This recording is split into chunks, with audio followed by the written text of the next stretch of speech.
The story begins with Su Hong practicing martial arts. After receiving a punch, his friend cannot accept the stinging pain he feels and asks if Su Hong has perhaps reached the micro-level of mastery. Su Hong replies that he attained this level just 2 days ago. In this world, the degree of mastery for any martial art is divided into 5 levels: basic, proficient, micro-level, mastered, and perfect. His friend comments that this is incredible, as no one in the class can compare to him when it comes to the Vajra fist. Su Hong asks his friend if he has rested enough since they need to continue training, but his friend calls him a cultivation maniac who does not know how to stay still. His friend says goodbye to everyone and leaves. At the same time, teacher Lee finds Su Hong. The teacher asks why he has not yet paid the 30,000 registration fee for the martial arts department, as registration closes next Monday. He asks teacher Lee if he can have a few more days, but the man replies that although he knows the family is struggling, he cannot change the rules. Su Hong continues his training while thinking about the 30,000 registration fee. He reflects on his past, recalling how his parents died in a ferocious beast disaster when he was only 3 years old. Since that tragedy, he has lived with his uncle and aunt. After they learned he had a talent for martial arts, they dedicated themselves fully to supporting his training. In this era where ferocious beasts run rampant, being a martial artist is an absolutely high-income profession. He is training to give them a better life, but his pursuit is currently making their lives even harder. Eventually, he returns home. Before entering, he overhears his aunt and uncle discussing the rent, as they want to delay the rent payment so they can prioritize paying Su Hong's registration fee. They know Hong's talent is so good that he will become successful in the future, so they cannot hold the child back. His aunt even suggests stopping her medication since it will not cure her anyway, which would save a lot of money. However, her husband refuses the idea, stating he will work another job and telling her to just rest to recover her health. Su Hong feels terrible hearing this conversation. He slaps his own face to compose himself before opening the door and announcing his arrival. His aunt asks why he practiced until so late and tells him to rest while she prepares food. He goes to his room and realizes his family has sacrificed enough for him. He decides he must solve his own problems, noting that a martial artist can earn tens of thousands in just a few days. He considers that there is only one specific place to go. The next day, he arrives at the underground martial arena. The announcer welcomes the audience and introduces the one defending the ring as Mr. Minotaur. She declares that if he wins 4 matches in a row, he can take home 60,000 in prize money. The crowd wonders who this person is, assuming he must be a rookie. The hostess asks him to show some passion to heat up the atmosphere, but he does not understand how to do that. She tells him to provoke and curse the audience, thinking that rookies are troublesome. Su Hong immediately roars that below the level of a martial artist, he is invincible, and he calls the weaklings in that place to come and fight him. The audience finds him arrogant and predicts he will die without even realizing it. Because of that, everyone begins asking for someone to kill the Minotaur, shouting, "Screw the Minotaur." He realizes the killing intent in the underground arena is heavy, but he knows this is the only way to quickly gather his tuition fees. A fighter enters the arena and vows to play with him. Su Hong observes that while the opponent's momentum is strong, his lower body seems unstable and easy to win against. As the man charges, he also gets ready and strikes him directly under the chin, throwing him out of the arena. He calls for the next opponent as the announcer celebrates his first win.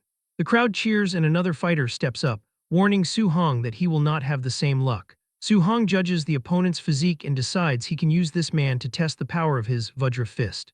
The two fighters charge and collide their fists, but he notices an opening. Because the man used too much force with his upper body, he left his waist exposed.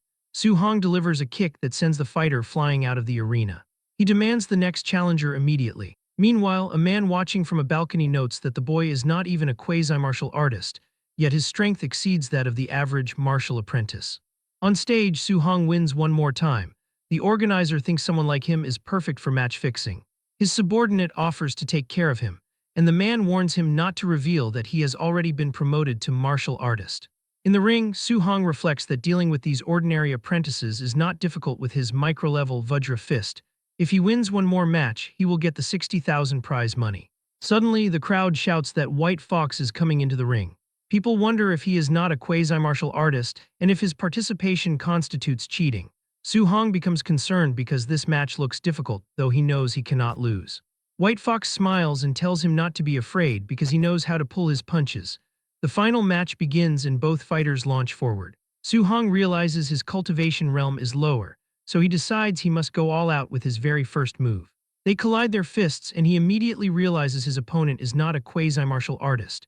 He becomes worried because the man is a true martial artist who deliberately suppressed his vitality. White Fox inhales and unleashes his Thunder Rush Fist. The terrifying power manages to seriously injure Su Hong, causing him to groan in pain. The audience recognizes the 3-echo Thunder Rush Fist and concludes that the Minotaur is done for.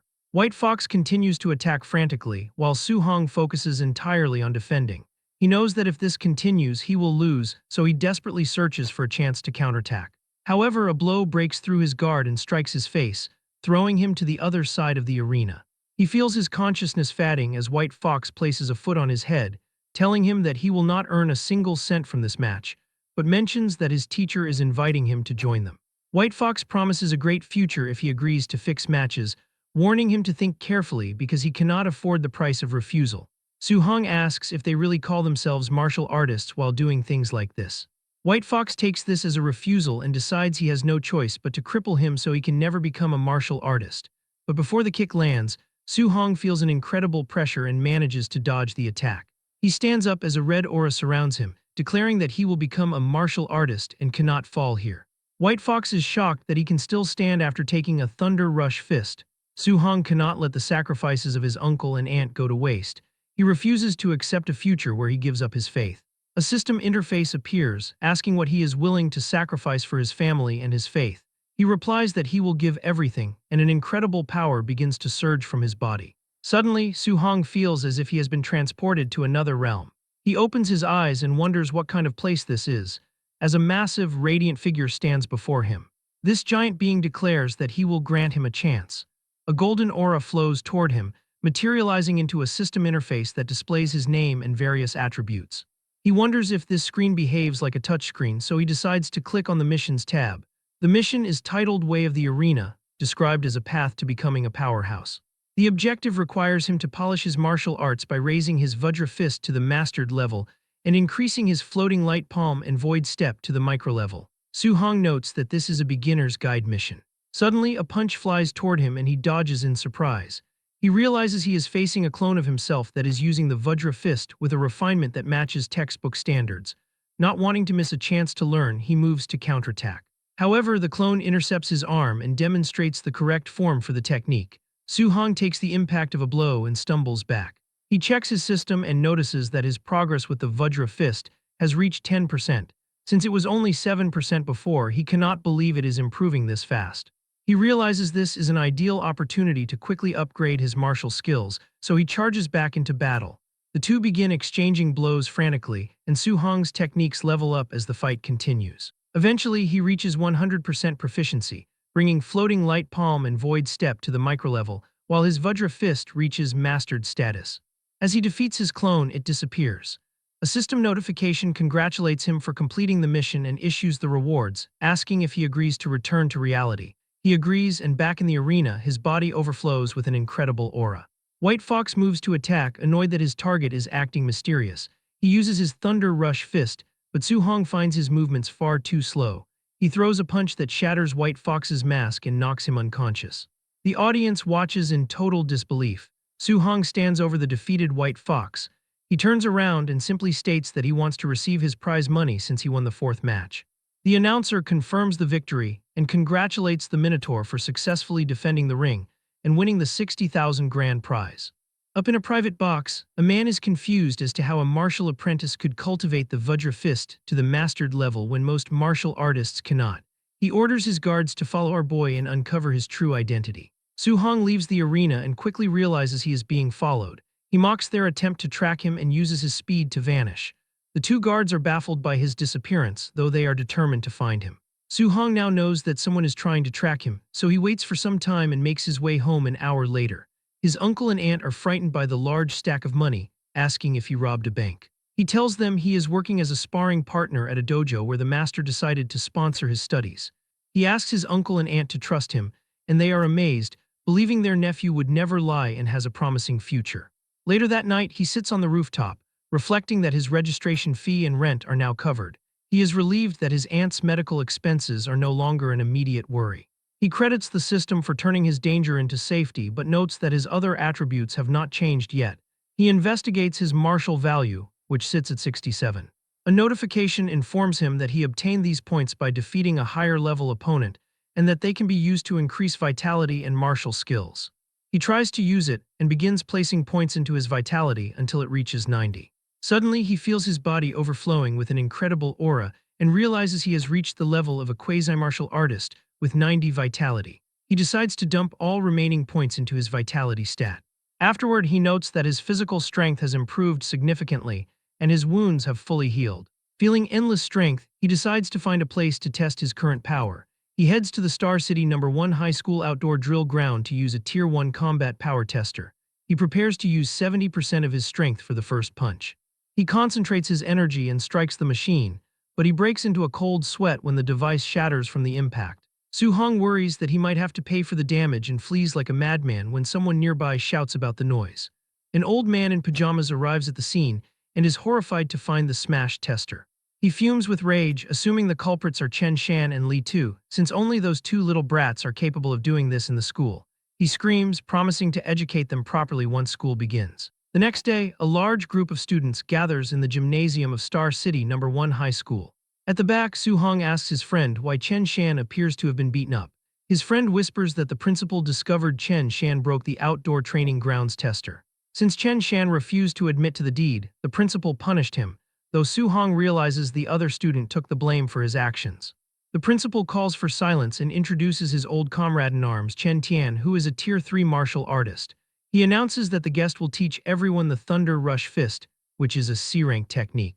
The students celebrate, as this is their first time seeing a Tier 3 martial artist, and such techniques usually cost hundreds of thousands in tuition at private dojos. Su-hong remembers how this is the same move White Fox used during their battle, noting its incredible power. He realizes he must seize this rare opportunity to learn the skill for free, since if one wanted to learn this kind of C-rank martial art outside, the registration fee alone would be at least several hundred thousand. Chen Tian warns the class that he will demonstrate the technique from start to finish 10 times, and how much they learn depends entirely on their own efforts.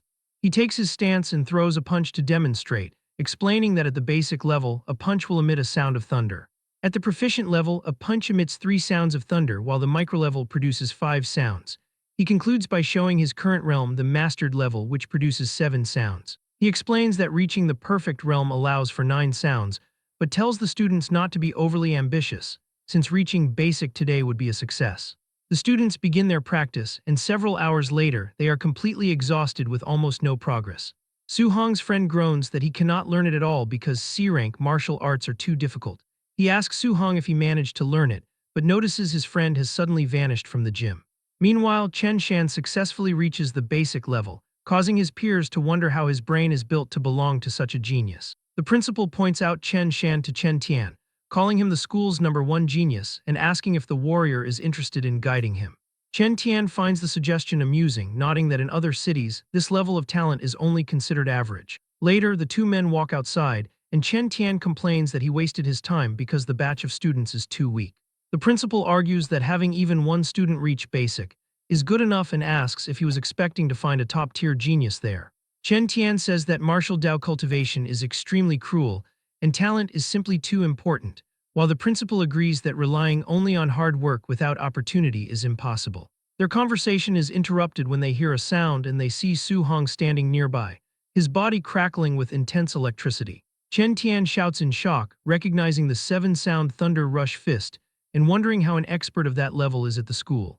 While the principal insists it is impossible as he has never heard of such a specialist, but points out the boy is wearing a student's uniform. Chen Tian is baffled that a student reached the mastered level after only half a day of instruction. Our boy throws a punch, and the principal panics as he hears 9 distinct sounds of thunder.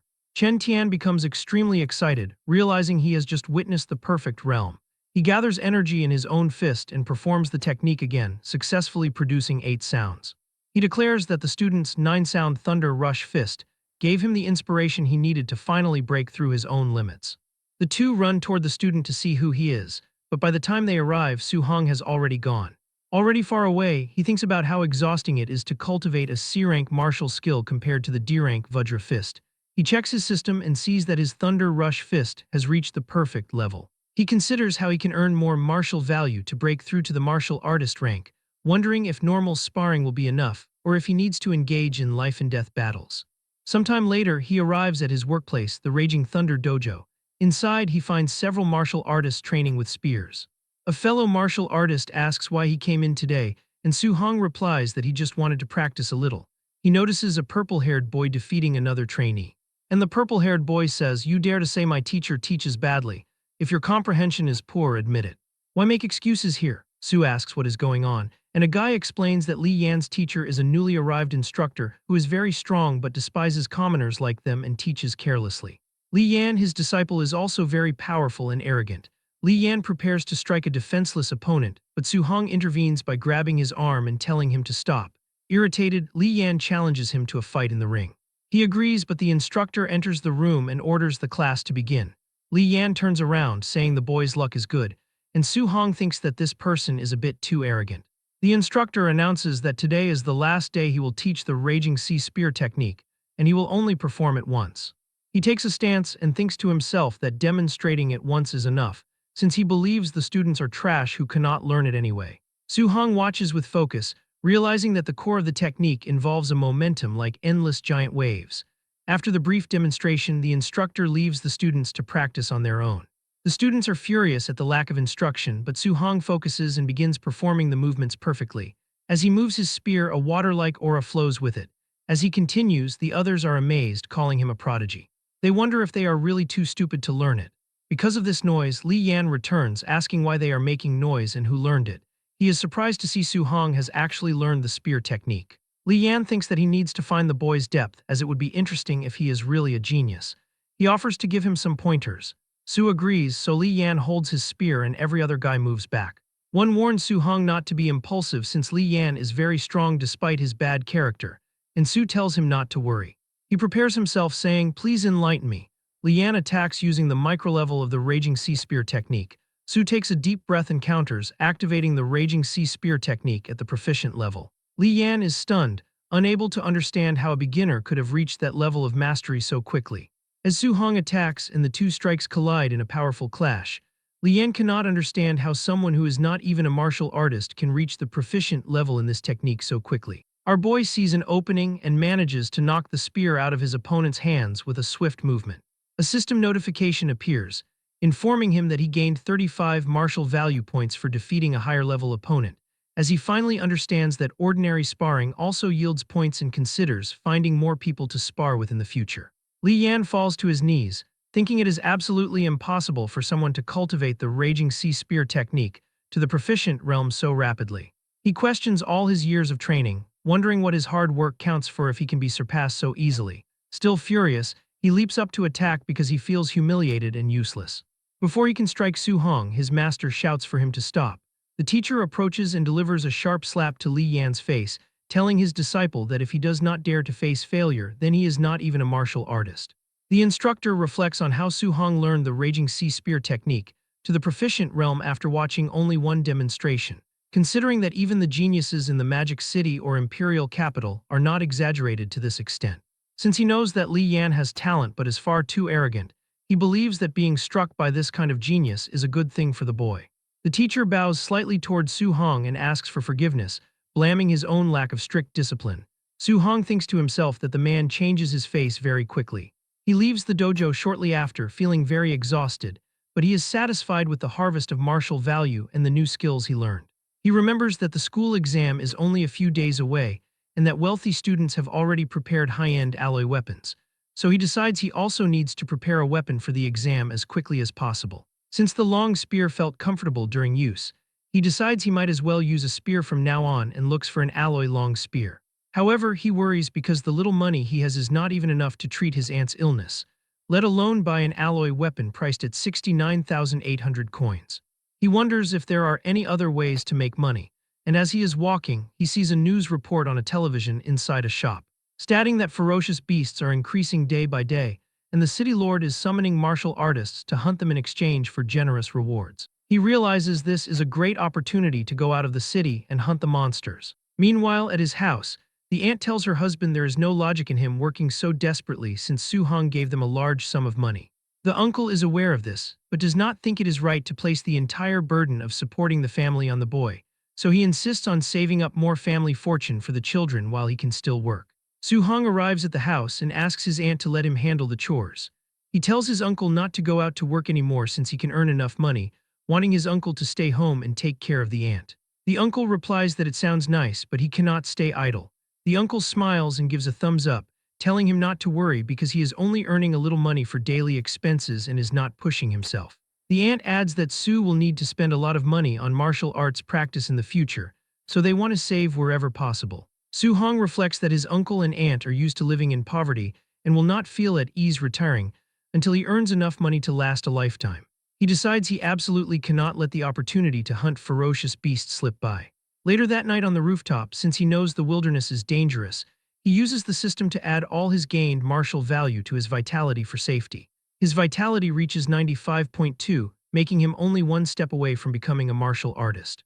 2 days later at the school gym, he is exhausted after pushing himself very hard. He has finally managed to bring all his martial skills, including the Thunder Rush Fist, Raging Sea Spear Technique, Vajra Fist, Floating Light Palm, and Void Step to the perfect realm. He feels ready to leave the city and arrives at the martial artist base in Star City, thinking how far away this place is. While walking, he notes that although he has seen it many times on TV, this is his first time coming to the martial artist base. Martial artists, who are normally rare to see, are actually filling the streets. He reads the reward list, noting that non-ranked beasts give 300 blue star coins, Tier 1 initial stage beasts give 1,000, Tier 1 middle stage beasts give 3,000, while Tier 1 high stage beasts give 5,000, and so on. After that, he learns that he must cut off the left ear of a ferocious beast as proof, otherwise the payment will not be settled, and he thinks that this method is quite primitive. He sees a man at the counter with a bag and assumes it must be full of ears. Suddenly, a group arrives and orders everyone to move, announcing that young Master Yi has arrived. Soo-hong becomes intrigued because the man's attire and aura look a bit like White Fox from the underground arena. He overhears people whispering that young Master Yi was beaten up by someone a few days ago and had been hiding ever since. He looks toward the group, and young Master Yi gazes back at him with a smirk. Soo-hong realizes that the danger comes not only from ferocious beasts but also from humans, so he must be careful. He reaches the gate and the guard asks if he is really going into the wilderness alone. Soo gives a brief affirmation and the guard lets him inside. As he walks in, the guard looks at him and sighs, thinking he is just another ignorant and fearless brat. Soo-hong crosses the gate and enters the forest, determined to return fully loaded. 2 hours later, he becomes worried because he has not seen a single beast yet, wondering if they have all been killed off and deciding to look deeper into the forest. As he begins to run, he sees something and stops. A giant wolf appears before him. He recognizes it as a Tier 1 initial stage ferocious beast from his textbooks called a Nether Moon Wolf. The wolf lets out a loud roar and charges toward him. As the wolf is about to attack him, he dodges the attack. He gathers energy in his hand and strikes with the Thunder Rush Fist, which sends the wolf flying violently into a tree and it falls dead on the ground. He comes near it and looks at his hands, which are trembling. He finally feels the sensation of fighting a monster, nodding it is even more exciting than he imagined. He realizes he can now kill a Tier 1 initial stage ferocious beast in a single move, and wonders how he would fare against a Tier 1 middle stage ferocious beast. Just as he considers this, a giant raging black bear appears behind him. He defeats this Tier 1 middle stage ferocious beast with just one punch. He realizes that Tier 1 monsters will no longer be a problem for him, so he simply needs to avoid provoking Tier 2 ferocious beasts to stay out of danger. He cuts the ears of the beast, and notes that he has now secured 3,000 in prize money. At that moment, his system provides a reminder, stating that his accumulated martial value is sufficient to break through to martial artist, and urging him to upgrade as soon as possible. He is happy that he can finally advance in level. Suddenly, he feels an absurd pressure. He wonders what kind of ferocious beast possesses such an intense aura, nodding it must be a beast on another level. He runs to investigate the source and reaches the location. He is startled to find a black jade giant python, which is a Tier 1 late-stage ferocious beast that some warriors are currently fighting. The monster strikes the warriors, throwing them against the rocks. Because Soo-hong is standing on the same rock, the python sees him and the giant python attacks him as well. He manages to dodge the strike by jumping, but the snake moves too fast and hits him with its tail, throwing him far away. Soo-hong coughs up blood and sees a man's body which is cut in half with a spear lying nearby. He wipes his mouth and decides to borrow the spear for a moment. He stands before the serpent. The monster wastes no time and attacks, but Soo-hong dodges while reflecting that killing a monster of this level usually requires the cooperation of several martial artists of a similar level. He knows that while his martial skills have all been cultivated to perfect, allowing him to easily kill a raging black bear, this serpent is a different matter. He jumps onto a tree and uses Void Step at the perfect level to gain height. Only then does he use the Raging Sea Spear technique at the perfect level. He throws the spear and it pierces the monster's body. He runs to retrieve the spear. Once he has it, he gathers energy again and throws his spear one more time, and it pierces the monster's body once more. After that, he runs to get the spear one more time while dodging an attack from the monster. He continues this pattern because he is aware that the difference in their body sizes is too great. He notes it is hard to deal a fatal blow in one hit, so he must weaken it as much as possible first. Just as he thinks that, he is almost struck by another attack but counters with the Thunder Rush Fist. He immediately retreats to widen the distance from the giant python. He must find an opening, launch an attack, and then quickly disengage. He admits that fighting like this is a bit tiring, though the advantage is safety. He notes that the snake also seems to be reaching its limit, and decides he just needs to maneuver around it a few more times to take it down. He tells the beast to keep it coming. Suddenly, he senses something approaching. He turns around and sees that a warrior is trying to attack him. In surprise, Su-hong blocks the incoming attack but is thrown far away. He gets up while coughing and asks who these people are. It is young Master Yi, who laughs and comments that they meet again. He asks Su how about giving this black jade giant python to him as a gift. As the group comes near Su-hong, young Master Yi comments that when he saw Su leaving the city by himself, he was certain he would perish rapidly. He adds that he did not anticipate such high luck, noting that not only did he survive, but he also discovered the black jade giant python while it was seriously wounded. Su-hong realizes what is occurring since the group seems to have just arrived to make such a statement. He becomes concerned because they possess the advantage of numbers, and he feels he cannot confront them directly. As he considers this, the masked man launches another attack. Su-hong becomes annoyed by this action and asks if they truly think he is unable to beat them simply because he was hit by a sneak attack. He also launches an attack and their fists clash, and the brawler finds the frightening power he is experiencing to be unbelievable. Furthermore, he takes a punch directly to the face, which causes him to drop to the floor in an unconscious state. Yifeng remembers the Vajra fist and deduces that the boy was the Minotaur. Su-hong also figures out that the man is the white fox he previously battled in the arena. Yifeng declares that he has never endured such embarrassment before an audience and commands his subordinates to kill him. Su-hong picks up his spear and begins to run, leading the group as they pursue him into the depths of the woods. The swordsman cautions that they have the superior count and should not be afraid of just one person. Suddenly, Su-hong emerges behind him and strikes him with the Thunder Rush Fist, causing the man to pass out from the force of the blow. Yifeng grows anxious because he does not comprehend how someone can move with such speed. The group goes from chasing mode to defensive mode pretty fast, feeling terrified as they hear the sound of the Nine-Echo Thunder Rush Fist. They note that not even a Tier 3 martial artist could execute it to such a perfect realm. Yifeng starts to break into a cold sweat since he has no clue how a teenager possesses both the perfect Vajra Fist and the perfect Thunder Rush Fist. Su-hong observes them from a distance, thinking that if he had not just finished battling the giant python, he could have destroyed them all immediately. He hurls his spear since he needs to create a chance to take them out individually. The weapon impales the ground near the group and they all look at it in shock. And using this diversion, he gets close to one of the men and lands a knee strike on the guy's face, and he falls to the ground unconscious. The final remaining lackey suggests to Yifeng that they should depart because their enemy is too powerful, but Yifeng declines, stating he cannot do such a thing. Su-hong begins to move fast between the trees, but suddenly he appears between both of them and attacks, knocking out the last lackey and vanishing instantly. Yifeng simply cannot grasp how a kid grew so strong in only a few days. Su suddenly appears behind him, but as he turns, Su is gone once again. This time Su tries to attack with the spear, but Yifeng notices him this time and turning around, charges towards Su-hong and uses his void-breaking finger attack.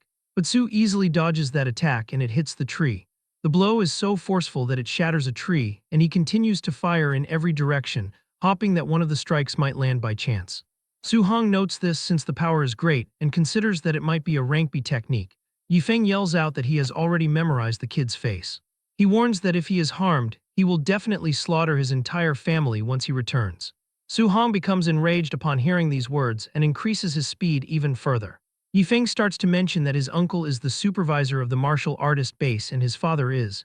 But before he can complete the sentence, Su-hong appears and delivers a punch straight onto Yifeng's face, which sends him through the air like a cannonball. He hits the ground where the snake was previously, and as he tries to get up, Su-hong approaches and says he should not have used his family to threaten him. Yifeng is severely wounded and wonders how someone can be so strong when he is clearly not a martial artist. He screams asking, "Who exactly are you?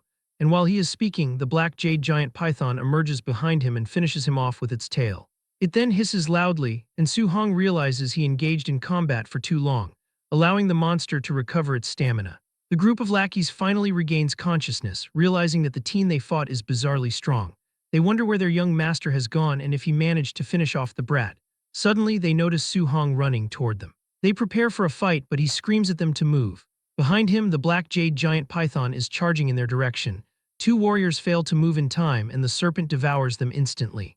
A system notification appears, informing him that because he indirectly killed two martial artists, he has gained 60 martial value points. The same fate befalls the swordsman as the monster kills him, granting Su-hong another 30 points for the indirect death. He is surprised, reflecting that he had no idea it was possible to earn points in such a manner. The snake prepares to strike him next, but he leaps into the air using his void step. He has accumulated enough points to become a martial artist and knows that if he could find a safe place to break through, it would be perfect. Just then, he spots a cave right ahead. He runs into the entrance, and the monster crashes into the rocks, unable to follow because the opening is far too small.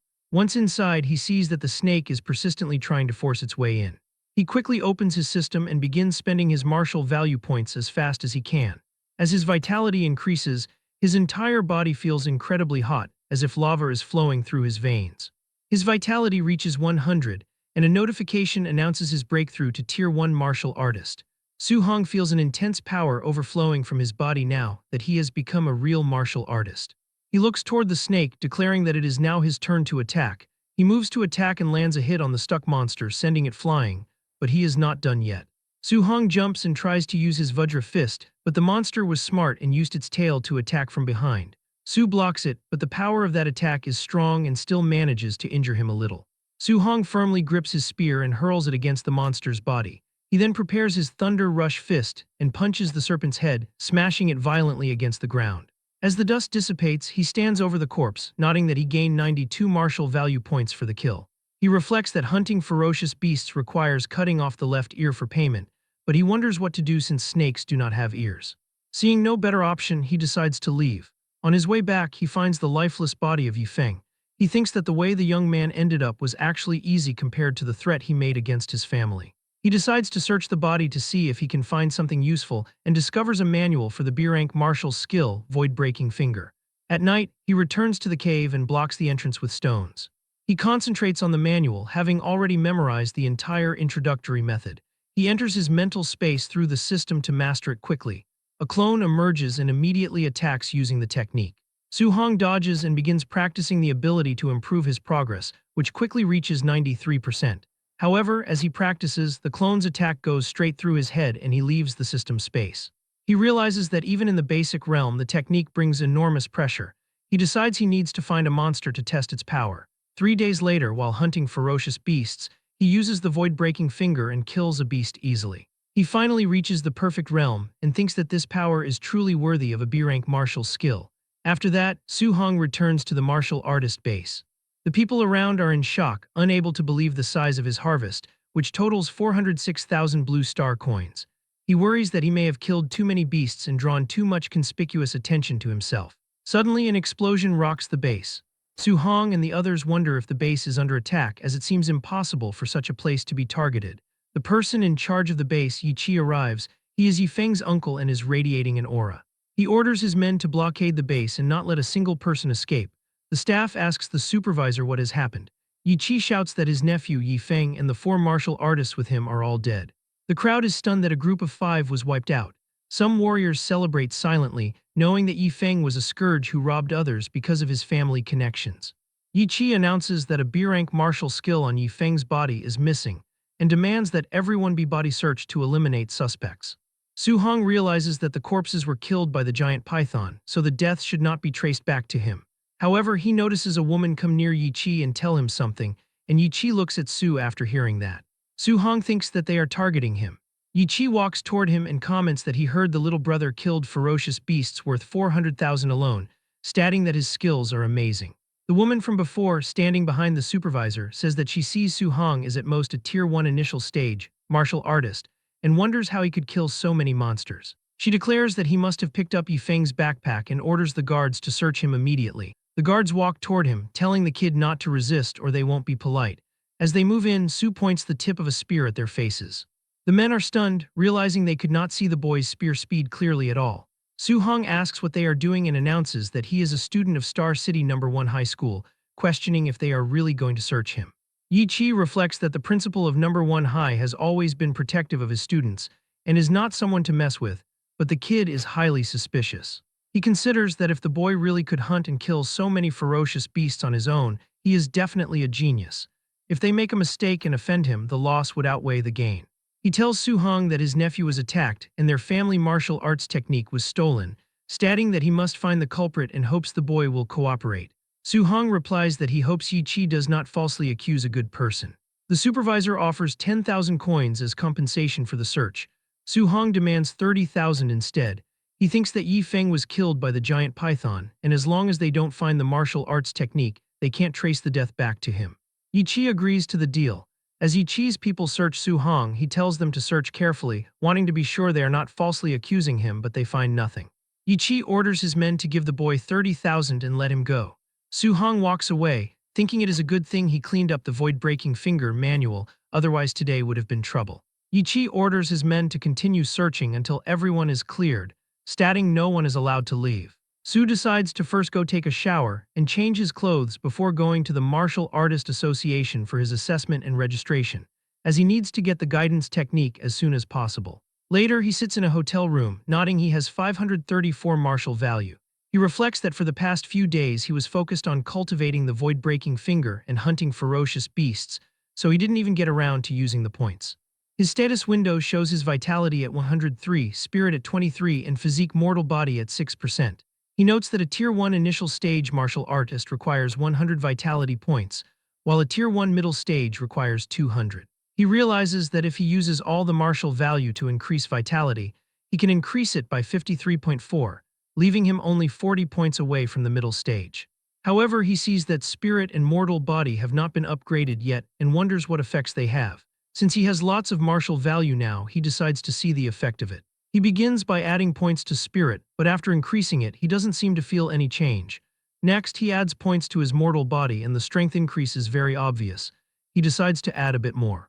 His vitality reaches 123, spirit is at 26.5, and his mortal body is at 36.1%. He decides to stop the mortal body and add 200 martial value points to vitality and the remaining points to spirit. He suddenly feels as if there is endless power within his body, and his muscles grow colossally. He gradually recovers to his normal shape and feels relieved, thinking that if he kept looking like a muscle man, he wouldn't dare imagine how to explain it to people he knows.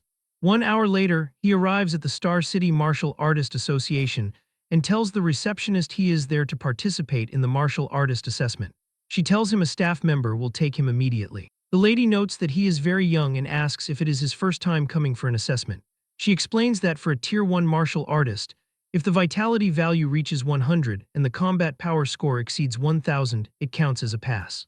Other candidates whisper about him, wondering if the kid came alone without a master. They assume that coming to participate at this age means he probably just wants to try it out. Su-hong watches as an assessor announces that Fan Jia has 102 vitality points but a combat power of 992, meaning the assessment failed. Next, Li Ming comes out of the machine showing 105 vitality points and passing the first stage. Li Ming moves to the combat power test where he strikes the machine. His score is 1763 and he passes. People comment that his power is almost catching up to a Tier 1 middle stage martial artist. They note he is a disciple of Jiang Ming from the Raging Thunder Dojo and is even using the Thunder Rush Fist. Su-hong realizes Jiang Ming is the instructor he met previously and wonders how many disciples the man actually has since Li Yan is also his student. Li Ming tells Su-hong it is his turn. As Su enters the machine, Li Ming thinks that he came for the assessment at this age because he is a genius and asks if the boy can compare with him. After some time, people begin to shout, "Wait, is this vitality detector broken? How is his vitality so high?"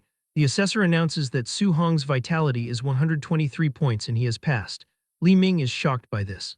He tries to tell himself that high vitality is useless and that combat power is everything. Su-hong prepares for his combat power test, thinking that since he advanced to martial artist and upgraded his physique, his strength has increased greatly. He considers that 40% strength should be enough, but worries that if he hits too lightly and the combat power isn't qualified, he will have a problem. He decides to use 50% strength just to be safe. He strikes the machine, sending the detector flying through the air until it crashes and explodes against a wall. Li Ming and the others cannot believe he sent the detector flying with one punch, noting the strength is too terrifying. They realize he didn't even seem to use any martial skills. The score on the broken machine shows 3004. People are dumbfounded, noting that the combat power standard for a Tier 1 high-stage martial artist is only 3,000 points. A staff member watching all this from afar tells his teacher that the kid is back and is simply monstrous. The man, recognizing the boy, says it is no wonder. Meanwhile, in her office, the Star City Martial Dao Association president, Wu Lingxian, is annoyed. She sees on her phone that the neighboring Yang City branch produced another genius who is showing off. She worries that if Star City doesn't produce geniuses, her position is coming to an end. Suddenly, an employee bursts in, shouting that a monster has appeared at the martial artist assessment. He explains that at Tier 1 initial stage, martial artist reached 3,000 points and sent the testing machine flying with one punch, relying solely on physical body strength. Wu Lingxian is startled by the news. Inside the central hall of the Martial Artist Association, an employee tells Su Hong that he will escort him to the second floor. He explains that they need to register his martial artist identity first and then collect his monthly allowance. Su thanks him for the help, but a woman suddenly appears and declares that she will handle the kid personally. The employee is shocked, realizing that the president of the association is stepping in. Wu Lingxian introduces herself to Su Hong and asks him to follow her. He agrees and reflects on her reputation, mentally nodding that she is the president of the Star City Martial Artist Association. Rumor has it she is a Tier 5 martial artist, though she looks different than he imagined. They arrive at the president's office, where she asks if he is a student at Star City No. 1 High School. She mentions that the principal, old boy Li Chengshan, was complaining to her recently, lamenting that the school only produced 2 ordinary Tier 1 martial artists this year, yet it turns out they were hiding such a big genius. Su Hong asks why she brought him to her office and states that he only came to register his martial artist ID and collect the monthly allowance and guidance technique. Wu Lingxian tells him not to worry, explaining that she already had people handle his registration and allowance. As for the guidance technique, she will teach him personally, asking how much he currently understands about guidance techniques. Su Hong reflects on his studies, nodding that the textbook says heaven and earth spiritual qi has attributes.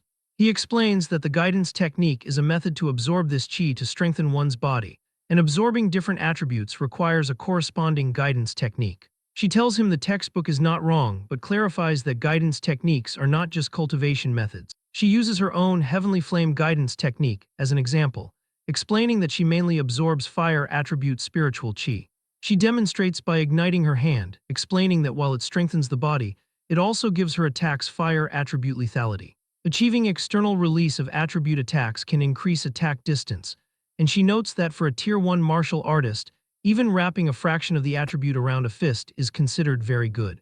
Su Hong is surprised, as he thought guidance techniques were only for cultivation. The textbooks never taught that these techniques could be used for attacks. Wu Lingxian explains that heaven and earth spiritual qi has 7 attributes: metal, wood, water, fire, earth, thunder, and wind. She states that while every attribute has strengths and weaknesses, thunder is first in terms of pure attack power, metal is second, and fire is third. However, she clarifies that the specific technique he can cultivate depends on his compatibility. Su Hong realizes that he cannot simply cultivate whatever guidance technique he wants. She lifts a crystal ball, explaining it is for testing compatibility. The larger the glowing area, the higher the compatibility. Ordinary martial artists usually have 20 to 30% compatibility, while she is around 80%, which is considered very high. She believes a genius like him will definitely exceed 90%. He takes the ball, thinking that since she is a Tier 5 martial artist at such a young age, she is an absolute genius even at 80%. He considers that reaching 90% would be too exaggerated. Suddenly, the crystal ball emits an intense light that fills the room. Wu Lingxian is stunned and shouts that he has 100% fire attribute compatibility. She asks if he knows what this means, and Su Hong admits that he does not. She explains that he can absorb 100% of fire attribute spiritual qi without leaking a trace. She compares this to her own 80% compatibility, where she loses 20% during absorption. Despite that loss, she still became a Tier 5 martial artist and the association president.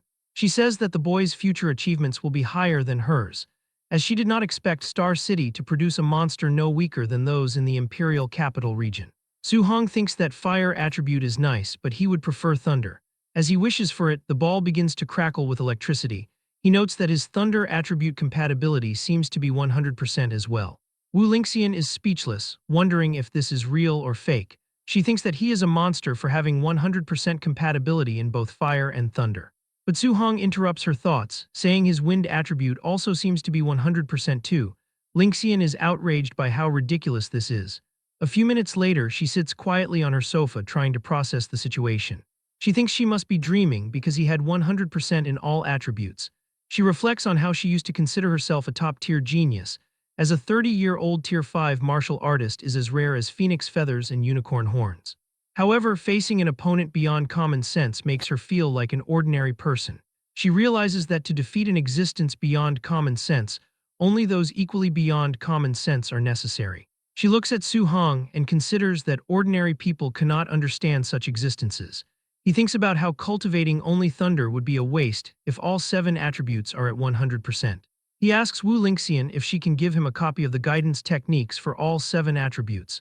She remains silent for a moment before explaining that human energy is limited. She advises that no matter how high his talent is, it is best to cultivate only 1 or 2.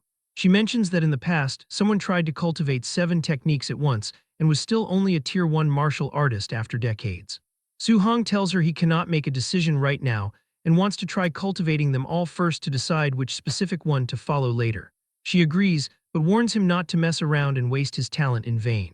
Wu Lingxian then mentions that the school's monthly exam is coming soon. Su Hong asks why she is concerned about that. She explains that friction in the All-Heavens battlefield is intensifying, and a war of 10,000 races could erupt at any moment.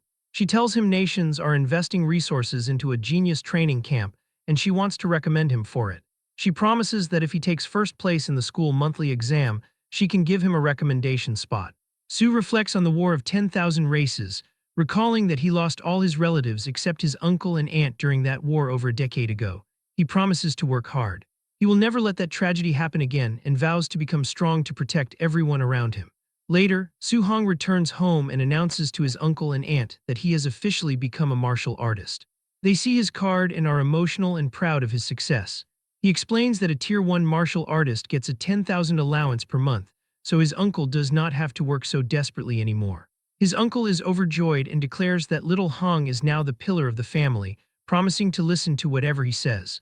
Su looks at them and thinks that they do not have to worry, as he will hold up the family from now on.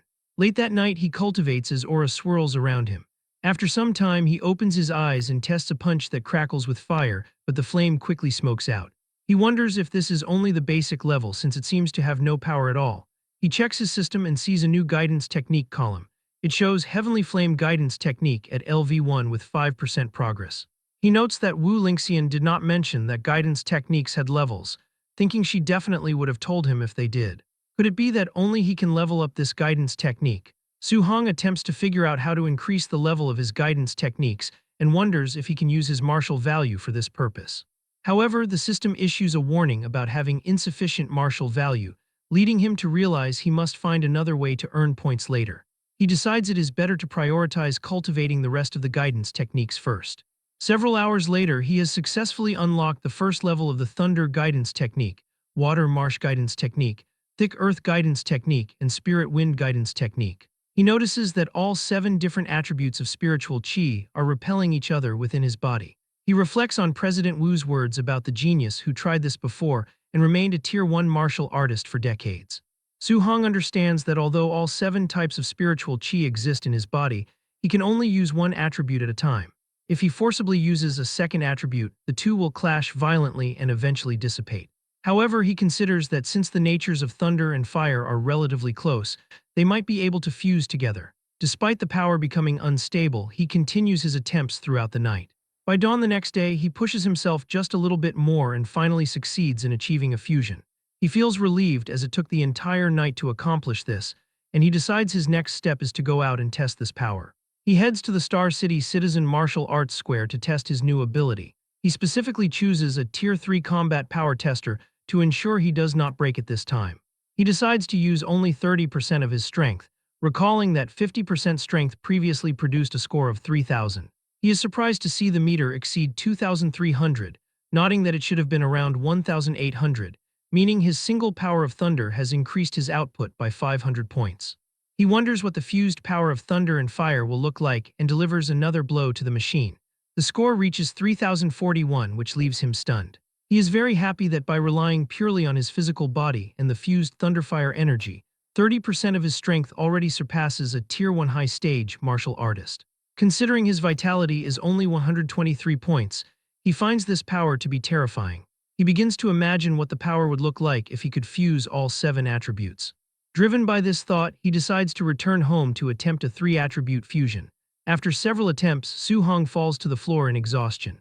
He notes that the difficulty of fusing 3 attributes is significantly higher, as he arranged and combined the 7 attributes many times without making any progress. He wonders if raising the level of the guidance techniques themselves can help him fuse them successfully. Since the monthly exam is tomorrow, he should focus on earning as much martial value as possible. The next day at Star City No. 1 High School, the students gather as the principal announces that this monthly exam is different from before. He explains that because the situation at the front lines is tense, a training camp will be held every year to select geniuses for concentrated training.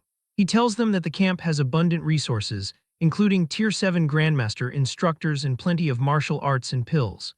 He declares that the top 3 students in this monthly exam will be able to participate in the training camp organized by Star City.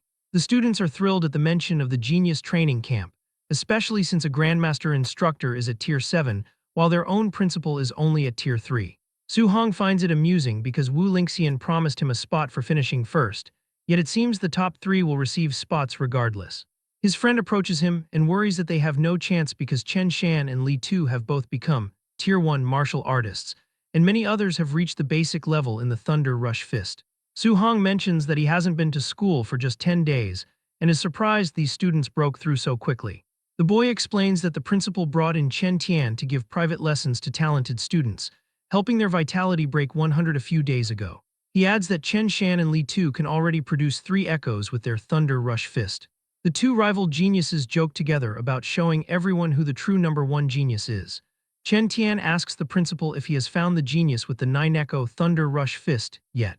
The principal replies that he has searched everywhere and doubts the person is a student of their school. Suddenly, Jiang Ming arrives with 2 disciples and asks old Li why he looks so troubled. He comments that the quality of students this year is not great and suggests that after the exam ends, the first-place student should come over for a spar with his disciples. The principal is irritated, realizing Jiang Ming is here to embarrass him, but he knows that refusing would be admitting there isn't a single presentable talent in the school. Jiang Ming mockingly says he can understand if the principal wants to refuse due to the poor quality of his students. Chen Tian interrupts and asks if the man is looking for trouble on purpose. At that moment, Li Yan points toward the crowd and alerts his teacher to the presence of Su-hong. Jiang Ming is shocked to see the little monster is actually from No. 1 High School. He breaks into a sweat, realizing that if Li Yan and Li Ming meet Su-hong, they definitely cannot win. Fearing he will be the one losing face, Jiang Ming suddenly claims he was joking and says his 2 trash disciples could never compare to the principal's students. The 2 disciples quickly agree and announce their concession. But the principal and Chen Tian are left furious, feeling they are being mocked with sarcasm. Later in the arena, the match between No. 665 Chen Peng and No. 666 Su-hong is announced. Teacher Li advises him not to force it since getting injured isn't worth it. Chen Peng tells Su-hong to go down himself or prepare to be beaten down. However, Su-hong moves with incredible speed and slams Chen Peng's head into the ground, instantly winning the match.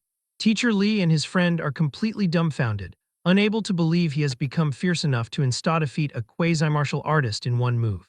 Su continues winning his matches one after another, and his classmate wonders how he is so strong, asking if he could already be a Tier 1 martial artist. The instructor Chen Tian asks where Su-hong popped out from and wonders why the boy was not there when he was giving private tutoring, while the principal Li Changshan reflects that this is all a total dereliction of his duty. He wonders how he did not discover this good seedling before and realizes that by not prioritizing Su-hong's nurturing earlier, he has buried a talent. Meanwhile, Chen Tian feels as if he has seen the kid somewhere before, but he realizes he cannot recall where. The principal notes that the semifinal between Chen Shan and Li Tu should be deciding a winner soon. Their strength is similar, so it is hard to say who will win or lose, as Chen Shan and Li Tu exchange frantic blows. Li Tu notes that they both have the 3 Echoes Thunder Rush Fist, and tells Chen Shan that if he does not use his ultimate move, he should not dream of beating him. Chen blocks the attack and tells Li Tu to watch closely, declaring that he is the true No. 1 of the school. The crowd is surprised to see Chen Shan performing attribute externalization, noting that he has the fire attribute, which possesses immense power inferior only to thunder. Li Tu is not intimidated and asks who cannot perform attribute externalization. The crowd is shocked again as Li Tu reveals he can also perform externalization, manifesting the metal attribute, which has stronger combat power than the fire attribute. Li Tu announces that he also knows a further secret and unleashes the 5 Echoes Thunder Rush Fist. Chen is shocked and finds himself unable to do anything but receive the blow head-on. The principal is astonished that Li Tu hid his strength so deeply, and Tian agrees, nodding that in just 10 days, Li Tu mastered attribute externalization and reached the micro-level with the Thunder Rush Fist, thinking Li Tu's talent is quite good. The principal thinks there is no need to watch the final, believing it is impossible for Su Hong to beat Li Tu's micro-level Thunder Rush Fist in metal attribute. Chen Tian thinks it is a pity, reflecting that if Su also knew a guidance technique, he might have had a fighting chance. Jiang Ming hears this and addresses the principal and Tian, proposing a bet of 50,000 on Su Hong's victory. The principal asks if Jiang Ming is crazy since Su does not know a guidance technique and has nothing to win with, but he accepts the bet thinking Jiang Ming is delivering money to his door. The final match between number 1 Li Tu and number 666 Su Hong finally begins. Li Tu tells Su that he is very lucky for not meeting him or Chen earlier and suggests the boys sneaked into the finals. Su Hong thinks that after hunting so many ferocious beasts, these students feel too weak, nodding that finally someone worth looking at has arrived. Li Tu tells Su that since he made it to the finals, he can claim to be number 2 in the whole school. Su asks who the number 1 is, and Li Tu declares that it is naturally him. He charges forward, intending to use only one move to make Su Hong understand how big the gap between them is. He uses his 5 Echoes Thunder Rush Fist right from the start, causing the students to wonder if he is being serious and believe the fight is over since Su is bound to lose. Our boy prepares himself and charges forward, thinking he just wanted to see where the limits of his physical body lie. The audience wonders if Su is crazy for not dodging and raising his fists to meet the attack head-on, even calling for the referee to save him. However, Su Hong neutralizes the 5 Echoes Thunder Rush Fist instantly with 5 punches, and he only uses his physical strength. Li Tu is stunned, unable to believe what just happened. They continue exchanging blows. Li Tu wonders if Su Hong is a monster because every punch he receives is so heavy. The crowd is surprised that Su is evenly matched with Li Tu's 5 Echoes Thunder Rush Fist, without even employing any martial skills, thinking Su's strength is too terrifying. Chen Tian suggests that the Su boy must possess some kind of special physique, otherwise his strength wouldn't be this exaggerated, while the principal celebrates that his school finally produced a genius with a special physique. Chen Tian notes that although Su's strength is astonishing, Li Tu has already condensed an attribute, meaning Su still has no advantage to speak of. Li Tu was sent back after their clash. He gathers his power and tells Su not to be arrogant, declaring that the winner can only be him. He demands that Su accept defeat and charges at him once more. Su Hong reflects that he originally wanted to see to what extent he could fight Li Tu using only his physical body, but realizes the boy could not hold back so quickly and has completely erupted. He decides he must also show some respect, and advances while manifesting his thunder attribute.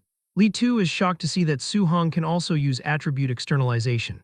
The principal and Chen Tian are left speechless, realizing that he has also mastered the thunder guidance technique. Tian thinks a special physique plus the thunder attribute makes Su Hong's talent truly terrifying. As both of their attacks collide, Li Tu realizes that Su Hong's thunder attribute is even stronger than his own metal attribute. Su tells him that since the boy showed his ultimate move, he will show his ultimate move as well. He attacks with the 9 Echoes Thunder Rush Fist, sending his opponent Li flying. Li Tu is left unable to believe how this is possible, and he falls to the ground defeated. The crowd is in shock for a moment before they begin to celebrate, realizing Su Hong's Thunder Rush Fist reached the perfect realm for real. Chen Tian wonders if Su is the genius that disappeared from the school that day, nodding his Thunder Rush Fist, while the principal says the boy is not just a genius, but the dragon of Star City No. 1 High School. Tian wonders about how much of a blow the geniuses from prominent backgrounds will suffer when this monster arrives at the training camp. He reflects that once a golden carp meets the wind and cloud, it transforms into a dragon, believing that to Su Hong, Star City is nothing more than a small puddle. The principal agrees, nodding that the boy is inevitably a dragon rising from the abyss, destined to soar into the sky. He believes this monster will bloom his radiance in the imperial capital and even on the battlefield of 10,000 races. Late in the afternoon, Su Hong returns to his house and announces to his family that he is back. His uncle asks how the monthly exam went today. Su Hong chuckles and declares that he secured first place. His uncle is happy to hear this, nodding that now Su can go to the genius training camp he mentioned before. Suddenly, there is a loud knocking at the door. A woman outside shouts, demanding to know if this is Su Hong's house.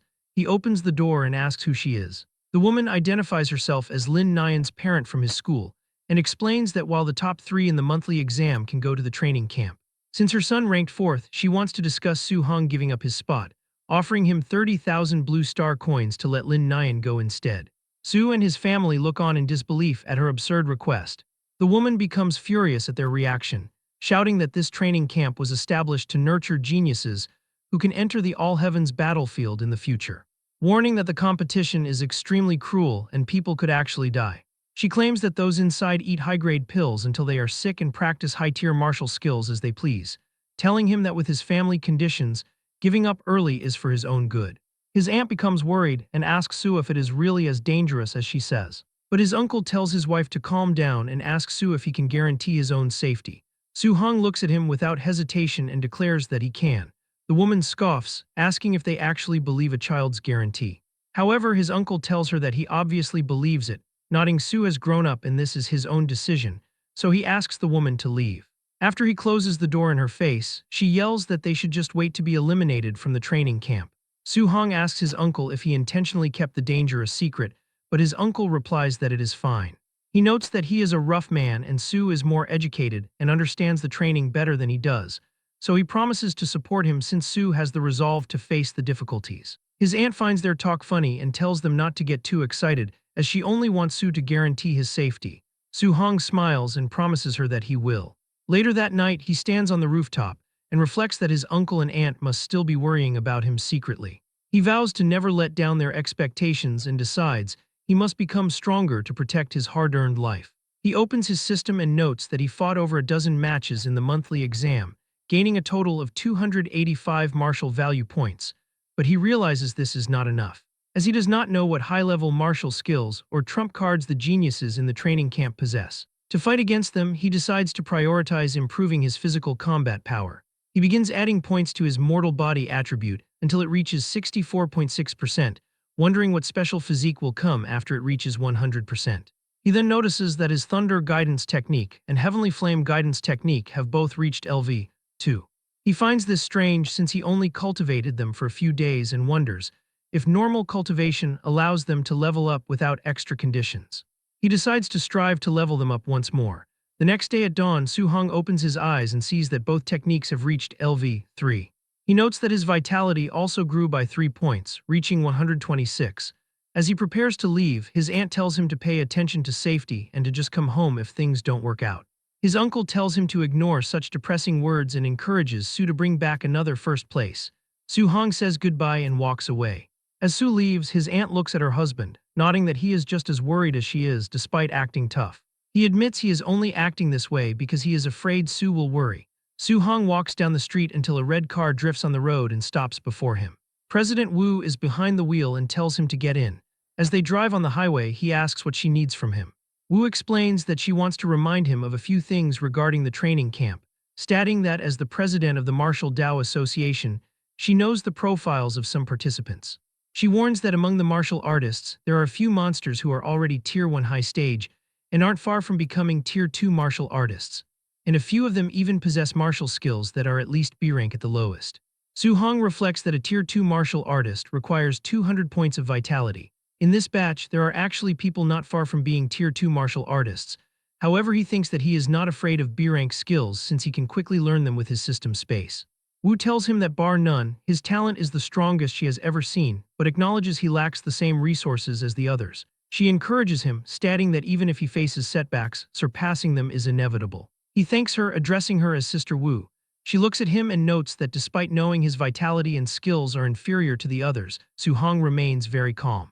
She realizes she does not need to worry about his mental state causing problems. The scene shifts to the Tianlin mountain range. Inside the car, Su and others are sitting together. Two boys are startled to learn their destination, as it is a place where many ferocious beasts gather. The principal tells them not to worry, explaining that the training camp is overseen by a grandmaster, meaning there is usually no life-threatening danger. Su Hong reflects on the Tianlin mountain range, nodding it is a massive area spanning multiple cities, including Star City and Yang City. He thinks about how the spiritual energy there is dense and ferocious beasts are numerous, with beast kings present that are comparable to Tier 7 grandmasters. The competition among the ferocious beasts in this range is extremely cruel. He considers that even a Tier 1 ferocious beast from the outer periphery is far more ferocious than those found elsewhere, to the point that normal Tier 2 martial artists would not dare to tread there easily. As the car continues into the forest, monsters watch them from the woods.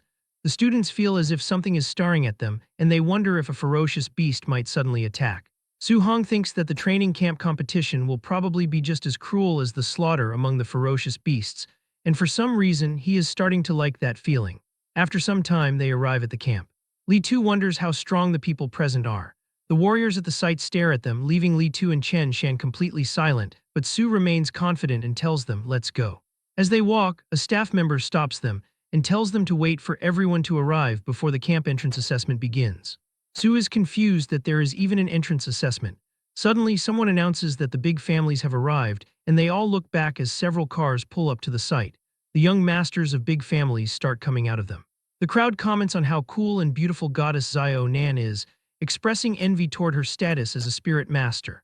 They notice Lin Ying from the Lin family, who is rumored to be nearly a Tier 2 martial artist.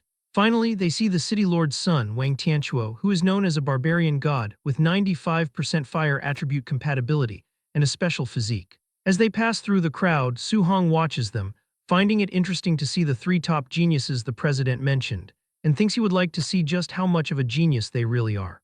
The instructor announces that everyone has arrived and begins explaining the assessment rules. He explains the training camp is located 30 kilometers away within the Tianlin mountain range. He reveals that tokens have been buried inside the bodies of some ferocious beasts, and students can only enter the camp if they hold a token. They are given 8 hours to arrive. He warns that once they go deep into the mountains, they might encounter high-level beasts, and if things go wrong, people will die. Su Hong thinks the 8-hour time limit is simple and realizes he has plenty of time to kill ferocious beasts to earn martial value. A student asks what happens if they run into beasts with levels far exceeding their own. The instructor tells them to consider themselves unlucky and eliminated, though someone will come to save their lives. The students protest that it is not fair and relies too much on luck, as the strong might be eliminated while the weak pass by sheer luck. The instructor yells that this world is not playing house. He asks if they will protest it being unfair when they reach the All-Heavens battlefield after 10 years of cultivation, only to be slapped to death by a passing expert. He tells them that if they do not want to encounter high-tier beasts, they must act with caution, explaining that the rules of the battlefield involve avoiding risk, bullying the weak with strength, and fighting many against few. Another agrees, saying those afraid of death should quit early to save them from wasting time, calling them a bunch of trash. The first student tells him to say that again, and the second student calls him a coward to his face, telling him to make a move and watch as he cripples him. The instructor declares that while violence is prohibited in the camp, they will not interfere once the students enter the mountains. They can snatch tokens or beat someone up as they please. They glare at each other with hostility. Su Hong observes that the training camp is cruel for encouraging them to fight one another, thinking that under these rules, over half of the people will probably be eliminated. He considers the idea that if he fights these people, he will be able to obtain heaps of martial value. The instructor tells them to cut the crap and announces the assessment begins, ordering everyone to get out. The students immediately charge toward the forest. The two students who were arguing continue their fight in the woods, exchanging frantic blows. Su Hong watches from a tree branch, having wanted to see the combat power of these geniuses. He thinks it is far less impressive than the rumors and notes that even if he defeats them, he will not gain much martial value. He decides he should hurry up and hunt a few more high-level ferocious beasts instead. The two fighters continue to insult each other, calling one another paupers and mocking their hard cultivation, with one telling the other not to compare him to those working-class paupers. Su hears this and becomes angry, thinking he cannot let this delivered martial value slip away. He approaches them and tells them to stop fighting and play with him instead. The students ask if another pauper has arrived and threaten to beat him up too, asking what level he is to dare to break up their fight. Su Hong tells them they misunderstood and suggests they stop fighting each other to join hands and fight him together. Immediately, one of the students charges at him, but Su just kicks him, sending him flying across the area. The second student cannot believe the other lost in a single move and notes how fast Su Hong's footwork is. As he looks back, Su Hong tells the second student it is his turn and delivers a heavy blow to his head. After defeating the guy, Su Hong stands over the fallen warriors and declares that this is the consequence of looking down on ordinary cultivators. At the same time, in the central hall, a man monitoring the second row of screens questions where Su Hong came from. They note he appeared in the middle of a hot-blooded duel and finished both warriors with one-shot attacks. They wonder if the two who got knocked down should count as eliminated. An instructor explains that since neither of them actively requested rescue, the assessment continues. After some time, the second guy groans as he regains consciousness, nodding that it hurts so much. He feels humiliated and reflects that he has never suffered such a great embarrassment in his life. The first guy also sits up, realizing that if he had not underestimated the enemy, he never would have lost to that kid. The two of them stare at each other and one apologizes for his previous words, admitting that he should not have mocked him. The second tells him that the guy is actually very strong and not to take those words to heart. They help each other stand up and decide to go get their revenge, planning to use a wooden club to give Su-hong a few good whacks to vent their anger. Meanwhile, Su-hong moves through the forest until he notices another horde of Tier 1 initial stage giant-toothed wild boars. The boars immediately sense his presence and charge at him. He looks at them and unleashes the Thunder Rush Fist, 9 echoes, killing the monsters one by one until the entire pack is finished. The boy has a spear but still uses his fists, as he is trying to farm some aura points as well. He looks at the system and becomes annoyed, reflecting that in the past, defeating a martial artist would give dozens of martial value points. He realizes that as he levels up and grows stronger, the martial value rewards from these ferocious beasts are getting smaller and smaller. Su-hong starts cutting and searching through the monster bodies, fumbling through the dozens of Tier 1 initial stage ferocious beasts he just killed. He notes that the previous 10 beasts had no tokens and wonders if this group has any. He wipes his hands and realizes there still is not even a single token. He concludes that it seems only slightly higher level ferocious beasts will have tokens inside their bodies. Half an hour later, Su-hong continues his journey deep into the mountain. When he first entered 3 to 5 kilometers into the forest, he could encounter over a dozen low-level ferocious beasts in an hour. He wonders why he cannot find even a single one now. A monster suddenly appears. Su quickly identifies it as a Tier 1 high-stage Nether Knight Black Tiger. Without wasting time, he activates the Void-Breaking Finger, severely injuring the beast and causing it to fall to the ground. He runs toward it with his spear and thrusts it into the tiger's head, obtaining 35 martial value points. He realizes that with his current strength, killing a Tier 1 high-stage ferocious beast is as easy as flipping his hand. He fumbles through the black tiger's stomach, hoping it has a token. He awkwardly smiles as he pulls out a token which was covered in blood, reflecting that it took him nearly 3 hours just to find this one. This makes him realize that while Tier 1 initial stage wild boars were everywhere, finding this high-stage tiger took half an hour. It seems that the deeper he goes into the mountain range, the higher the tiers of the ferocious beasts become, but the fewer their numbers are. Even though the Tier 1 high-stage beast yields more martial value, he only found one in half an hour. He concludes that if he hunts low-level ferocious beasts on the outskirts of the mountain range, he could actually earn more martial value by piling up the quantity rather than pursuing quality. There are still 5 hours left in the assessment, so he decides he must accumulate enough martial value to max out his mortal body progress. After some time, at a place where there was so much blood on the ground that it created a large puddle, and monster bodies are everywhere. This was done by Su-hong and he is still killing more beasts, when suddenly a giant beast appears and attacks him from behind. However, he manages to dodge that attack. He notes that after fighting dozens of Tier 1 beasts, he has finally encountered another Tier 1 middle stage ferocious beast. With just a single punch, he launches the bear like a cannonball against a tree. The bear screams in pain as Su-hong finishes it with another precise blow. The attack was so powerful that it even destroys the tree. Su-hong reflects that after his mortal body was upgraded to 60%, he could kill a Tier 1 middle stage beast relying purely on physical strength. He has already earned 254 martial value points and is only short over 100 points to max out his mortal body progress. With over 3 hours left, he decides to gather enough martial value. Suddenly, a loud screech echoes through the forest, and he is startled, wondering what that noise was. A giant bird appears flying above the trees, and Su-hong wonders if it could be the legendary Golden Rock Beast King. The Beast King screeches again, and Su-hong feels a terrifying shockwave created by just a flap of its wings. He grips his spear and reflects that the strength of a Beast King is truly formidable and overwhelming. Some trees are destroyed as Su-hong tries to protect himself, wondering what kind of ferocious beast he is encountering. He admits that recently he has become somewhat complacent about his own strength. However, in front of these top-tier experts, he is simply an ant. Suddenly, something catches his attention as he wonders what a certain ball of light is. Qin Tianli, a Tier 7 Grandmaster, appears flying through the air. He addresses the Beast King, stating that he has borrowed this territory, and asks the monster what it is doing here again. The Golden Rock Beast King screams in response that he never said he would lend the territory to the man and tries to attack.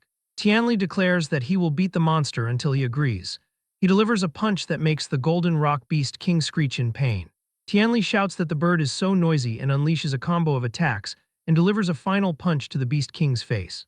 He then tells the Golden Rock Beast King not to make him repeat himself and demands that it get out of there right now, since he is borrowing this land. The monster flies away, telling Qin Tianli to just wait. Tianli tells the crowd to have had enough with the nonsense and get lost. He then looks down and announces to everyone that he is the Tier 7 Grandmaster Qin Tianli.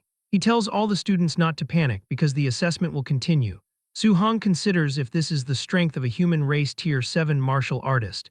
He thinks that sooner or later he will also reach this realm. Tianli returns to the camp flying, and as he is landing, he comments that the golden-winged great rock should have just agreed readily, but instead, it made him thrash the creature.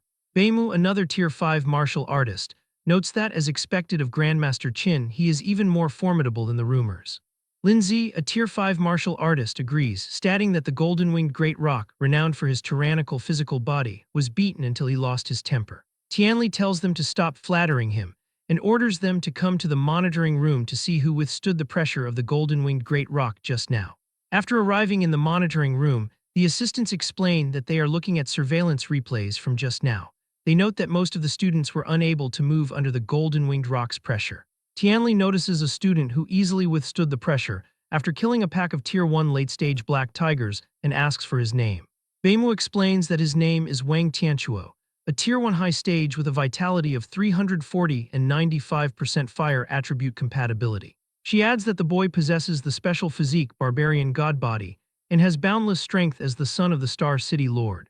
Tianli recalls that the City Lord said having kids is like a lottery, and he had no less than 100 children before finally producing a decent one this time. He then points out a boy who managed to escape the coverage of the pressure with brilliant movement techniques. Beimu identifies him as Lin Xing, a Tier 1 high stage with 325 vitality and 96% wind attribute compatibility from the Star City Lin family. Lastly, Qin Tianli notices a girl with enough mental power to cancel out the golden-winged rock's pressure. Beimu explains she is a spirit master named Xiao Yan, a Tier 1 middle stage with 290 vitality and 95% wood attribute compatibility, who is a scion of the Star City Xiao family. The Grandmaster notes these three face the pressure with ease, showing their strength far exceeds their peers. He asks if there are any other talents. Beimu mentions Lin Po and Wang, both Tier 1 middle stage martial artists. She explains that the dozen or so individuals she mentioned all possess Tier 1 middle stage strength and did not lose consciousness when facing the Golden Rock's pressure.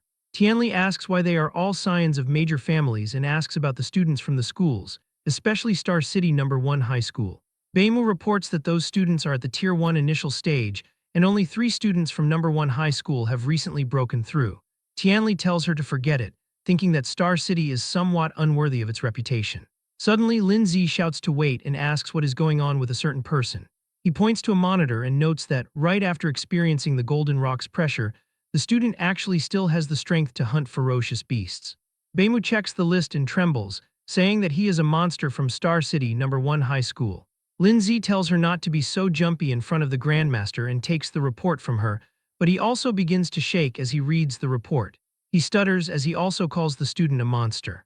Tianli notes that they are young and their temperament isn't very steady. He rips off the paper from the report and looks at it. As he does, his eyes go wide and he asks if the kid is human.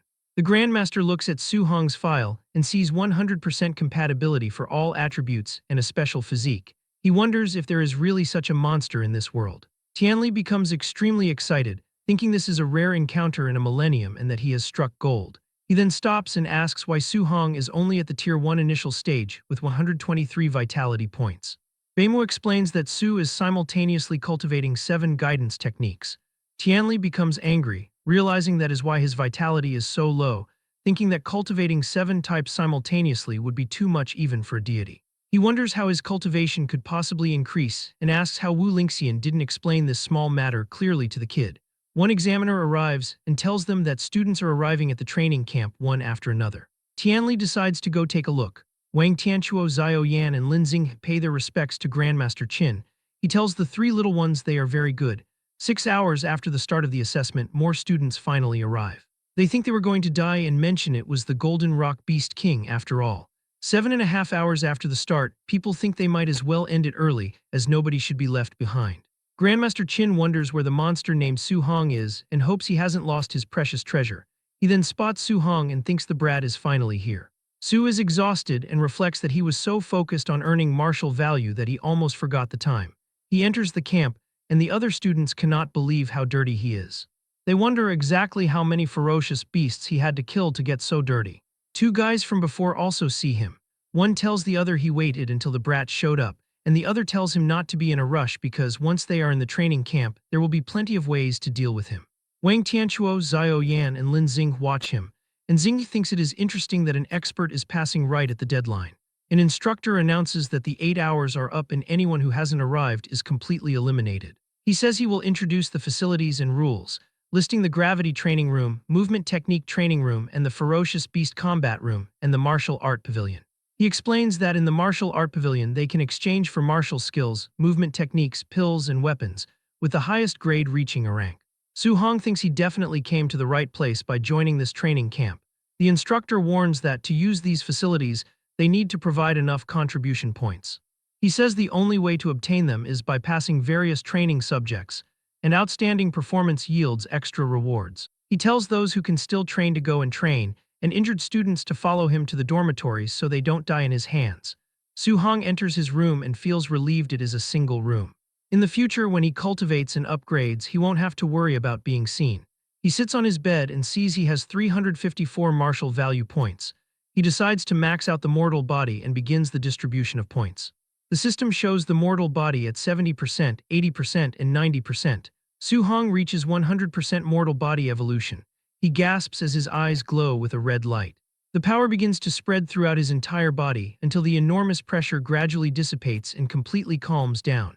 He finds the sensation incredible, reflecting that just the eruption of the physical body alone possesses such power. He checks the system and sees he has obtained the Overlord Body talent, which is described as the existence with the strongest strength among all physiques in the world. Su Hong admits that he has never heard of an Overlord Body before and notices that the spirit rank is at 0%, which means the Overlord Body can still be upgraded, and he wonders what kind of heaven-defying physique it will evolve into next. He is filled with excitement as he decides to test exactly how much strength this Overlord Body possesses. He tries to pick up his spear, but as he does, he realizes the weapon is about to snap just from him casually squeezing it.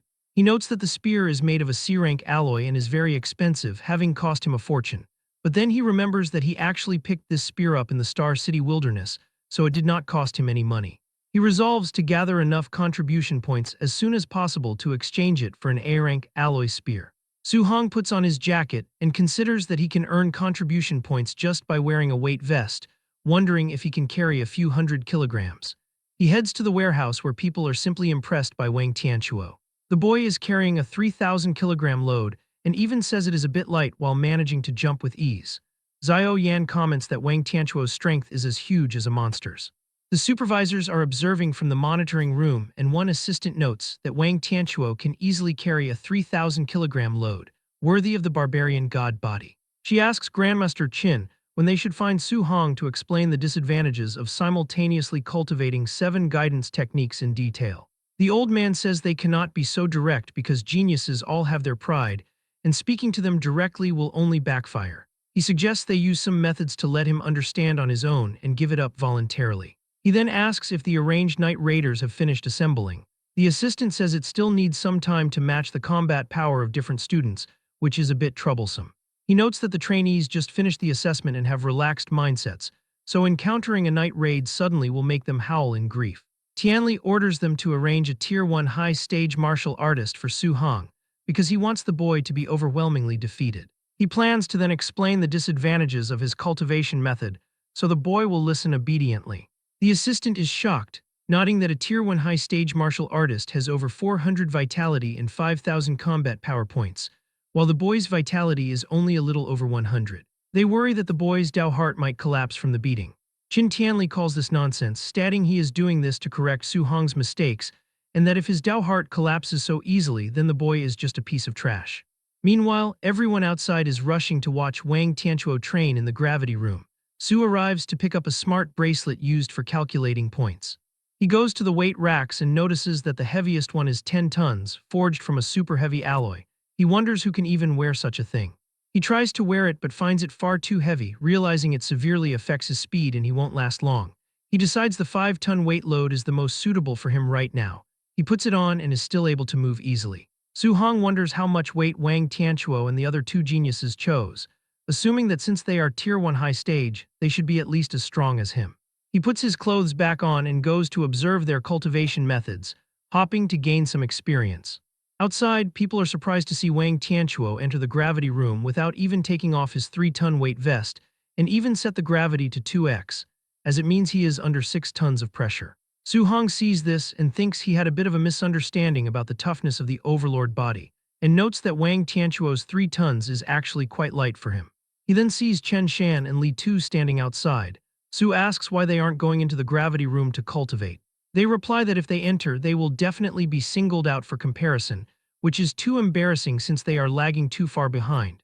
Su sighs at this reason and heads into the room himself. His friends ask if he is really going in and if he is not afraid of embarrassing himself. They suggest he wait until there are fewer people before going in. Other warriors mock him, assuming he probably isn't wearing a weight suit and just wants to surpass Wang Tianchuo in terms of the gravity multiplier. Su Hong enters the room, reflecting that a gravity room is extremely expensive to build and only prominent aristocratic families can afford them. He cannot let this good opportunity slip by. Wearing a 5-ton weight vest in double gravity makes it 10 tons, which he could only hold on to for 10 odd minutes. He decides it is better to set it to 1.5 times so he can last a bit longer. However, the pressure still makes him groan. People watching through the monitor mock him for only punching in 1.5 times gravity without even wearing a weight vest, calling it hilarious. Su Hong begins to meditate, noting that while the heavy pressure makes cultivating a guidance technique more difficult, the cultivation speed has obviously accelerated a lot. 2 hours later, he is still meditating but is completely exhausted. He sees that aside from the thunder and fire guidance techniques, all other guidance techniques leveled up by 1. His vitality even increased from 126 points to 130 points. He turns off the device and struggles to stand up, thinking the gravity room's effect is good and the other facilities probably won't be bad either. He leaves the room exhausted. As he leaves, 2 boys mock him by saying, "Look quickly, the dead last came out so fast." They laugh because he couldn't even handle 1.5 times gravity, even without a weight suit. Su Hong ignores them and starts taking off his shirt, noting that the breathability of the weight suit is too terrible and it is boiling hot. The 2 boys who were just making fun of him are stunned to see the weight suit. They suspect they witnessed it incorrectly, and consider questioning the exact number of kilograms the weight actually weighs. His companion suggests that since Su Hong finished in the last place, the weight is likely only 500 kilograms instead of 5,000. He believes it was something so heavy that it looked like torture for the boy, but it still proves that Su Hong is not entirely weak. They remark that regardless of his effort, he does not compare to Wang Tianchuo at all. At that moment, the crowd begins shouting as Wang Tianchuo exits the room, having withstood 6 tons of heavy pressure for more than 2 hours. They think this is insane, as his physical body strength is definitely number 1 in the training camp. They note that if it were them, they would barely be able to handle a 500-kilogram weight for half an hour. Wang Tianchuo throws the weight on the ground, and the impact leaves everyone in the camp shocked by the heavy thud. He feels relieved, nodding that he finally feels relaxed and light again. His partner admits that he is inferior in terms of strength and asks if they should go to the movement technique room to compete. Wang Tianchuo tells him to stop joking, as the other is a practitioner of an A-rank movement technique and possesses the wind attribute, declaring his brain would have to be broken to compete with him. Su Hong hears about this A-rank movement technique and finds it interesting. Even though the strength of his overlord body is already immense, he is interested in a movement technique of such a high level. Everyone moves to the movement technique training room and is surprised by Lin Xing, who has set the difficulty to the maximum level of 10, while the others can barely reach level 3. Lin moves so fast that eyes can barely follow him for a second. He still has the spare energy to show off as flower petals emerge from somewhere, leaving the crowd wondering where they came from. Su Hong thinks the movement technique is good, and his system starts making progress on the flying swan startling cloud step, as he immediately begins to imitate the essence of Lin, analyzing the movements every second. Su Hong starts walking, drawing the attention of the crowd. He begins to practice the skill and people cannot believe what he is doing. They wonder if he actually thinks he can learn the flying swan startling cloud step just by watching Lin Xing, laughing loudly because they think an A-rank movement technique could not be so easy to learn. Inside his system space, Su-hong repeats the movement hundreds of times, increasing his proficiency until he finally manages to obtain the flying swan startling cloud step at the basic level. He feels relieved since he has finally learned his first A-rank movement technique. However, he finds Lin Xinghe's movements too flashy and showy, which he finds a bit embarrassing. Since he has never seen a normal version of the flying swan startling cloud step, he realizes he can only learn from Lin for now. Having learned the technique, he knows he no longer needs to train in the movement room and can go straight to the ferocious beast room to obtain martial value and raise his vitality. As he leaves the system space, Su-hong is startled and wonders why everyone is staring at him. While the crowd says his posture was incredibly showy and had the essence of Lin Xing, nodding that it was too flashy. He simply cannot believe that he was performing those showy movements in the real world while he was learning them inside the system. Embarrassed, he runs and thinks that he absolutely cannot use Lin Xing as a template in the future. As he runs, people beg him to perform the move again, shouting that he was exploding with handsomeness just now. At that moment, he realizes someone is following him. The duo from before have finally found him and are seeking revenge. They notice he is heading to the ferocious beast room and decide to block the door, planning to give him a few vicious blows when he comes out. At the ferocious beast room, Wang Tianchuo asks Xiao Yan if she really wants to compete to see who is number one in the training camp by killing beasts. He asks if she thinks she can beat his barbarian god body by relying on spiritual telekinesis, accusing her of underestimating him, but she retorts that he is the one underestimating the power of a spirit master. Su-hong watches and thinks it is interesting to see a spirit master's fighting method since he has never seen one in person, so he decides to watch first and earn martial value later. On the big screen, he sees her floating out of thin air, which surprises him because walking on air is a method only grandmasters possess, and he wonders if a spirit master can do that. She gathers energy in her hand and fires streams of flowing light that simultaneously kill 3 Tier 1 high-stage black tigers. Su-hong finds this incredible but wonders what those rays of light are. At that moment, a much larger tiger roars and attacks from behind, but she uses spiritual telekinesis to forcibly bind and control it in the air. She then uses her power again and kills the tiger. Su-hong realizes those streaks of flowing light were actually daggers. He notes that every spirit master is ridiculously strong and can easily crush ordinary martial artists. Suddenly, someone shouts, questioning what the deal is with the giant sword they are seeing. Xiao Yan materializes a massive weapon and with a single strike cuts a giant python beast in half. Su-hong is shocked by the power, nodding she was not holding a weapon before and that such a huge blade must weigh several tons. Lin Xinghe appears and says this is a martial skill belonging to spirit masters that is as high as A-rank. The crowd is amazed as they have never heard of such a thing. Since Lin and Xiao have A-rank martial skills, they soon deduce that Wang Tianchuo must also have an offensive A-rank technique. Lin confirms that Wang has an offensive A-rank skill too, while the crowd remarks that they are all monsters. Su-hong is excited that the training camp is crowded with A-rank martial skills and is certain he came to the right place. Wang Tianchuo also kills high-level beasts, blowing them up with one punch. When one guy asks what skill Wang used, another replies, "What martial skill? This is just his pure physical strength." Su-hong notes that the guy is using just his pure physical strength and does not seem to have any intention of using martial skills. He decides he will find a chance to learn from him next time. Right now, he wants to become a spirit master, but his spirit stat is only 26.5. He notes that one needs to exceed 100 points to become a spirit master, so he is still short 73.5 points. He becomes motivated to go on a killing spree to gain the 735 points of martial value he needs. The duo see Su-hong entering the room and decide to follow him. They note that everyone else is focused on Wang Tianchuo and Xiao Yan, so it is the perfect opportunity to ruthlessly beat the kid up. However, they are shocked when they look at the monitor. They see Su-hong is challenging more than 10 Tier 1 high-stage ferocious beasts at once and wonder if he is crazy. The two of them start to panic as they consider finding an instructor to save Su-hong. However, they believe it is already too late for him because they are certain the monsters will tear him to shreds in seconds. Inside the ferocious beast room, he taunts the creatures, provoking them to charge at him all at once. He springs backward to evade the attacks and he then activates his skill, and energy goes through the monsters' bodies. He then increases his power, attacking every monster with such force that the internal organs of the beasts are completely shredded.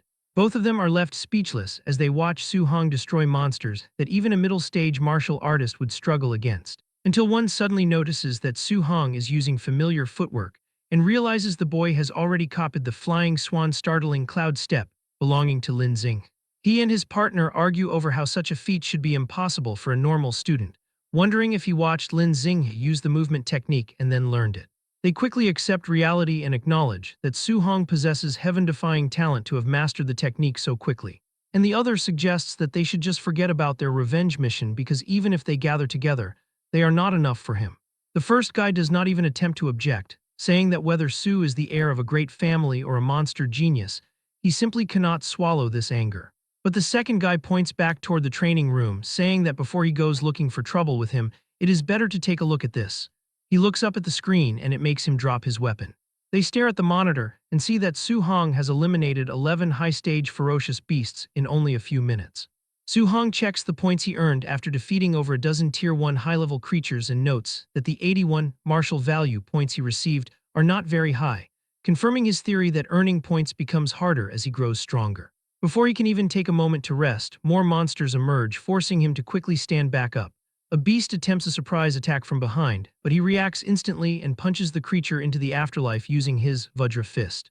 He unleashes a terrifying aura that causes the monsters to hesitate, but he refuses to give them a second chance since he needs their martial value points.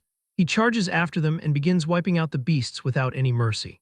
Outside the room, they decide that it would be best for them to simply forgive Su Hong and move on, realizing it would be dangerous if Su Hong encounters them there after he finishes.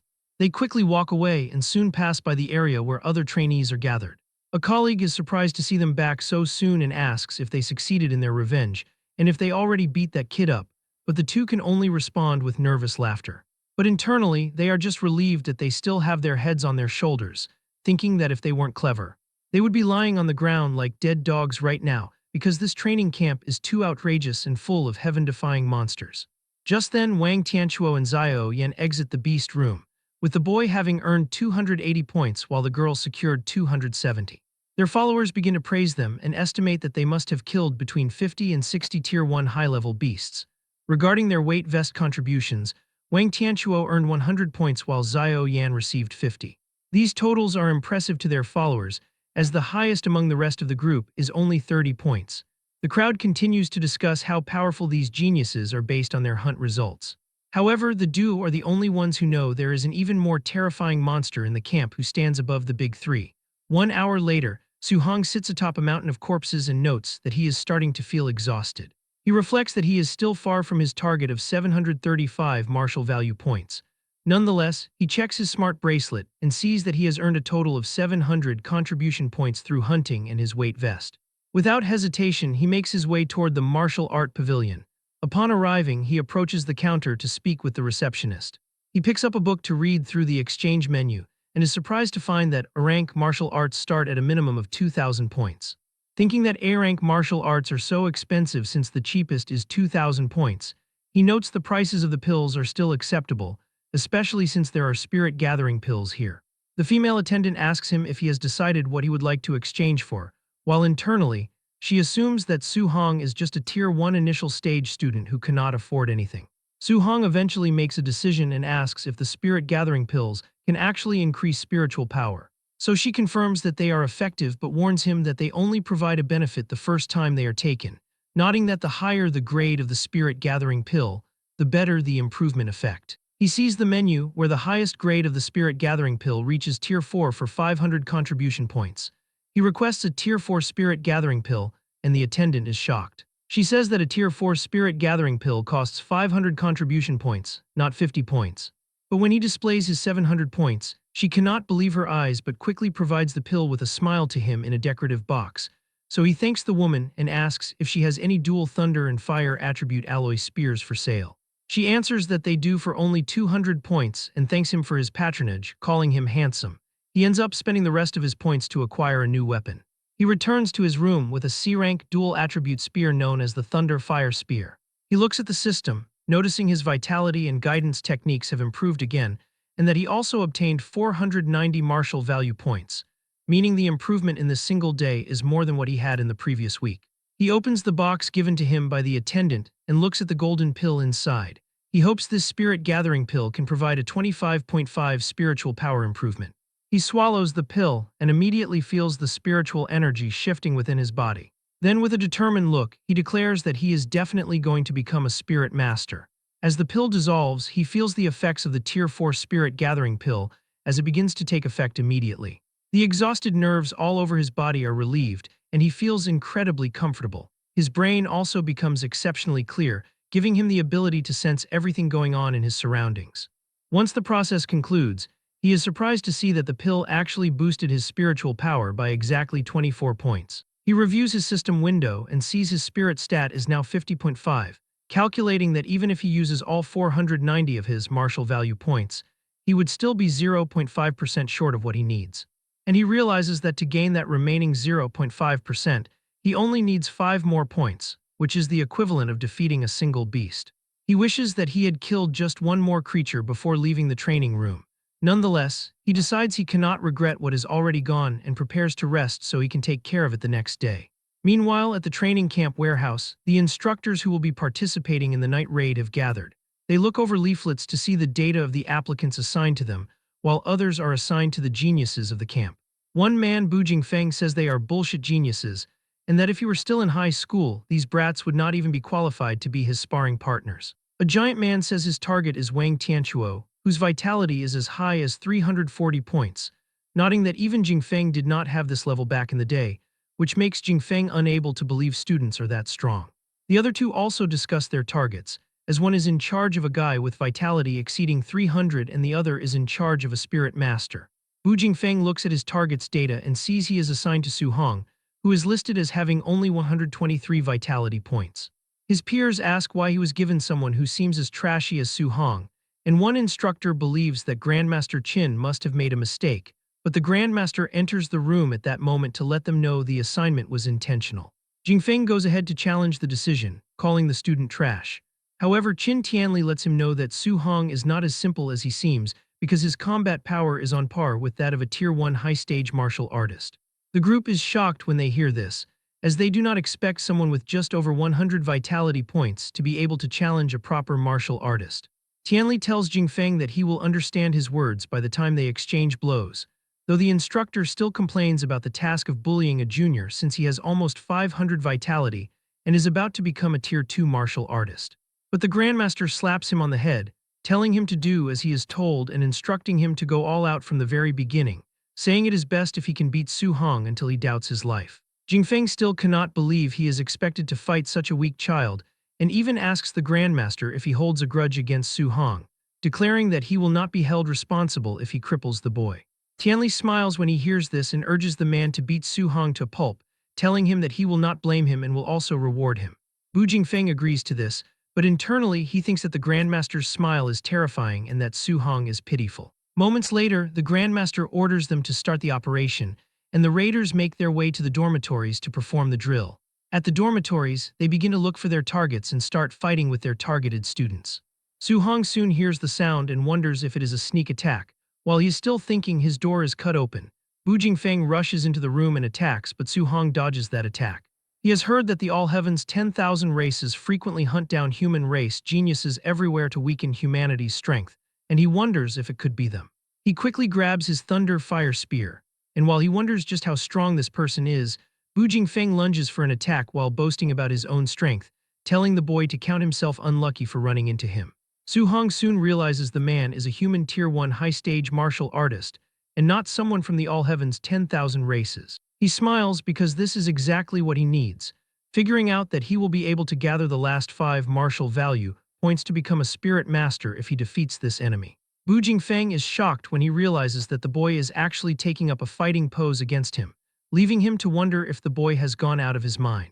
Their weapons clash, and this is when Jingfeng realizes that the boy's physical strength is crazy, confirming that Su Hong's combat power is indeed on par with a Tier 1 high-stage warrior, and that Grandmaster Qin was not lying.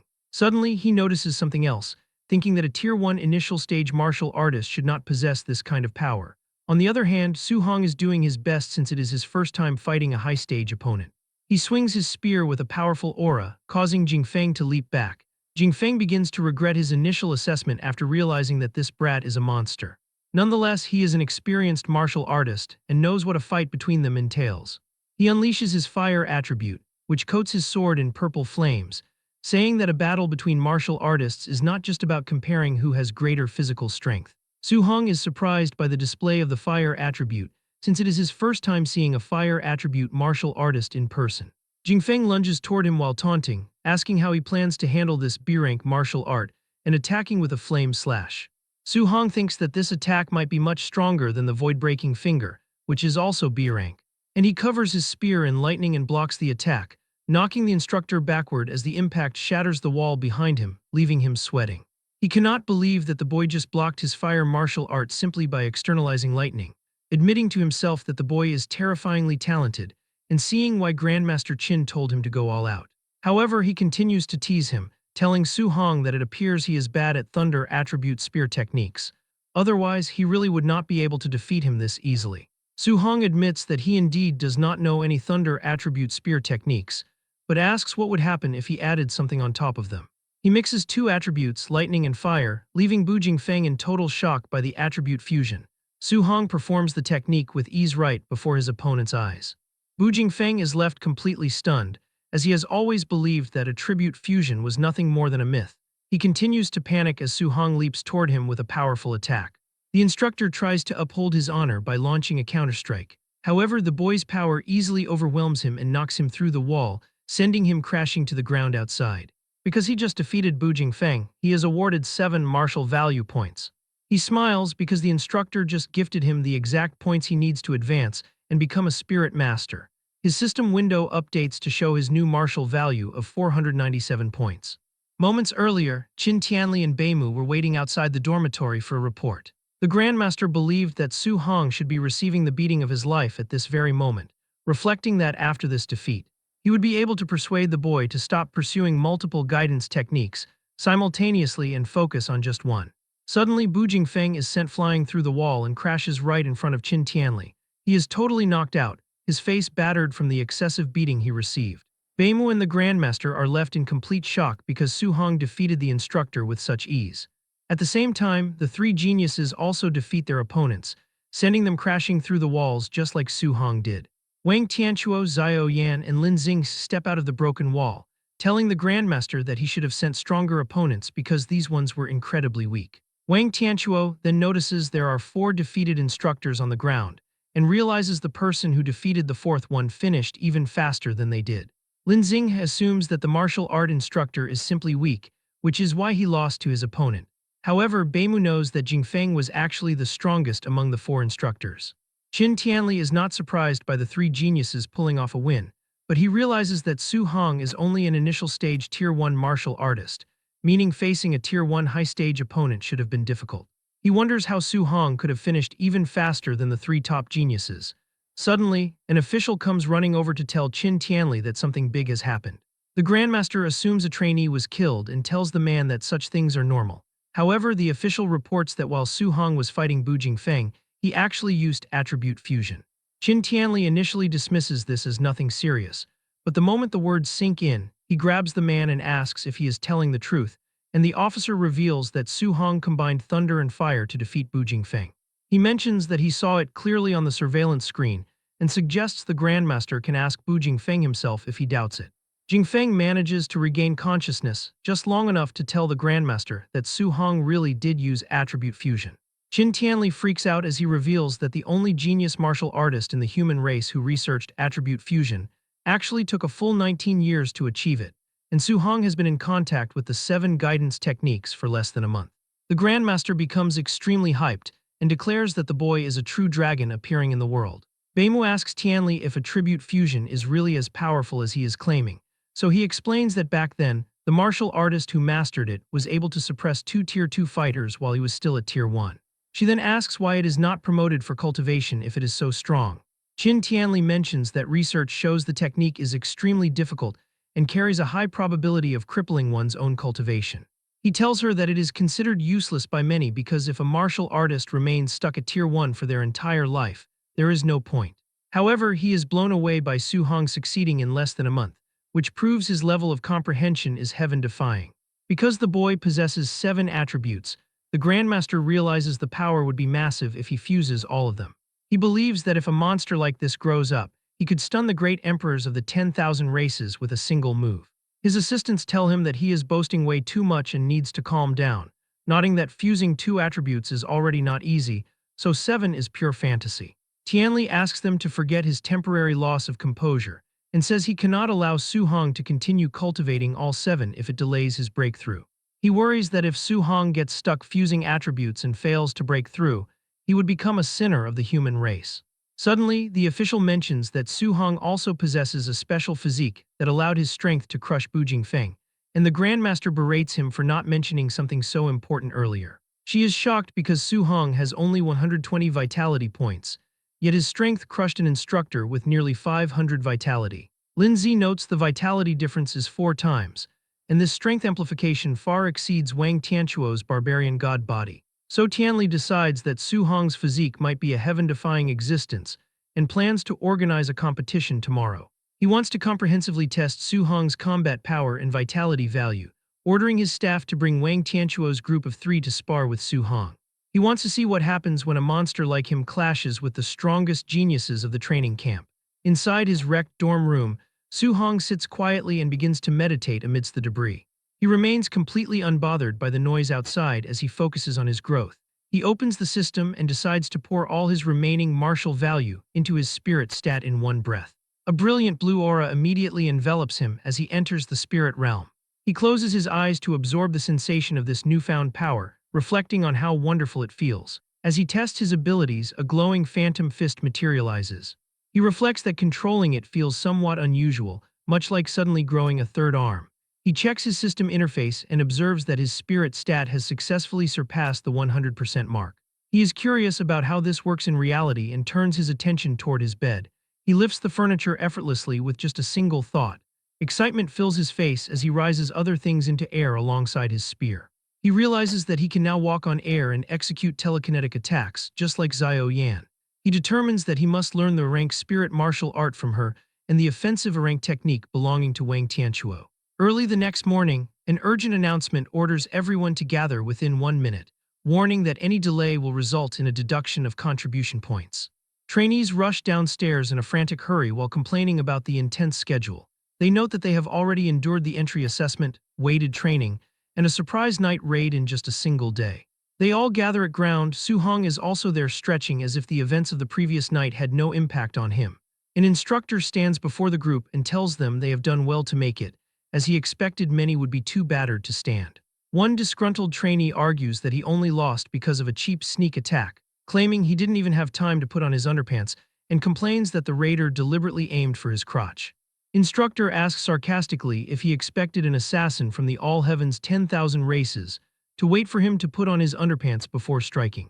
The other students laugh loudly and begin calling the trainee bro underpants from then on. From where he stands, Su Hong agrees with instructor's point about real combat, though he understands why everyone is disgruntled. Instructor announces that there will be a comprehensive test today to give everyone a fair chance to perform. He explains that the system will evaluate their vitality, combat power, spirit, strength, speed, and martial skill mastery. Following the test, there will be an actual combat ranking, where the top 10 students will receive different amounts of daily contribution point rewards. Wang Tianquo, Xiao Yan, and Lin Xing listen with total confidence, as they are already considered the top 3. The other trainees immediately grow excited and focus on fighting for the remaining 7 spots. Su Hong wonders what the reward for first place might be. Instructor quiets the crowd and tells them to follow him to the test. He leads them toward a massive warehouse that serves as a temporary testing ground. Inside, the group gathers around a spider-like machine known as the Tier 2 Combat Power Tester. Grandmaster Qin Tianli observes the crowd and notes that Su Hong is hiding among the trainees without standing out at all. A bandaged student standing nearby assumes the Grandmaster is looking at him with high expectations. Su Hong looks at Boy and internally thinks that he is wrong about who the target is. He begins to feel uneasy, realizing that he is indeed the focus of Qin Tianli's gaze. Tianli addresses the crowd and announces a new temporary decision. He declares that the person who ranks first in the comprehensive score can choose any rank martial art or movement technique of their choice. The crowd reacts with a massive surge of excitement. They realize that rank skills are not common, as even prominent families only possess a few of them. Wang Tianquo becomes more focused as he considers how rare rank techniques are. Xiao Yan looks confident, eager to choose a skill that complements her abilities. Lin Xinghe remains determined to prove his speed is not useless as long as he obtains an rank martial art. Su Hong's eyes light up as he decides he must go all out to claim the top prize. Tianli narrows his eyes, reflecting that he wants to see the true strength of this monster-like youth. He announces the testing order, starting with Lin Xinghe, followed by Xiao Yan and Wang Tianquo, He names Su Hong as the fourth person to be tested. The crowd is surprised that Su Hong is being singled out, but Su remains composed.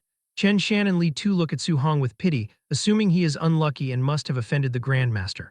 Others theorize that Grandmaster is using Su Hong as a contrast to motivate the poor students, hoping they learn from shame and become brave. While duo who have seen Su Hong fight monster whisper that you guys will be dumbfounded later, Grandmaster explains that the test begins with physical body combat power before moving to martial skill combat power. Lin Xing steps forward and mentions that raw strength is not his strong point. He delivers a punch, causing the screen to display a score of 40-13. The trainees are deeply impressed that he scored over 4,000 without using any martial skills. One student notes that while his physical power seems low compared to his speed, it is still at the level of a Tier 2 martial artist. Su Hong reflects that Lin Xing's physical base must be solid to handle an rank movement technique, and he prepares his system to copy the next move. Lin Xinghe gathers swirling green wind energy around his fist and unleashes the cloud-hiding Gale Fist. The machine shakes as the score jumps to 56-42.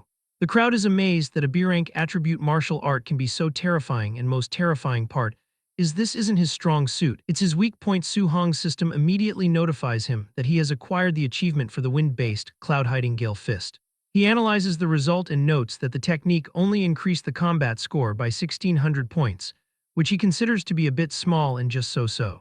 Lin Xing steps down with a smug look, but Xiao Yan tells him that his result is nothing special. She steps up and records a physical body combat power of 32-53.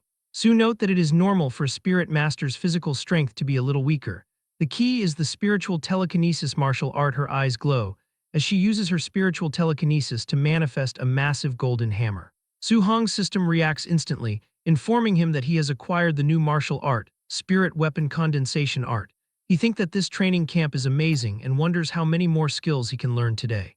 Xiao Yan moves quickly and swings her arm.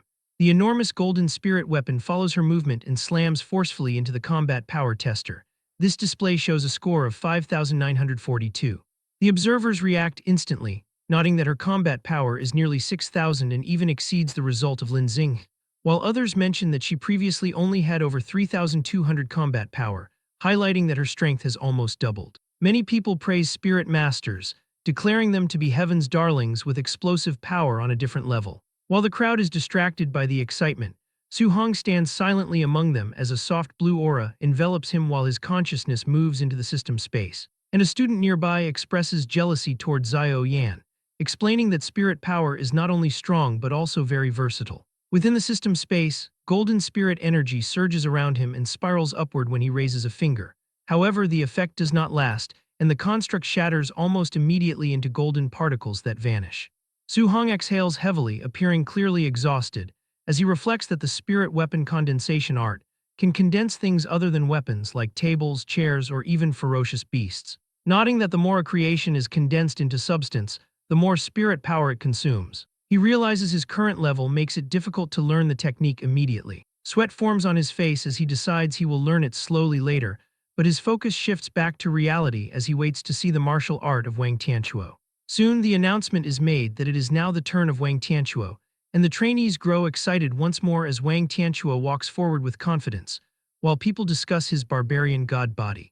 Noting that he possesses terrifying strength and an absolute advantage in combat power, leading many to believe he is securely in first place due to his physique. Su Hong watches silently, wondering about the difference between this physique and his own overlord body. Wang Tianquo tells everyone to watch closely, declaring that this punch represents the gap between them. He drives a heavy punch into the machine, causing the force of the impact to spread throughout the arena.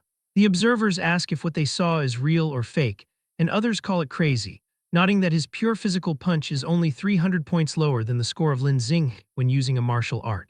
They wonder if this is the immense strength for which the barbarian god body is renowned.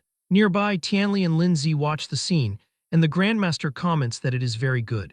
Hearing the praise, Wang Tianquo bows and thanks the Grandmaster for the praise, then announces that he will use a martial art next. Su Hong becomes more interested, realizing the offensive rank martial art is coming. Energy begins to collect around Wang's arm. He steadies himself and focuses his energy to prepare for the attack. Grandmaster recognizes the move and notes it is the A-rank Bone Netherfire Fist.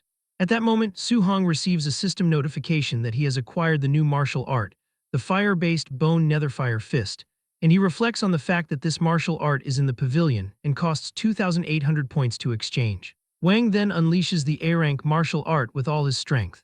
The impact shakes the entire area, and the tester flashes a result of 7,534, causing the spectators to react with shock, noting that another 500 points would reach the standard of a Tier 2 middle stage martial artist with 600 vitality. Grandmaster watches with satisfaction and gives high praise, mentioning that the boy's father has talked about raising a grandmaster for half his life, and he now sees no problem with that. Wang Tianchuo respectfully says he will borrow those auspicious words. Next, Qin Tianli calls for Su Hong to take his turn. As he walks forward, people whisper that anyone who goes up after the top 3 will be extremely humiliated, and some notice he looks very calm, remarking that a dead pig does not fear boiling water. He reaches the front and stands before Qin Tianli and Lin Zi, while the Grandmaster explains that for the first punch, only pure physical strength may be used. Su Hong gives a simple okay and prepares himself. He focuses, telling himself the test reward is definitely his. He dashes forward with speed and drives his fist into the testing machine, causing a massive impact to spread across the arena. The display shows a result of 6,551. Grandmaster stares at the score in surprise, admitting he still underestimated the boy's monster level. The crowd is silent for a moment before reactions spread, questioning if the tester is broken after seeing over 6,500, while others point out that he was the dead last student, yet today he is like a monster. Some trainees mentioned they thought Wang Tianchuo was invincible, but now another expert has appeared. Wang Tianchuo, Lin Xinghe, and Xiao Yan watch closely, with the girl commenting on the exaggerated combat power, while Lin Xinghe insists that this is not combat power a Tier 1 martial artist can produce, and he must be a Tier 2 martial artist. Wang Tianchuo admits to himself that he was too arrogant before. Once the commotion settles, Su Hong asks the Grandmaster if he should continue with a martial art, and the Grandmaster nods in approval and tells him to continue. Su Hong returns to his stance and prepares for the next move. In the next moment, he shifts his focus to the system as the progress bar for the new technique begins to climb through percentages. He stands still as a cold blue, flame-like aura spreads around him, realizing the bone netherfire fist is very suitable for him.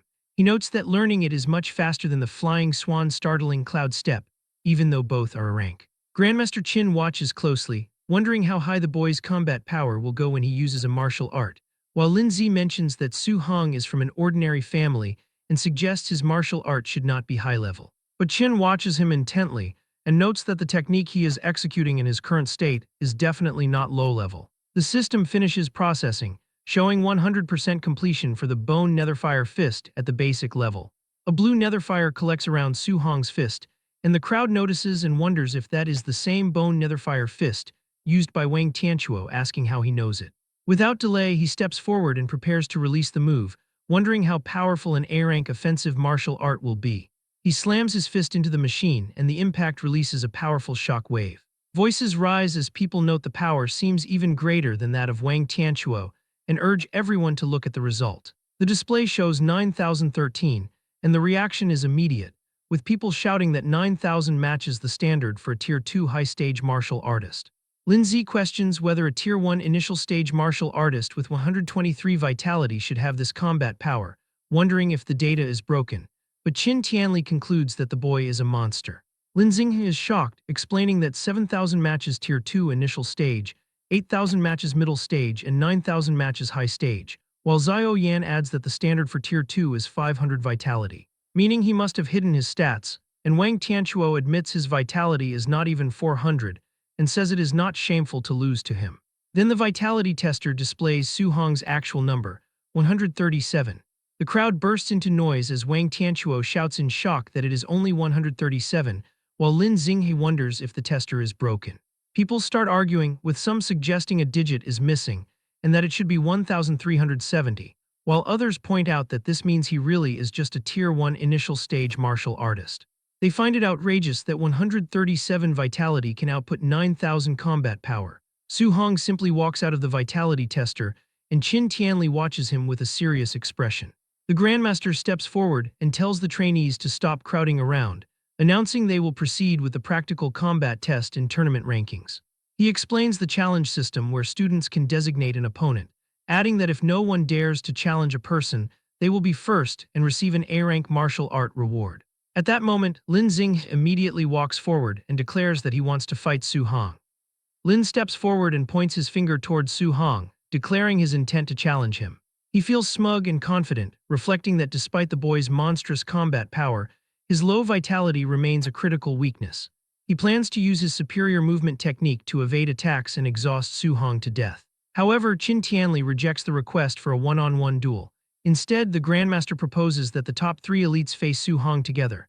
The trio feels deeply offended by this suggestion. Lin Xing scowls at the idea of being underestimated, while Xiao Yan asks if the boy even deserves for all three of them to attack him at once. Wang Tianchuo expresses concern that their combined might could accidentally cripple the kid while they are playing around. Ignoring their complaints, Qin Tianli asks Su Hong for his opinion, and the student calmly replies that he has no objections. The elites glare at Su Hong, irritated because he seems to truly believe he is guaranteed to win. Wang Tianchuo thinks to himself that the boy is being pretentious and that he could leave him stunned all by himself. The Grandmaster announces that the match begins, and the three elites square up against Su Hong inside the testing facility. As the fight commences, they charge forward. Lin intends to blast out a cloud-hiding Gale Fist before running, waiting for Su Hong to engage the others so he can launch a sneak attack. He reflects that with the speed of his flying swan startling Cloud Step, it is impossible for the boy to react in time. His plan is shattered when Xiao Yan and Wang Tianchuo shout in panic for Lin to dodge. Caught off guard, the student turns in shock as Su Hong slides effortlessly past his line of sight and materializes directly behind him. Su Hong prepares a glowing blue punch while calmly bidding him goodbye. Just before the strike lands, the blow is brought to an abrupt halt inches from Lin Xing's face. Given a split-second reprieve, Lin frantically leaps backward to escape. After landing safely, he thanks Xiao Yan for her telekinetic intervention and warns his teammates that the boy's speed is unusual. Restrained by a faint telekinetic aura, Su Hong looks at his hand with mild intrigue. He reflects that it is his first time experiencing the feeling of being controlled by spiritual telekinesis and that he is not used to it. Realizing he must finish off Xiao Yan first, Su Hong rushes toward her with an explosive burst of speed. Xiao Yan is shocked by his speed. Lin and Wang are baffled to see him perfectly executing the flying swan startling Cloud Step and charge to intercept him. Lin wonders how a fire attribute user can perform his wind-based technique, eventually concluding that Su Hong must have dual attributes. He yells for Wang to stop him. Wang steps into the path of Su Hong with his arm ignited in a fiery aura, instructing Xiao Yan to focus on her spiritual control while he blocks the advance. Wang unleashes his A-rank bone netherfire fist. Instead of dodging, Su Hong mirrors the attack perfectly, his own fist erupting with the exact same pale blue flames. Before the strikes can connect, Xiao Yan amplifies her telekinetic hold and freezes Su Hong in his tracks. The crushing pressure causes the concrete beneath his feet to crack. Su Hong notes that the spiritual control is even more troublesome than he had initially imagined. Taking advantage of the situation, Lin leaps and brings down a fierce kick aimed at the boy's head. Observing from the sidelines, Qin Tianli muses that it might have been premature to let Su Hong fight all three elites. He reflects that escaping a spirit master's control requires either overwhelming physical strength or counteracting spiritual power. But despite the pressure, a confident smile spreads across the face of Su Hong. The Grandmaster is shocked to see that the boy is actually smiling. Just as the attacks are about to land, Su Hong unleashes a massive surge of brute strength and forcefully shatters the telekinetic bind. The violent backlash causes Xiao Yan to cough up blood as she loses her spiritual control.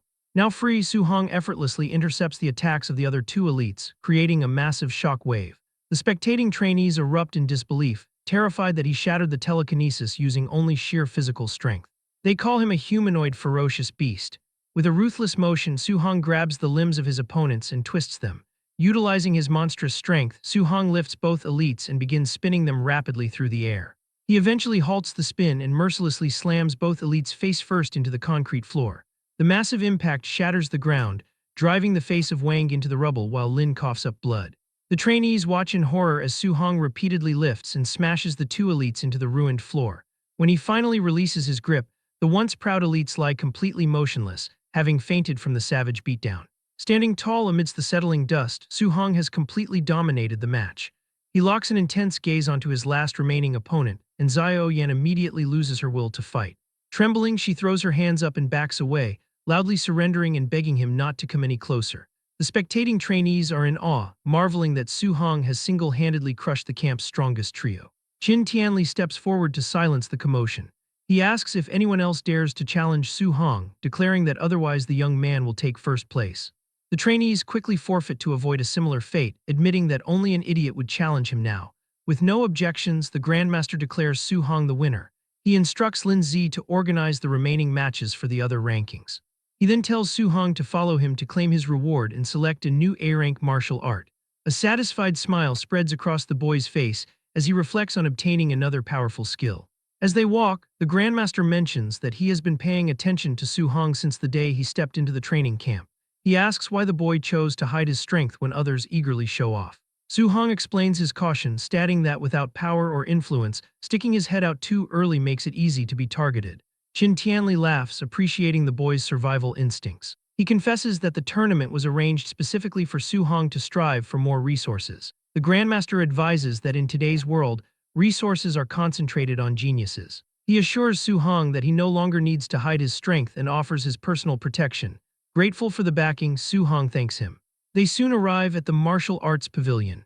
Inside, the receptionist stands at attention as the Grandmaster orders her to bring the list of martial arts. He tells Su Hong to look carefully and ask if there is anything he does not understand.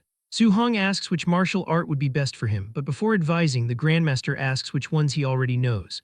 Su Hong lists the Bone Netherfire Fist, Flying Swan Startling Cloud Step, Cloud Hiding Gale Fist, and Void Breaking Finger. The Grandmaster's expression tightens as he points out that those techniques are not in the camp's inventory. He asks incredulously if the boy really learned them just by watching Lin Xinghe use them once. When Su Hong casually confirms this, a drop of sweat rolls down the Grandmaster's face. He stares in silence, internally reflecting that the boy is truly a monster. The martial arts pavilion administrator watches in total shock, wondering who Su Hong could be to have Grandmaster Qin Tianli personally assist him in selecting a technique. As they look through the catalog, Qin Tianli suggests that since the boy already possesses offensive and movement skills, a control-type martial art would be best to balance his abilities. He recommends the A-rank Flame Cage, which condenses fire spiritual chi into a prison to trap and immobilize enemies. The Grandmaster explains that control-type arts require spiritual chi to leave the body, which is a difficult step that even most Tier 2 martial artists cannot achieve. Despite Su Hong currently being only at the Tier 1 initial stage, Qin Tianli believes that with his talent, he should be able to learn it. The old man mentions that he has learned this martial art before and offers to demonstrate it first so the boy can decide whether to choose it. Su Hong thanks him, as Qin Tianli summons a small flame from his hand. The Grandmaster notes that the power of control-type arts is immense and explains the battle's strategy. First, trap the enemy with the flame cage, and then launch an attack to achieve a one-hit kill. However, he warns that maintaining the cage while launching an attack would be impossible for the boy to perform right now. Qin Tianli admits that he only mastered that level of coordination after becoming a Tier 3 martial artist. Hearing that it is so difficult, Su Hong immediately shakes his head and tells the Grandmaster he is giving up on the technique and will choose something else. Qin Tianli is surprised by how quickly he surrenders his pride, reflecting that while most geniuses are arrogant, Su Hong actually listens to advice. Internally, Su Hong smiles because the system has already notified him that he acquired the new skill, Fire Flame Cage, just by watching the demonstration. Having already obtained the skill for free, he politely asks the Grandmaster to help him look for a different martial art. Qin Tianli flips through the pages and suggests a defensive technique next. He recommends the A-rank Earth attribute skill, Thick Earth Armor, which condenses battle armor on the user's surface for extremely high defense. Su Hong considers the idea and realizes that adding a defensive art to his special physique will yield incredible results. He tells Qin Tianli that he will follow his advice. As they finalize the choice, the Grandmaster asks what his special physique is called, so Su Hong confidently names it the Overlord Body. Privately hopping, the old man will be so impressed that he offers him a whole basket of A-rank skills.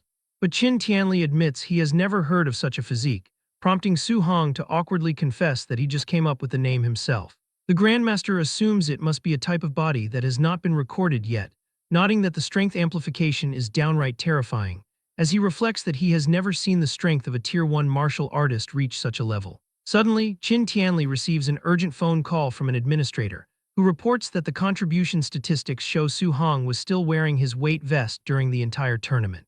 The Grandmaster is shocked and asks if the boy really fought Wang Tianchuo and the others while weighted. Su Hong casually agrees, explaining that he would not have been able to get the points otherwise. Qin Tianli clutches his chest and tells himself to stay calm because the boy is a monster who should not be viewed with a normal mindset. He tells Su Hong to stop obsessing over points and take the vest off immediately, promising there will be plenty of rewards later. Su Hong agrees and hands the vest over to the pavilion administrator, warning her that it is a bit heavy.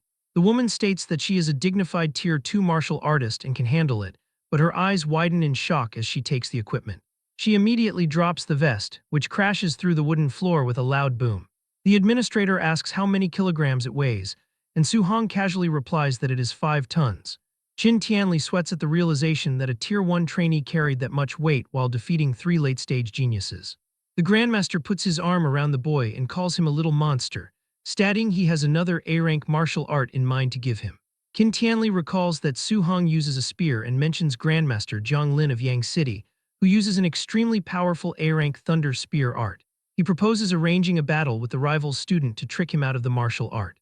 Su-hong notes that this is not very nice, but Qin Tianli complains that Zhang Lin constantly mocks his training camp as being full of trash and he wants to mock him back. He tells the boy to go back and prepare, as they will head to Yang City early tomorrow morning. Su-hong returns to his room and is pleased to find the staff has tidied it up. He sits down and observes his system has registered several new skills, including Fire Scorch 4 Fields, Spirit Soul Capture Art, and Thick Earth Armor. He decides to cultivate all 3 to the basic level before morning. Meanwhile, Qin Tianli calls his rival and tells him to get the Thunder Spear art ready for a challenge. Grandmaster Zhang Lin dismisses the threat, bragging that his Yang City training camp has produced a wood spirit body genius who has already broken through to Tier 2. He boasts that his student Lin Chunfeng learned the A-rank control-type martial art, Wood Prison, in just 2 days. Zhang Lin watches as the green-haired student attempts to use the technique, but the wooden vines stop growing and start to dissipate before they can fully trap the target. Lin Chunfeng sighs at his failure, but he confidently tells the Grandmaster that he will reach the basic level within a month.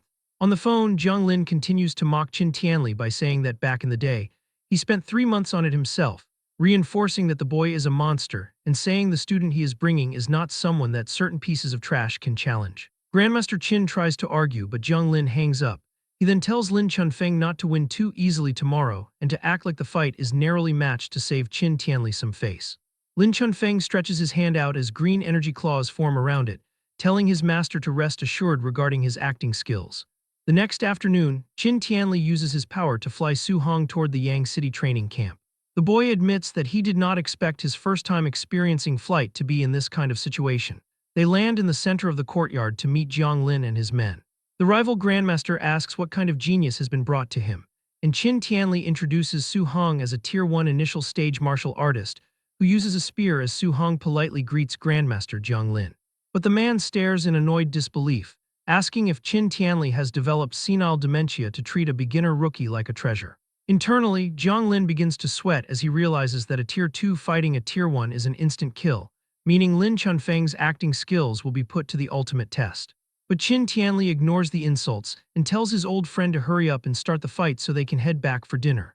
A large crowd of trainees gathers at the Yang City training camp arena in a state of high excitement. Many wonder about the visiting genius from Star City, jokingly hoping that the challenger will not be too weak. Zhang Lin introduces the famous Grandmaster Qin Tianli and his student, Su-hong, to the assembled crowd. Smiling awkwardly, Zhang Lin reveals to everyone that Su-hong is at the Tier 1 initial stage. The local trainees erupt in disbelief, feeling insulted that someone so weak would dare to challenge them. They mock Su-hong, pointing out that their champion, Lin Chunfeng, is a Tier 2 martial artist who can crush him instantly. Lin Chunfeng starts sweating nervously after hearing the comments. His master ordered him to make the fight look close to save the pride of Qin Tianli, but he panics over how to fake a fair battle against such a weak opponent. Ignoring the noise, Zhang Lin confirms the bet with Qin Tianli. If his student wins, Qin Tianli must teach him an A-rank martial art. Pretending to be generous, Zhang Lin tells Su-hong that if he somehow manages to win, he can choose an extra A-rank martial art as a prize, and Su-hong politely thanks him for the offer. Qin Tianli sarcastically calls his rival a nice guy while slapping his back. Meanwhile, Zhang Lin remains fully confident that a Tier 1 beginner can never defeat a Tier 2 student who possesses a rare wood spirit body. The competitors step into the arena while the Grandmasters watch from the side. Zhang Lin subtly reminds Lin Chunfeng to hold back his strength. Gripping his sword, the anxious student assures his master that he will comply. As he draws his blade, Lin Chunfeng continues to worry about his acting skills. He is terrified of accidentally hurting the beginner with a single careless strike. Noticing that his opponent is unarmed, Lin Chunfeng asks why Su-hong is not using the spear he brought to the camp. Su-hong casually stretches and replies that he will not use his weapon for now.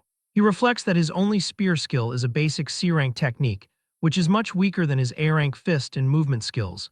He realizes that using the spear would put him at a clear disadvantage. Lin Chunfeng misinterprets this practical choice as pure arrogance and grows annoyed. Eager to test this confidence, he leaps into the air and charges at him with his sword. Covered in a green aura, Lin Chunfeng swings his blade downward. Su Hong easily dodges the heavy slash, stepping aside as the weapon smashes into the stone floor and sends debris flying. Using his A-rank movement skill, Su Hong gracefully glides backward across the arena. He leaves a trail of wind behind him as he keeps his distance. Lin Chunfeng is shocked to see a beginner use an A-rank wind movement technique. Thinking that it is interesting and refusing to let him escape, Lin Chunfeng charges forward again. He declares that movement skills are useless now and unleashes his wood prison technique. Thick green vines shoot from the ground and tightly wrap around the leg of Su Hong. Su Hong briefly praises the talent of Lin Chunfeng for possessing a rare control-type skill. He remains calm and flares his aura, preparing to use raw physical strength to break free.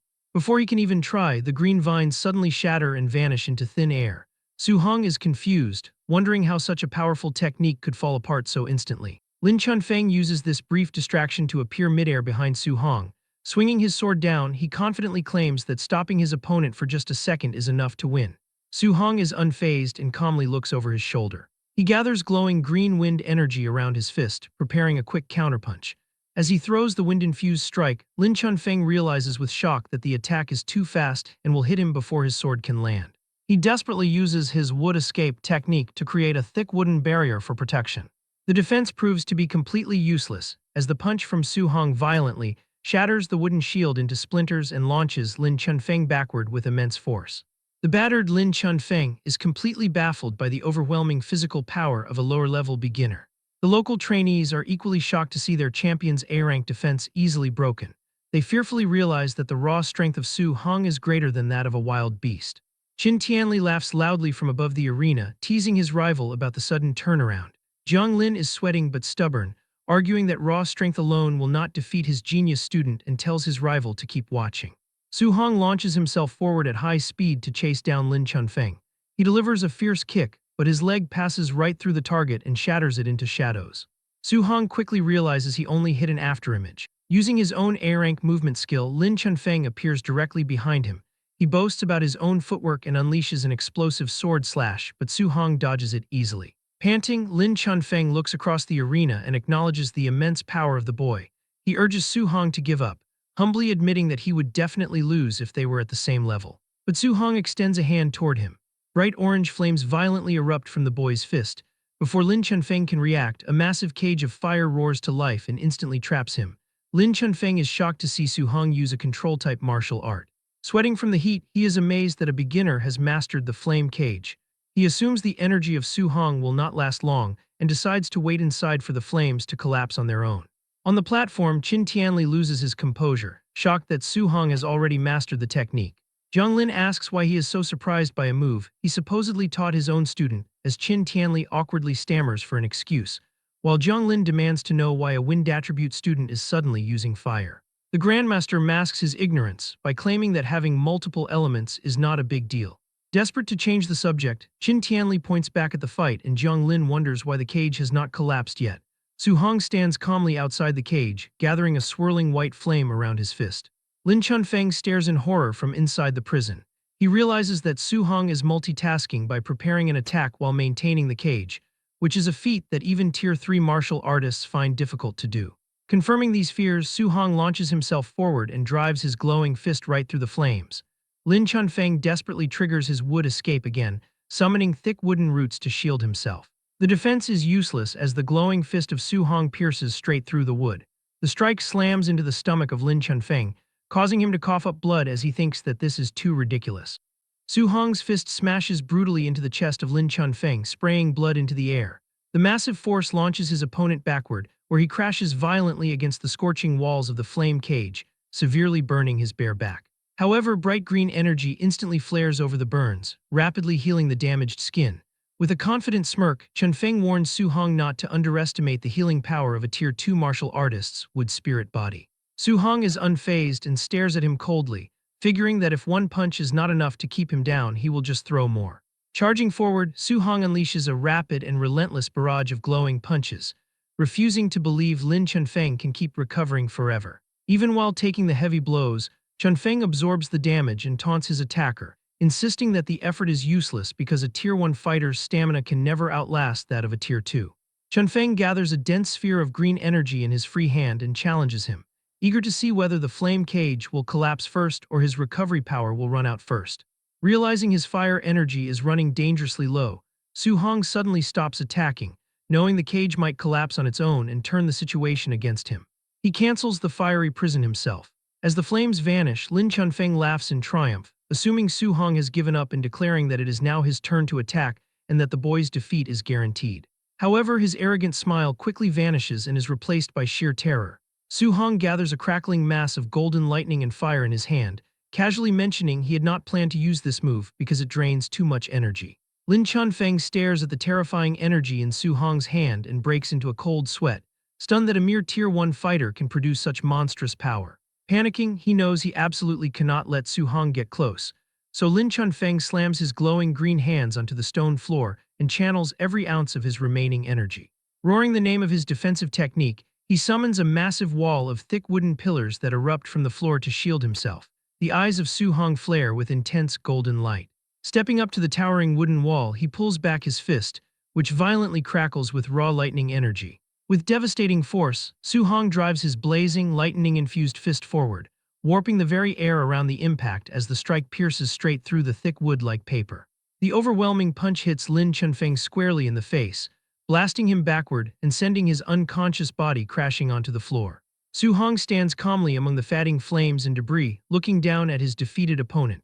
A stunned silence quickly falls over the massive crowd. The Yang City trainees erupt into panicked disbelief, horrified that their champion was knocked out in one strike despite his Tier 2 healing powers, and they cannot believe Su Hong is still only an early Tier 1 fighter. Grandmaster Jiang Lin breaks into a cold sweat and, staring in absolute shock, turns to his old rival and asks what kind of monster Qin Tianli has brought to the camp. Jiang Lin trembles as he points at the arena, realizing the boy used attribute fusion to achieve that destruction, and he is amazed that a young Tier 1 fighter has already mastered such an advanced technique. Grandmaster Qin Tianli sips his tea innocently and casually remarks that he definitely will not tell his old rival about Su Hong mastering dual attribute fusion in just 1 month, while Jiang Lin stares back in complete disbelief. Continuing to brag, Qin Tianli looks away and adds that if Jiang Lin knew Su Hong had 100% compatibility with all 7 elements and was training 7 guidance techniques at once, he would probably drop dead from fright. Pretending to be clumsy, Qin Tianli cheerfully apologizes for letting the secret slip, though his smug face shows he does not regret it at all. Meanwhile, Jiang Lin stands paralyzed as his mind struggles to process how a student could achieve such insane feats in a single month. Qin Tianli throws an arm around his dazed rival and brings up their bet, demanding that since Su Hong won the match, Jiang Lin must teach the boy the A-Rank Thunder Spirit Art and his ultimate Palm Thunder, to which Jiang Lin mindlessly agrees. Sometime later, inside a massive dome-shaped training room, Su Hong and Jiang Lin stand across from each other in a high-tech arena while holding practice spears. Jiang Lin stares at the young trainee, still amazed by the monstrous potential of the boy, admitting to himself that he has never met anyone like Su Hong in his entire life. Pushing aside his shock, Jiang Lin introduces the technique he is about to show, an A-Rank Thunder Spear art called the 9 Heaven-Breaking Spears. As blue lightning violently crackles around his grip, Jiang Lin explains that the art has 3 stances, with 3 unique moves in each stance for a total of 9, and he warns that both the destructive power and the difficulty increase heavily with each stance. Noting the extreme difficulty, Jiang Lin says he would normally never teach it to a fighter below Tier 4, yet given the rare talent of Su Hong, he is confident the boy can learn the first stance without issue. Jiang Lin tells Su Hong to watch closely as his eyes glow. He unleashes the first stance, River Overturning, sending a massive wave of pure lightning crashing down vertically through the arena. Moving smoothly to the next attack, Jiang Lin announces the second stance, Sea Inverting. Sweeping his spear, he summons a huge wave of lightning that surges across the arena like a raging ocean. Su Hong grips his own weapon tightly while watching the incredible display, feeling like a tiny boat lost at sea within the simulated storm, knowing even a single stray bolt could completely capsize him. Without pausing, Jiang Lin performs the third stance, Heaven Breaking. He thrusts his spear, releasing a piercing blast of lightning that strikes the center of the room with explosive force. The residual power of that last spear strike whips up a massive and terrifying tornado of swirling electricity. Su Hong observes the fierce storm and realizes the Grandmaster clearly pulled his punch so as not to destroy the room, and even though he feels like a mere ant in front of him right now. The eyes of Su Hong shine with determination as he firmly resolves that in the future, he will also possess such combat power. As the storm finally fades, Zhang Lin hands Su Hong a small manual explaining the 9 heaven-breaking spears, telling the trainee to practice on his own first and offering to answer any questions if he does not understand something.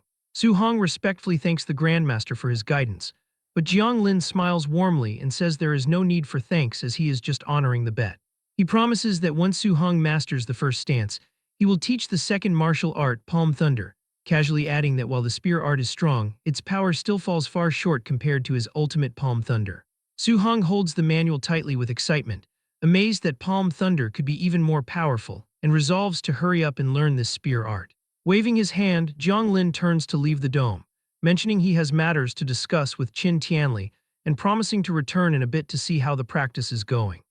An hour later, Grandmaster Jiang Lin returns to the training room and asks Su Hong if he has grasped the trick yet, telling the boy there is no need to rush as it usually takes months to learn. However, he stops dead in his tracks as he sees Su Hong surrounded by a massive, swirling vortex of golden lightning. Su Hong then unleashes a powerful, crackling blast of electricity from his spear. As the lightning fades, Su Hong turns to the Grandmaster and actually complains that the spear art is too difficult, mentioning he has only barely reached the basic level for now. He then immediately asks to be taught the ultimate skill, Palm Thunder. Jiang Lin is left completely dumbfounded and wonders if he is looking at the talent of a true monster. Later, as the sun sets over the horizon, Jiang Lin sits outside the dome with a completely blank expression on his face. Grandmaster Qin Tianli approaches and asks why he is dazed, questioning if he has finished teaching the boy Palm Thunder. Still in shock, Jiang Lin simply says he is done and tells Qin Tianli to go see the results for himself. Skeptical, Grandmaster Qin heads toward the door while wondering if his rival is holding back, noting that Palm Thunder is impossible to learn without hand-in-hand instruction. His words die in his throat the moment he opens the door to find Su Hong crackling with electricity, holding a perfect, high-density ball of lightning in his hands, as he cheerfully announces he has finally learned the skill. Both Grandmasters stand in the doorway, completely stunned, as even Qin Tianli is shocked by the boy's terrifying speed. Jiang Lin despairs as he remembers it took him 3 long months to master the same skill, a feat for which his own teachers had praised him as a genius.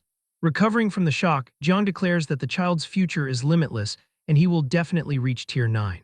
Qin tells him to stop sighing and offers to take his rival out for a meal, nodding they haven't got together as brothers in a long time.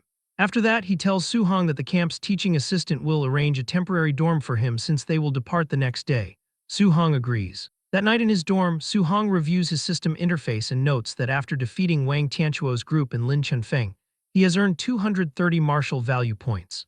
He realizes his vitality is currently too low and that his spiritual power, physique, and martial arts also need continued upgrading.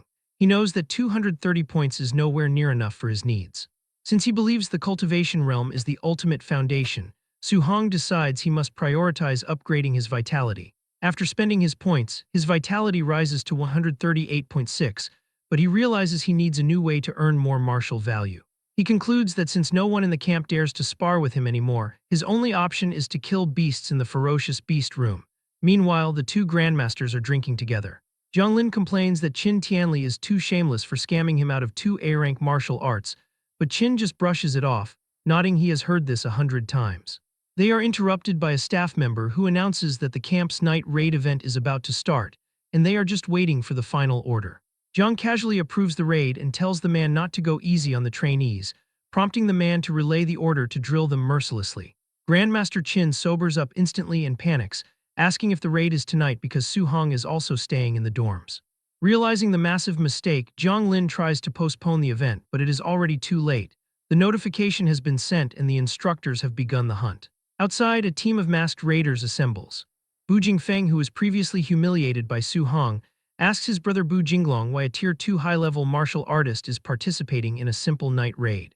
Jinglong explains that Grandmaster Jiang Lin specifically asked him to handle a wood spirit body trainee with strong recovery abilities. Jinglong remarks that the Grandmaster is just making him bully a kid who is only at the Tier 2 initial stage, but Jingfeng pauses, nodding the description sounds very familiar. Jinglong smirks and teases his brother about being counterkilled during a previous night raid, telling him he really embarrassed the family. A flustered Bu Jingfeng defends himself, claiming he underestimated the enemy and vowing to eliminate Su Hong if they meet again.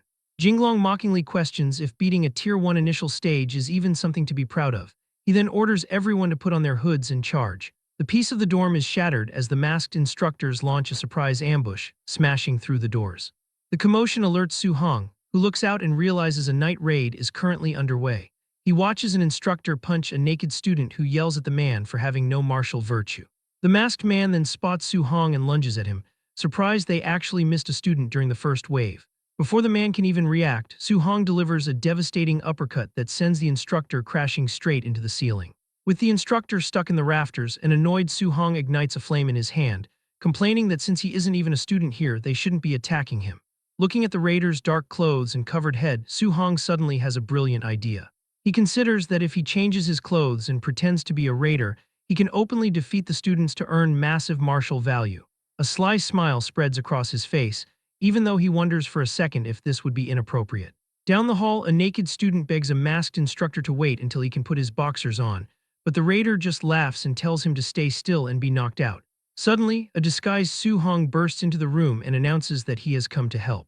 The real instructor turns around, confused, and asks what the newcomer is doing there since he is the one in charge of this specific area.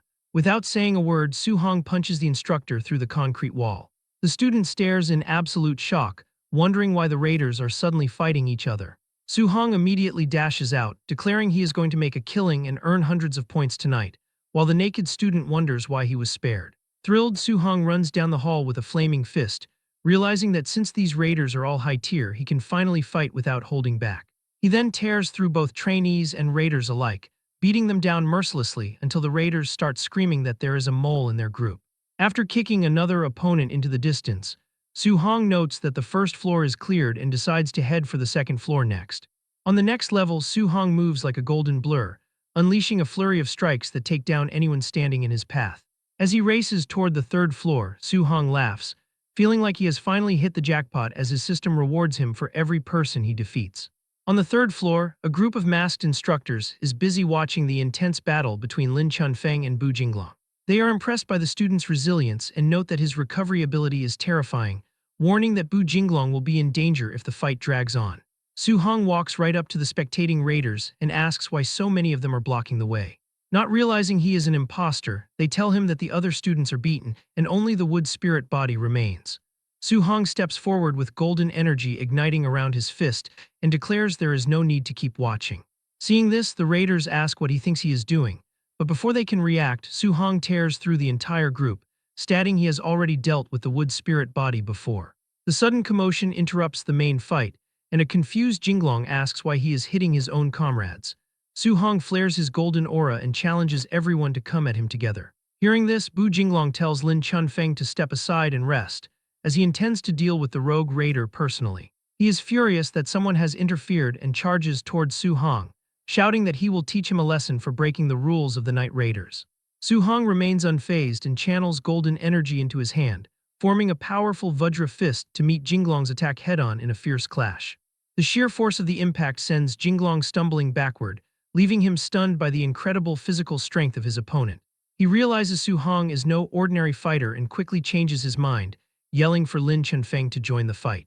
Chunfeng immediately unleashes his wood prison technique, causing thick vines to erupt from the floor. However, Su-hong swiftly flips out of the way and evades them with ease.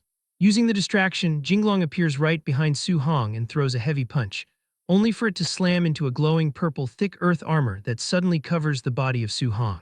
Jinglong stares in absolute shock, wondering where this monstrous fighter came from and how he could so easily block a high-level Tier 2 attack. Before he can even process what has happened, Su-hong vanishes and reappears, smashing the elite instructor into the wall with enough force to shatter his armor and make him cough up blood. Su-hong does not pause and leaps over the stunned Lin Chunfeng to drive his blazing fist into the back of the trainee's head, smashing him face first into the ground and knocking him out cold. Moments later, the system rewards Su-hong with martial value points for both victories. He checks his status and is thrilled to see his balance has skyrocketed to over 2,400 points, celebrating his sudden wealth. The next morning, Lin Chunfeng and Bu Jinglong stand among the other bruised and battered raiders while nursing their injuries and looking completely defeated. An enraged Grandmaster Jiang Lin points at the injured men and loudly blames the carnage on the monster student of Qin Tianli. Qin Tianli plays dumb and casually denies any involvement, prompting Jiang Lin to ask sarcastically who else could have possibly caused such destruction.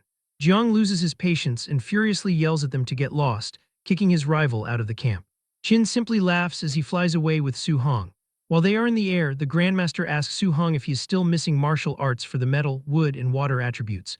Su Hong confirms this and is curious why he is asking. With a sly grin, the Grandmaster suggests they go pay a visit to a few more of his old friends. Over the next 10 days, the pair travels to 3 different training camps. They repeat the same plan, with Su Hong easily defeating the local champions, while Qin Tianli smugly collects the winnings and brushes off accusations of cheating from the angry rival grandmasters. Back in his own dorm, Su Hong meditates to absorb his new skills. The system confirms he has successfully learned the basic levels of the A-rank metal ripple, woodvine entanglement, and water dragon techniques. Opening his eyes, Su Hong marvels at his new arsenal and admits he never dreamed he would possess so many A-rank martial arts. Seeing his martial value is now close to 3,000 points, he decides it is finally time to use them to increase his core vitality. Su Hong begins to pour all his accumulated points into his vitality. As the system registers the upgrades, his body surges with intense heat and swells painfully with raw energy. He is sweating heavily from the sudden expansion and realizes he might have added too much at once as his vitality shoots up to 450. As his body slowly returns to normal, a panting Su Hong kneels on the floor. Despite the pain, he is thrilled to realize he is now only 50 points away from breaking through to become a Tier 2 martial artist. Checking his stats, Su Hong sees he has exactly 100 martial value points left. He debates whether to use them to strengthen his spiritual power or his rare overlord body. He decides to test the limits of his special physique and chooses the option to upgrade the overlord body. The system immediately takes his remaining 100 points, but only gives him a tiny 0.1% increase. Seeing this, Su Hong thinks that it is way too hard to upgrade. It seems from now on he should prioritize breaking through to Tier 2 martial artist and decides to go to the ferocious beast room to farm some more martial value. Before he can leave, he runs right into Grandmaster Qin Tianli.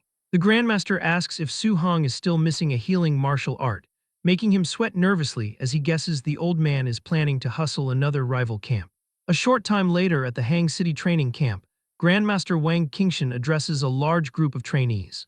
He announces a brutal wilderness special training event, where students must survive in the 10,000 Monster Mountain range for 7 days without any outside supplies. Su Hong stands among the local trainees with his spear and listens to the harsh rules. He silently notes that as a provincial capital, the camp of Hang City is filled with real geniuses, and is much tougher than Star City since these trainees can only earn points by killing beasts at or above their own level. When Grandmaster Wang officially starts the training, Su Hong leaps into the dangerous mountain range along with the rest of the Hang City trainees. Watching the students leave, Grandmaster Wang questions the confidence of Qin Tianli and points out that Su Hong has not even reached Tier 2 yet. Qin Tianli simply confirms their bet. If Su Hong wins the survival challenge, Wang Qingshan must teach him an A-rank healing art. In return, he arrogantly promises to teach an A-rank martial art to every single Hang City student that manages to beat Su Hong. Wang Qingshan is amused by this and wonders if his rival can actually afford to make such a promise, reminding him that half the students are already at Tier 2. He then just brushes off the danger and claims that facing the beasts early will be good for the boy. Hearing this, Grandmaster Qin asks with alarm if beasts from the 10,000 races demonic cult have arrived. Wang casually confirms they have but dismisses them as just low-level Tier 2 and Tier 3 creatures. Qin Tianli accuses Wang Qingshan of sending the students to their deaths by making them fight Tier 3 monsters. Wang coldly replies that the war of 10,000 races is incredibly cruel and true powerhouses can only be forged through extreme hardship. The young trainee is already deep in the wilderness and violently cuts the head off a massive wolf beast with a lightning-infused spear strike. Su Hong is eager to test out his new abilities and summons a barrage of golden metal ripple energy beams that pierce through a pack of beasts. He does not pause and then uses his wood attribute to conjure thick, glowing vines of woodvine entanglement to crush a giant snake. As night falls over the mountain range, Su Hong summons a massive water dragon which violently blasts through a fiery beast, showing his complete dominance over the wilderness. He steps into a dark cave past the glowing body of his latest victim and acknowledges the incredible destructive power of his new A-rank martial arts. However, he also notices that his spiritual energy drains far too quickly when he uses them one after another. Standing in the bloody cave, Su Hong checks his system. Seeing he has earned over 500 martial value points and his vitality is maxed out, he decides it is time to push for his Tier 2 breakthrough. Su Hong sits down to meditate and begins channeling his points into his vitality. A fierce fiery aura erupts around him as the system registers the steady upgrades and pushes his body toward its new limits. Meanwhile, deep in the forest, a red-haired cultist grumbles as he patrols the dark woods.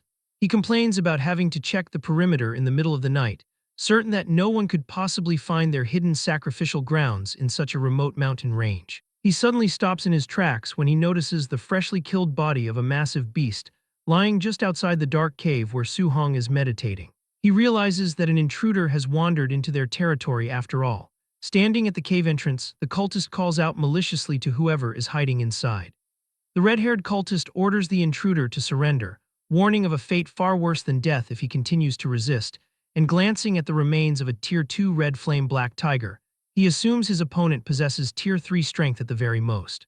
From inside the cave, Su-hong listens to the man's arrogant tone, and since the cultist speaks so dismissively of Tier 3 martial artists, Su-hong suspects he might be facing a formidable Tier 4 expert. Although he has recently broken through to the Tier 2 realm, he admits he lacks the confidence to defeat a Tier 4 martial artist.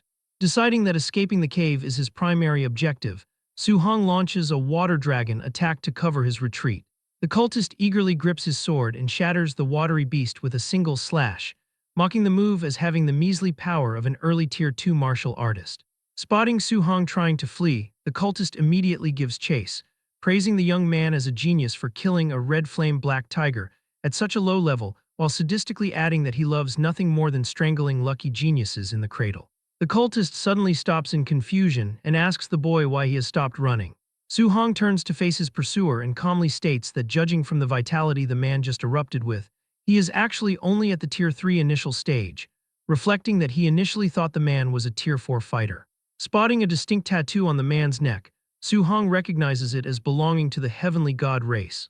This man is a member of the 10,000 Races demonic cult, a group of human traitors who view their own humanity as a disgrace and capture others to sacrifice to the 10,000 races in exchange for rewards. Disgusted by this human scum, Su-hong flares a golden aura and declares that everyone has the right to execute him. Smirking, the cultist challenges Su-hong's ability to do so and launches an A-rank strike known as Heavenly Sun Slash. Facing a Tier 3 opponent for the first time, Su-hong decides he must use his full strength. He unleashes River Overturning, a massive wave of golden lightning that violently clashes with and completely disperses the fiery attack in a single hit. Su-hong is surprised, wondering how a Tier 3 martial artist could be so weak that his technique was dispersed so easily. The cultist panics, unable to understand how he has fallen into a disadvantage against someone a whole major realm below him despite using an A-rank martial art, while remaining completely baffled as to how his opponent can use both water and thunder attributes. Enraged, the cultist screams that Su-hong is courting death and launches a frantic flurry of sword slashes that the boy effortlessly dodges before vanishing with a rapid movement technique and suddenly reappearing directly behind the cultist. He immediately prepares to unleash another devastating blast of golden lightning known as Treading Sea. Realizing that this power is far stronger than his own Heavenly Sun Slash, the terrified cultist frantically tries to retreat, but before he can escape, thick green vines erupt from the ground as Su-hong uses his wood attribute control-type martial art to bind his leg. The cultist stares in utter disbelief, shocked that Su-hong is now using a wood attribute after water and thunder, and completely immobilized by the vines. The cultist is instantly engulfed by the massive blast of lightning. As the dust settles, Su-hong stares at the smoldering remains. Suddenly, the body begins to melt into the ground, sparking the concern that the man might have escaped using some weird movement technique. The cultist reforms his body, now covered in thick rock armor, and angrily curses his luck for meeting a monster instead of a human genius. Su-hong declares that the cultist has nowhere left to run, and the armored cultist prepares his counterattack, initiating a transformation that sprouts large wings from his back while demanding that the boy feel the divine might of the heavenly god race. Su-hong thrusts his spear forward and mocks the man for mutating into such a sick appearance, stating the demonic cult is completely insane. The cultist catches the spear tip with his bare armored hand, bragging that once he finishes his bloodline modification, he will be a true member of the heavenly god race. He declares that his sacrificial event will not tolerate any interruption. Su-hong immediately retaliates, unleashing a fierce blast of fire that pierces straight through the wing of the cultist. Capitalizing on the opening, Su-hong instantly activates his flame cage technique, trapping the cultist inside a blazing prison. He then channels pure lightning into his weapon and executes the ultimate heaven-breaking stance of his A-rank spear art. The crackling spear violently pierces straight through the rock armor, delivering a devastating explosive blow. The cultist gasps out the word monster as his mutated body completely shatters into pieces just moments later. Checking his system, Su-hong sees he has earned 212 martial value points for killing the mutated evil spawn, realizing that hunting these fanatics is incredibly lucrative compared to the long grind against beasts. Remembering the mention of a sacrifice, Su-hong quickly deduces they have captured humans and decides he must notify the Grandmaster. Back at the Hang City training camp, Grandmaster Qin Tianli checks his phone and relays the report to Grandmaster Wang Qingshan, mentioning the presence of the demonic cult and their sacrificial event. Wang Qingshan calmly sips his tea and says that if the targets are the cultists' own members, there is no need to care about them. He questions why Qin Tianli is still drinking tea instead of saving his student, but Grandmaster Qin casually replies that Su-hong has already killed the Tier 3 initial-level cultist. Wang Qingshan scoffingly refuses to believe a Tier 1 trainee could defeat such an opponent and accuses Qin Tianli of bragging. 3 days later, Su-hong has killed quite a few Tier 3 ferocious beasts but has not found another member of the demonic cult. His total martial value currently sits at 682, a sum that will never grow as fast as it would by killing cultists. Suddenly, his heightened senses pick up a presence. A blue-haired woman with black wing tattoos on her back stands on a nearby branch, playfully praising the handsome little brother for discovering her. Gathering sharp ice energy in her hand, she offers a seductive smile but ruthlessly declares that since he has barged in, he can only go die. She instantly launches a rapid barrage of deadly ice spikes at him. The demonic cult has delivered martial value right to Su-hong's door, and a confident smile spreads across his face. Su-hong counters the incoming strike with a powerful water dragon. The two elemental powers violently collide, creating a thick veil of smoke that hangs over the area. Suddenly, a whip shoots out from the mist, but Su-hong reacts instantly to catch the weapon, reflecting that he might as well ask her where the other demonic cult strongholds are located. He yanks the whip with immense force, pulling the panicked woman through the air directly toward him.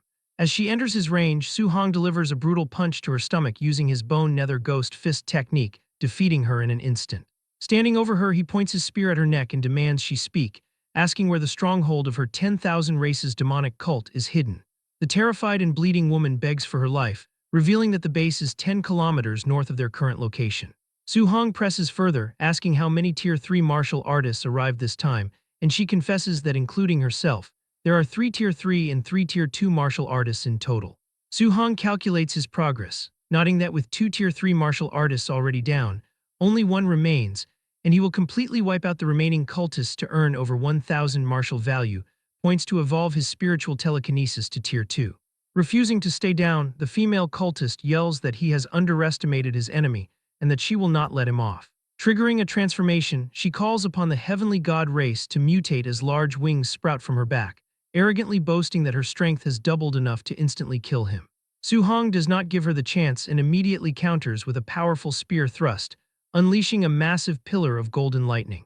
As her mutated form fades, Su-hong pulls his spear from her falling body, declaring that the 10,000 races demonic cult has committed too many crimes for him to let a single one escape, and coldly tells her to contribute her martial value to him. His system window confirms a profit of 212 martial value points, leaving him highly satisfied. Meanwhile, at the 10,000 races demonic cult sacrifice stronghold, a small group of trainees find themselves completely surrounded near a massive stone pyramid. The trapped Hang City trainees panic, realizing it is a deadly trap and that they were lied to about the numbers, cursing their intelligence report as they face a large squad of Tier 3 martial artists instead of just a few Tier 2s. The Blood Commander coldly orders his men to kill the intruders. The cultists eagerly charge, targeting the 3 Tier 2 middle-stage geniuses while maliciously declaring they will skin them and pull out their tendons as sacrifices to their lords. Refusing to go down without a fight, the desperate trainees decide to perish together, trusting that their Grandmaster will avenge them. High above the battlefield, the Grandmasters are calmly observing the situation, and Wang Qingshan proudly points out his top 3 geniuses to Qin Tianli, who acknowledges their bravery for fighting with their lives on the line, while Wang Qingshan suggests letting them fight for a bit and only intervening if things get truly bad. However, Qin Tianli smirks confidently and tells him there is no need for them to make a move. He points out that his family's little monster, Su-hong, is already diving into the valley to save the students. Wang glares at him in disbelief, asking how much fake alcohol he drank today to dare to brag like that, scoffing at the idea that a Tier 1 high-level trainee could save people from a group of Tier 3 martial artists. Down in the valley, one of the top trainees steps forward to cover his teammates, declaring that they should retreat quickly, but they refuse, stating that if they die, they will die together. A cultist lunges with glowing red claws, laughing that none of them will get away. Suddenly, a crackling spear of golden lightning shoots past the trainees and pins the cultist to a tree, killing him instantly. The remaining cultists stop in their tracks and angrily demand to know who goes there. Su-hong appears in their midst like a flash of lightning. Using his 9 heaven-breaking spears, river-overturning skill, he grabs 2 cultists and brutally smashes them together. He then gathers his energy and unleashes a blinding flurry of lightning punches through his palm thunder technique, instantly stopping several more enemies. Standing among the defeated bodies, Su-hong calmly asks the stunned trainees if they are all right. The Hang City geniuses stare in awe, recognizing him as Su-hong from Star City and marveling at how he could instantly kill so many Tier 3 martial artists. Watching from the air, Wang Qingshan breaks into a nervous sweat, asking Qin Tianli why his student knows Palm Thunder when he was supposed to be taught healing martial arts. And seeing Su-hong continuously cast the skill, he suspects the boy has already broken through to Tier 2. Qin Tianli is secretly just as shocked, realizing it has only been a few days since he last saw the boy as a Tier 1 initial stage, finding this cultivation speed completely ridiculous. Back in the valley, Su-hong tells the Hang City trainees that he will cover them and they should go first, and still dazed by his power, they tell him to be careful as they quickly retreat. A greedy grin spreads across Su-hong's face as he reflects that the woman dared to lie to him, given that there are actually over a dozen Tier 3 martial artists present. He excitedly thinks that they are all his and no one is allowed to fight him for them, nodding that taking out one is worth at least 200 martial value, making this a massive profit.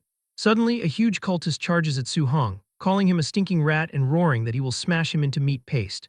Unfazed, Su-hong easily dodges the brute's guard and delivers a heavy punch, sending the massive man crashing down. Su-hong gathers more lightning in his hands and tells the remaining enemies that it is now their turn. Terrified by his overwhelming strength, the surviving cultists back away and tell him not to come any closer. They scream that he is a devil and beg the Blood Commander to save them. The man at the top of the pyramid inhales deeply, looking over the dead bodies with a look of crazy joy.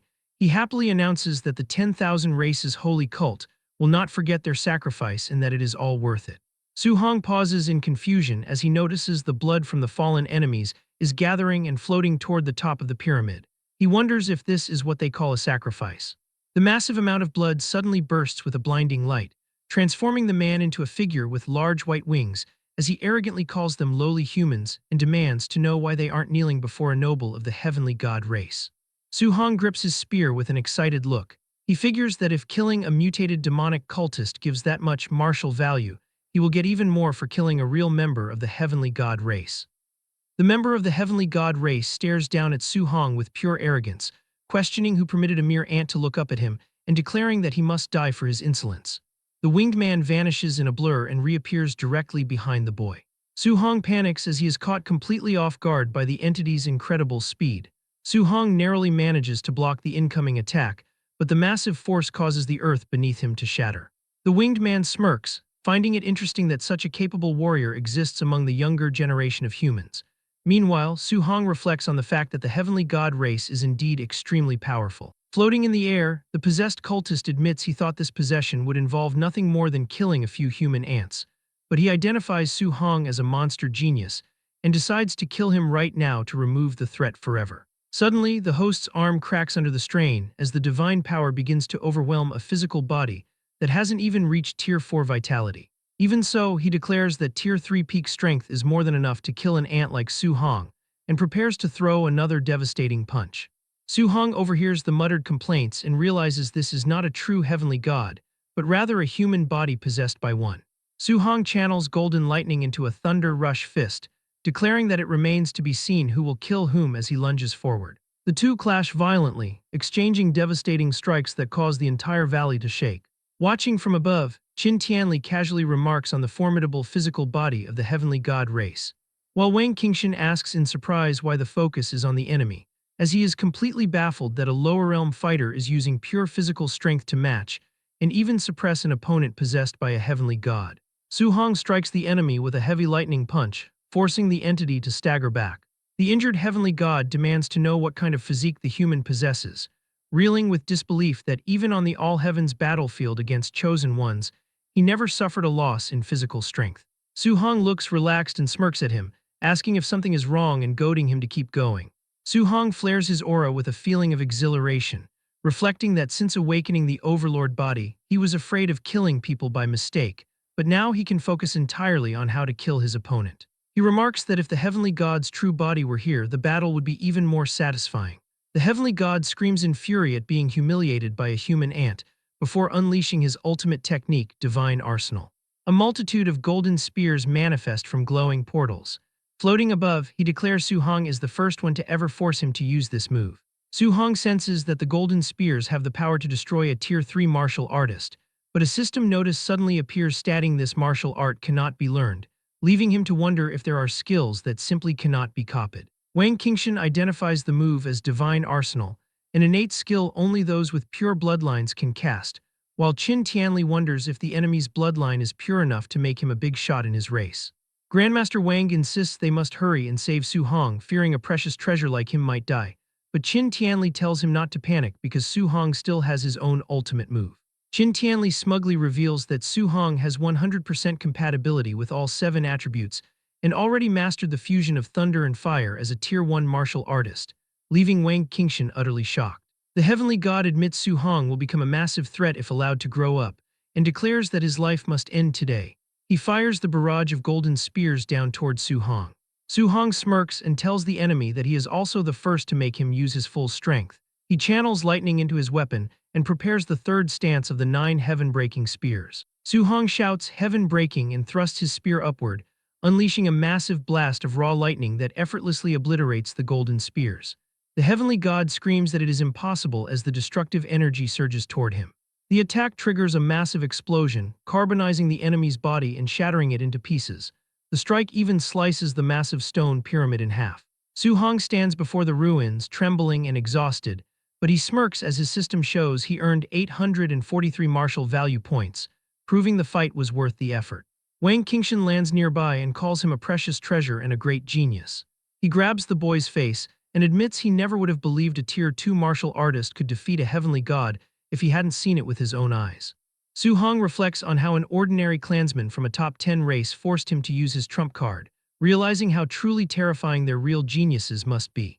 He asks if he was wrong to think so, and Wang Qingshan tells him that defeating a small fry heavenly god is not something to get overly excited about. 4 days later, the special training finally comes to an end. The rankings show Su Hong in first place with over 17,000 points, while second place only has 4,700, leading some trainees to suspect he cheated. But the geniuses he saved quickly shut down the rumors, explaining that he is impossibly strong and defeated Tier 3 demonic cultists with a single move. The trainees soon learn that Wang Qingshan is personally teaching the boy an A-rank martial art. Walking out of the hall, Wang complains that the monster learned his healing art in only half a day, to which Qin Tianli tells him to simply get used to it. Inside the training room, Su Hong meditates in silence, finding that the A-rank healing art is extremely effective, having removed all of his old scars. He checks his interface and sees he has over 14,000 martial value points, realizing he can now increase his spiritual power to 500 to become a Tier 2 spirit master and significantly boost his vitality. Elsewhere at the Heavenly God Palace, a voice emanating from a statue asks how they could possibly lose to a human an entire realm lower, even after using the Divine Arsenal. Tian Ming confirms the humiliating defeat and warns that the human is a monster genius. The statue calls for Tian Shang, who steps forward into the light. The statue declares that the child will become a massive threat and issues a kill order to eliminate him as soon as possible. Tian Shang accepts the order with a sinister smile. The statue asks if any divine object fragments have been found in human territory, and while Tian Shang reports they haven't found any yet, he mentions hearing recent news, prompting the statue to order a continued search while ensuring the human race remains unaware. Trainees at the Star City training camp watch a live feed as Wang Tianchuo decapitates a Tier 2 bear beast using his bone netherfire fist. The surrounding crowd notes that ever since Su Hong defeated Wang Tianchuo, Xiao Yan, and Lin Xing, the 3 elites have been fighting like absolute maniacs. Driven by their loss, the trio spent every day pushing themselves in the combat rooms, exchanging all their contribution points for pills to improve their strength, and allowing all 3 to break through to Tier 2 within a single month. Even Lin Xing abandoned his typical flashy style and trained hard enough to transform into a muscular macho man. Now prepared and confident, the 3 elites await the return of Su Hong, eager for a rematch. Later outside the camp, Lin Zi welcomes back Grandmaster Qin. Noticing the young prodigy is missing, Lin Zi asks where Su Hong is, and Qin Tianli explains that the kid wanted to stay in the woods for a few more days of solo training. When Lin Zi worries that Su Hong might miss the end of the training camp, the Grandmaster assures him that the kid isn't stupid enough to do that. 2 days later, deep in the wilderness, Su Hong sits meditating atop a high stone pillar while a snake beast coils around the rock below. Surging with golden energy, he absorbs his recent gains until his system confirms his spiritual power has reached the 500-point threshold. Sensing its prey, the giant snake roars and lunges at the meditating trainee. Su Hong casually extends his glowing hand and freezes the beast mid-strike with the weight of his telekinesis. Unleashing his amplified power, he activates his weapon condensation art to form a construct of golden energy to crush his immobilized prey. He shapes the energy into a massive golden sword and with a single command, brings the blade crashing down to split the snake in half. As he disperses the weapon, Su Hong reflects that the martial skill power of a Tier 2 Spirit Master is truly terrifying. Eager to test the limits of his enhanced spiritual capacity, he decides to attempt a 3-attribute fusion by gathering thunder, fire, and metal energy in his hands. As soon as the 3 attributes come together, they instantly become volatile. Su Hong realizes too late that he is losing control as the energy begins to spiral out of his command. The blast detonates with a massive roar, shattering the stone pillar he stood on. Coughing in the rubble, he notes that the power of a failed fusion is terrifying, considering that a successful strike might even be able to injure a Tier 4 martial artist. On the final day of the training camp, a ragged Su Hong walks back through the front gates. Spotting him, the other trainees rush to notify Wang Tianchuo, eager to see the rematch. Grandmaster Qin Tianli asks the 3 young prodigies if they truly think they can win against Su Hong. Xiao Yan, Lin Xing, and Wang Tianchuo declare that their victory is guaranteed. Su Hong asks the trio if they are sure they really want to challenge him. Flaring their new auras, Wang Tianchuo warns Su Hong not to underestimate them now that all 3 have broken through to Tier 2, while Xiao Yan boasts she can now defeat him alone. Offering a sheepish apology, Su Hong interrupts their boasting before erupting in a fierce fiery aura, revealing that he is also a Tier 2 martial artist now. Despite her shock, Xiao Yan ignites her power and declares that she is still a spirit master and is not afraid of him. She activates her weapon condensation art, summoning a giant golden sword from the sky. In response, Su Hong activates his own weapon condensation art and summons a massive golden sword of his own that instantly crushes the spiritual weapon of Xiao Yan, causing her to cough up blood before the strike even lands. Pointing his summoned sword at the trio, Su Hong apologizes once more before revealing that he is actually a spirit master as well. The 3 elites back away in shock as they realize Su Hong is both a Tier 2 spirit master and a Tier 2 martial artist with a top-tier special physique, meaning he never even used his full strength during their last spar. Finding the trio insufficient for his needs, Su Hong smirks and asks the entire camp to come at him together, reflecting that this is another great opportunity to earn a ton of martial value. He unleashes a glare at the surrounding trainees, breaking their fighting spirit. The crowd erupts into panic, screaming that they surrender and begging him not to come near them. Watching from the sidelines, Beimu and Lin Zi complain to Grandmaster Qin, feeling hurt that he kept Su Hong's spirit master status a secret from them. However, a sweating and speechless Qin Tianli can only stare in silence, having been blindsided by the revelation that his student reached Tier 2 as a spirit master. Realizing the Grandmaster was kept in the dark as well, the instructors watch as Qin Tianli throws his head back and bursts into laughter, declaring Su Hong a monster seen only once in a millennium. But after watching Su Hong beat down the crowd of trainees, Beimu asks if they should go stop them, though Lin Zi tells her there is no need to mind them as this is simply youth. Suddenly, Grandmaster Qin Tianli notices a heavy presence approaching. The golden-winged great rock descends from the sky, ordering the humans to get out of its sight since 30 days have passed. Su Hong looks up and recognizes the giant bird once again. Annoyed by the creature's arrogance, Qin Tianli erupts with his immense aura. He declares he has already given the feathered bird enough face and mocks its pathetic attempt to chase people away. He leaps onto the giant bird and unleashes a relentless barrage of strikes. Watching from below, the terrifying power of a Tier 7 Grandmaster's flames makes the entire clash feel like a battle between immortals.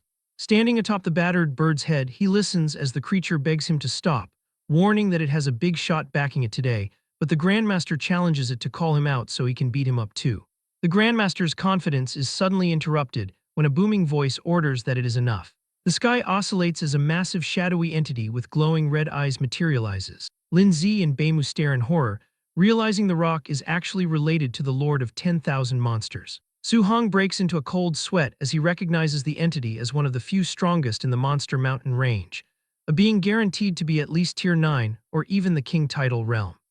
Su Hong stares up at the massive shadowy lord of 10,000 monsters and feels the crushing weight of its gaze. This encounter highlights his own insignificance compared to experts at Tier 9 and above, making his current Tier 2 strength look like a grain of sand against a mountain. A deep sense of dread washes over him as he thinks of his family, knowing that if a being this powerful ever attacks Star City, he will be completely helpless to protect his aunt and uncle. Looking toward the sky, Su Hong decides to push past his current limits, vowing to break through every stage until he reaches the legendary King Realm. Meanwhile, Qin Tianli releases his grip on the beaten golden-winged Great Rock, letting the beast go now that it has a powerful backer. The golden-winged Great Rock angrily promises retaliation as it flies away into the distance, its form eventually dissipating. Watching it go, Qin Tianli is thankful that the Lord of 10,000 Monsters is bound by an old agreement with the human race that prevents him from attacking casually, meaning there is no need to worry about him bullying the younger generation. Despite the terrifying interruption, the training camp ends without further trouble, and the trainees soon gather by the buses to return. Su Hong puts on his backpack, thinking about how much his uncle and aunt must be worrying after a full month away from home. Suddenly, a voice calls out to him as Li Tu and Chen Shan run over to greet him. Li Tu laughs and tells Su Hong that after this training camp, his name will be famous throughout all of Star City. Chen Shan awkwardly mentions their past issues and asks Su Hong not to target them in the future. Su Hong lets out a sigh and tells them he is not that petty, declaring that if they had not mentioned those things, he would have already forgotten them. Upon leaving the camp, an official welcomes the students and congratulates them on finishing the difficult training. The official announces that the City Lord's estate has organized a grand banquet to welcome everyone back, complete with various gifts prepared specifically for them. While the other trainees cheer, a tired Su Hong would rather skip the festivities, wanting only to go back as soon as possible and reunite with his uncle and aunt. Later, guests begin arriving at the massive City Lord's estate. The fancy banquet hall is soon filled with people, and the sound of chatter as a waiter politely shows two nervous guests to their table. Su Hong's uncle and aunt sit at the table looking awkward and out of place. Some wealthy guests notice the couple and judge their simple clothes, wondering aloud if migrant workers are even allowed to attend such an event. The aunt wonders if they are embarrassing little Hong by dressing like this, while the uncle sighs and admits that even though they are wearing their best clothes, they probably should not have come. Their worry is cut short when Li Changshan of No. 1 High School approaches them, warmly greeting them as Su Hong's relatives and identifying himself as the principal. Surprised by the attention from such an important person, the couple return the greeting while feeling incredibly nervous, but Li Changshan tells them there is no need for that. Suddenly, Wu Lingxian, president of the Star City Martial Artist Association, hurries over and enthusiastically shakes the hand of the uncle. She loudly declares that the child, Su Hong, is the most promising genius she has ever seen, leaving the uncle even more overwhelmed by the attention. The wealthy guests watch in shock as the city officials personally greet the seemingly ordinary couple, wondering who Su Hong is and if there is a hidden Su family in Star City they have overlooked. Meanwhile, at the center table, the most powerful leaders of Star City are gathered together. Lin Xing's father tells the city lord that with a barbarian god body, his son Wang Tianchuo must have easily taken first place in this training camp. Wang Nai laughs and notes that the Xiao family and Lin family also make him envious, since one is the only spirit master among the young generation in O Star City, while the other has terrifying comprehension. Xiao Yan's father argues that compared to the barbarian god body, a spirit master is actually stronger, predicting his daughter will probably take first place. Lin Xing's father scoffs and says that with his son's movement technique, the other kids have likely already been defeated. This begins a heated argument among the three fathers, with Wang Nai slamming the table and shouting that his son's attack power far exceeds ordinary people. Xiao Yan's father counters that his daughter has the potential to become a king, while Lin Xing's father argues that speed is unbreakable, leading Wang Nai to yell that his son will completely crush those two. Watching from a distance, Li Changshan asks Wu Lingxian if she is going to break up the fight. She asks if he really wants her to intervene in a fight between men showing off their kids, adding that she might not be able to hold back from beating them all up. She confidently says that when Su Hong arrives, those guys will all have to shut up. Li Changshan asks if she really thinks that highly of a student who is only at the Tier 1 initial stage, but Wu Lingxian just smirks and calls it woman's intuition. Suddenly, a guard urgently reports to Wang Nai that the special bus from training camp has arrived. Eager to see his son's return, the city lord proudly invites everyone to come out and welcome the pride of Star City. The three fathers wait by the red carpet with total confidence, but their smiles disappear when their children step off the bus, looking less like champions and more like victims covered in bandages and bruises. As Wang Nai panics over his son's disfigured face, Lin Xinghe mentions that he admitted defeat quickly to take fewer beatings, while Wang Tianchuo absolutely refused to give up. The horrified fathers are stunned, demanding to know who could possibly win against them all. The shock grows when they sense the auras of the students and realize all three have broken through to Tier 2, leaving them wondering what kind of monster has appeared in Star City. The three elites admit defeat completely, describing how their opponent's strength, speed, and spiritual telekinesis are all far superior to their own. The trio tells their fathers to just see for themselves, identifying the winner as a complete monster. Footsteps are heard as the rest of the returning trainees, all equally beaten up, quickly form two rows outside the bus. Su Hong casually steps onto the red carpet while holding his spear. He looks completely unharmed, thinking that having the others line up like this is incredibly awkward when he just wants to go home. Su Hong spots his uncle and aunt in the crowd and immediately calls out to them. The surrounding elites are shocked to see that the amazing genius is actually the child of commoners. As the aunt rushes toward him, she slips and begins to fall. Before she can hit the ground, Su Hong uses a burst of spiritual energy to catch her, leaving her floating in the air for a moment. He rushes over and uses his telekinesis to gently lower her to the ground before asking if they are hurt. Amazed, his uncle asks what kind of martial art that was, calling it amazing, while the aunt says they are fine and just got a startle. The uncle tells him he has gotten stronger again and admits they were worried sick for the past month. Su Hong smiles and tells them there is no need to worry about him since he has returned. Watching this display of power, Wang Nai and Xiao Yan's father are in shock, realizing that Su Hong is a Tier 2 spirit master. Nearby, Li Changshan and Wu Lingxian point at each other, with the principal asking why she didn't say he was a spirit master while she accuses him of hiding it. They both realize in that moment that neither of them actually knew. Wu Lingxian laughs loudly and asks which other master still dares to covet her position, warning them to be careful, or she will bring Su Hong to beat their disciples to a pulp. Li Changshan laughs and declares that next year everyone will see exactly how they will fight for resources. The news of Su Hong's true power causes a frenzy among the wealthy guests, who scramble on their phones to demand his information. One man declares he has found the perfect husband for his daughter and orders her to be brought to the estate quickly and dressed beautifully. Seizing the moment, Wang Nai has an attendant bring out a tray containing a premium bank card and property deeds. He approaches Su Hong and identifies himself as the city lord. He praises Su Hong as the #1 genius of Star City and a true dragon among men, presenting him with a villa and 3 million in cash as a first-place reward. The other fathers silently curse the city lord for being a sly old fox who acted too fast, realizing he prepared the gift on the spot to target the family's poverty. Wang Nai extends his hand and promises that if Su Hong has any needs in the future, he will definitely help him with all his might. Su Hong wonders if the city lord is publicly trying to win him over, weighing the risk of offending him against the debt of accepting such a favor. Su Hong decides that offending the city lord is a risk he cannot afford, recognizing that accepting this protection ensures his family's safety while he ventures out for experience. With the combined support of Grandmaster Qin Tianli, President Wu Lingxian, and Principal Li Changshan, there is little chance the city lord can force him into anything excessive in the future. Su Hong thanks Wang Nai for his profound kindness and shakes his hand, openly stating that he does indeed require assistance, which pleases the city lord enough to grant any request. The first thing Su Hong asks for is help treating his aunt's rare disease. Touched by his immediate concern for their well-being, Su Guoming and his wife are moved to tears. Wang Nai wastes no time ordering Director Xiang to personally oversee the matter and utilize the city's best medical resources for her treatment. The city lord then pushes for further requests, prompting the boy to mention his need for a handy weapon. Wang Nai laughs and invites Su Hong to the armory to take his pick, privately calculating that the more the boy demands, the deeper he will be bound to the Wang family. Su Hong asks his aunt and uncle to wait for him as Wang Nai instructs his son Wang Tianchuo to host the banquet in their absence. The couple feels a wave of unease as they are led away, while the surrounding crowd whispers about the meteoric rise of the Su family's status.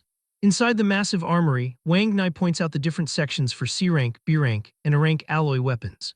He tells Su Hong to go straight to the A-rank area to pick one that matches his attribute, a weapon category worth hundreds of millions.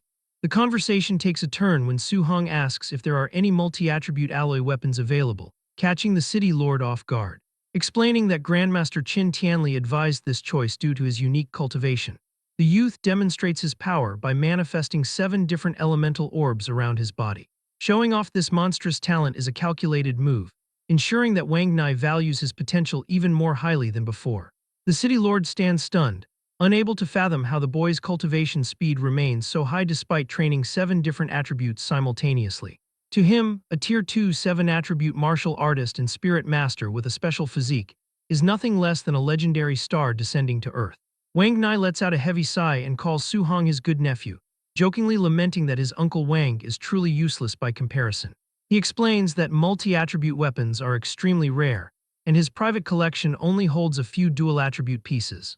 After searching the shelves, Wang Nai presents a B-rank dark gold black iron spearhead with 3 attributes, even offering to dismantle an A-rank shaft to assemble it. Su Hong graciously accepts the spearhead but plans to use the shaft from his own Thunder Fire Spear, considering this 3-attribute weapon more than enough for now. As he hands it over, Wang Nai mentions that strange anomalies have appeared near Star City with rumors of multi-attribute ferocious beasts, catching Su Hong's interest. Global anomalies have apparently been creating these multi-attribute beasts alongside various natural treasures. A specific report shares news of a lightning beast gaining fire attributes after coming into contact with a mysterious fragment. One such beast was spotted at Stargazing Lake, though the city lord warns that it is far too dangerous to venture there before entering a Martial Dao University. Su Hong thanks the city lord for the valuable guidance. Several hours pass before a vehicle arrives downstairs at Su Hong's old house. A Star City government vehicle with the exclusive Jiangnan 1 license plate pulls up, leaving the neighbors in total shock. Lin Nian, the landlady, watches with a burning jealousy and thinks she would die happy if her own son could provide her with such luxury. She resentfully recalls her previous attempts to force Su Hong into giving up his training spot for her son. The heavy car doors swing open, and Su Hong, Su Guoming, and the aunt step out as the neighbors conclude the family has finally struck it rich. Lin Nian can only stare in horror at the unfolding scene. Su Guoming cheerfully informs the landlady that they won't be renting the apartment anymore because Su Hong took first place and was gifted a villa. When the uncle asks for a refund of their remaining rent, his wife stops him and tells him not to be stingy, leaving the extra money as a gift for sister Lin Nian. As they head upstairs, the wife fusses about not moving their old furniture to avoid embarrassing their big-shot nephew, but Su Hong just laughs it off. Later that night, Su Hong stands on the roof and feels a faint reluctance to leave this familiar place behind. He opens his status window to find exactly 1944 martial value points remaining, with his vitality sitting at 506.9 and spiritual power at 500. Prioritizing his core cultivation, he pours every remaining point into his vitality. A surge of intense heat causes his muscles to bulge as his vitality rises to 701.3, signaling a breakthrough to the Tier 2 middle stage. Once his body size returns to normal, Su Hong takes out his phone to research Stargazing Lake. In the process, he accidentally cracks the screen because his body has not yet adapted to this explosive new strength. He scrolls through news about S-rank spirit herbs and grandmasters fighting abroad, reading that those who saw a mysterious fragment at the lake died inexplicably. The presence of a Tier 2 multi-attribute beast at the lake is currently attracting a large number of Tier 3 and 4 hunters, though Su Hong figures that escaping any danger should be easy. He resolves that once the move is finished tomorrow, he will head straight for Stargazing Lake. The next day, Su Hong and his family officially move into their massive, luxurious new villa within the highly prestigious Star City Villa area. Their brand new home is already filled to the brim with luxury gifts arriving all morning, prompting Su Guoming to loudly remark that their threshold is about to be trampled flat. Feeling overwhelmed by this sudden high society lifestyle, Su Guoming and his wife promise they will never embarrass their genius nephew in the future. At the same time, an eager crowd of wealthy local socialites continuously invite Su Hong to their private homes, offering all sorts of rare, curious treasures just to get on his good side. Su Hong can only offer a strained and highly awkward smile in return, as he politely tries to wave off the relentless, persistent crowd. After finally sending the socialites away, he collapses onto his soft couch and sighs that socializing with these demanding people is far more tiring than fighting deadly monsters, knowing he still needs to head to Stargazing Lake this afternoon. Arriving at the bustling martial artist base later that day, Su Hong is surprised by the unusually crowded courtyard, wondering why everyone is simply lingering here instead of heading out to the massive anomaly at the lake. He soon overhears several Tier 1 martial artists complaining that they do not even dare to step outside because they fear the Tier 3 and 4 experts will rob them of their hard-earned spoils. Meanwhile, upstairs on the quiet second floor, Yi Chi asks a mysterious cloaked guest if he is absolutely certain that Su Hong is the one who killed his beloved nephew. But in an instant, the mysterious guest steps forward and unleashes an incredibly suffocating pressure that instantly forces Yi Chi down to his knees. Radiating a terrifying blood-red aura, the powerful guest warns Yi Chi to mind his low status and address him respectfully as Sir, leaving the terrified and utterly suppressed Yi Chi to beg for immediate forgiveness, promising to remember his place. Later that afternoon, Su Hong reaches the edge of Stargazing Lake, where massive crowds of various martial artists are already actively gathering along the shores. Hiding carefully behind a thick tree, he quietly and closely observes the different groups of hunters assembled near the water. Scanning the immense crowd, Su Hong finds not a single Tier 1 martial artist, as everyone present is at least a Tier 2 or Tier 3 combatant. He even spots several highly respected Tier 4 experts quietly meditating nearby in preparation for the hunt. If a mere Tier 2 multi-attribute beast can draw this many powerful experts, the overall concentration of masters in the higher regions will undoubtedly be even more exaggerated. Suddenly, massive bubbles violently erupt across the lake's surface, instantly drawing the intense, undivided attention of all the gathered hunters. With a colossal, deafening splash, a massive, monstrous creature known as a star-spotted giant fish erupts from the dark depths, and seasoned hunters instantly identify it as a dangerous Tier 3 initial-level beast. The giant, thrashing beast roars furiously, and rapidly prepares a highly destructive dual-attribute water cannon inside its massive gaping jaws. While many weaker hunters scramble to run away in fear, one arrogant Tier 4 martial artist firmly stands his ground, mockingly asking why they are running from a mere fish. Fully confident in his superior defensive strength, he conjures a massive, solid earth attribute defense wall to completely block the incoming strike.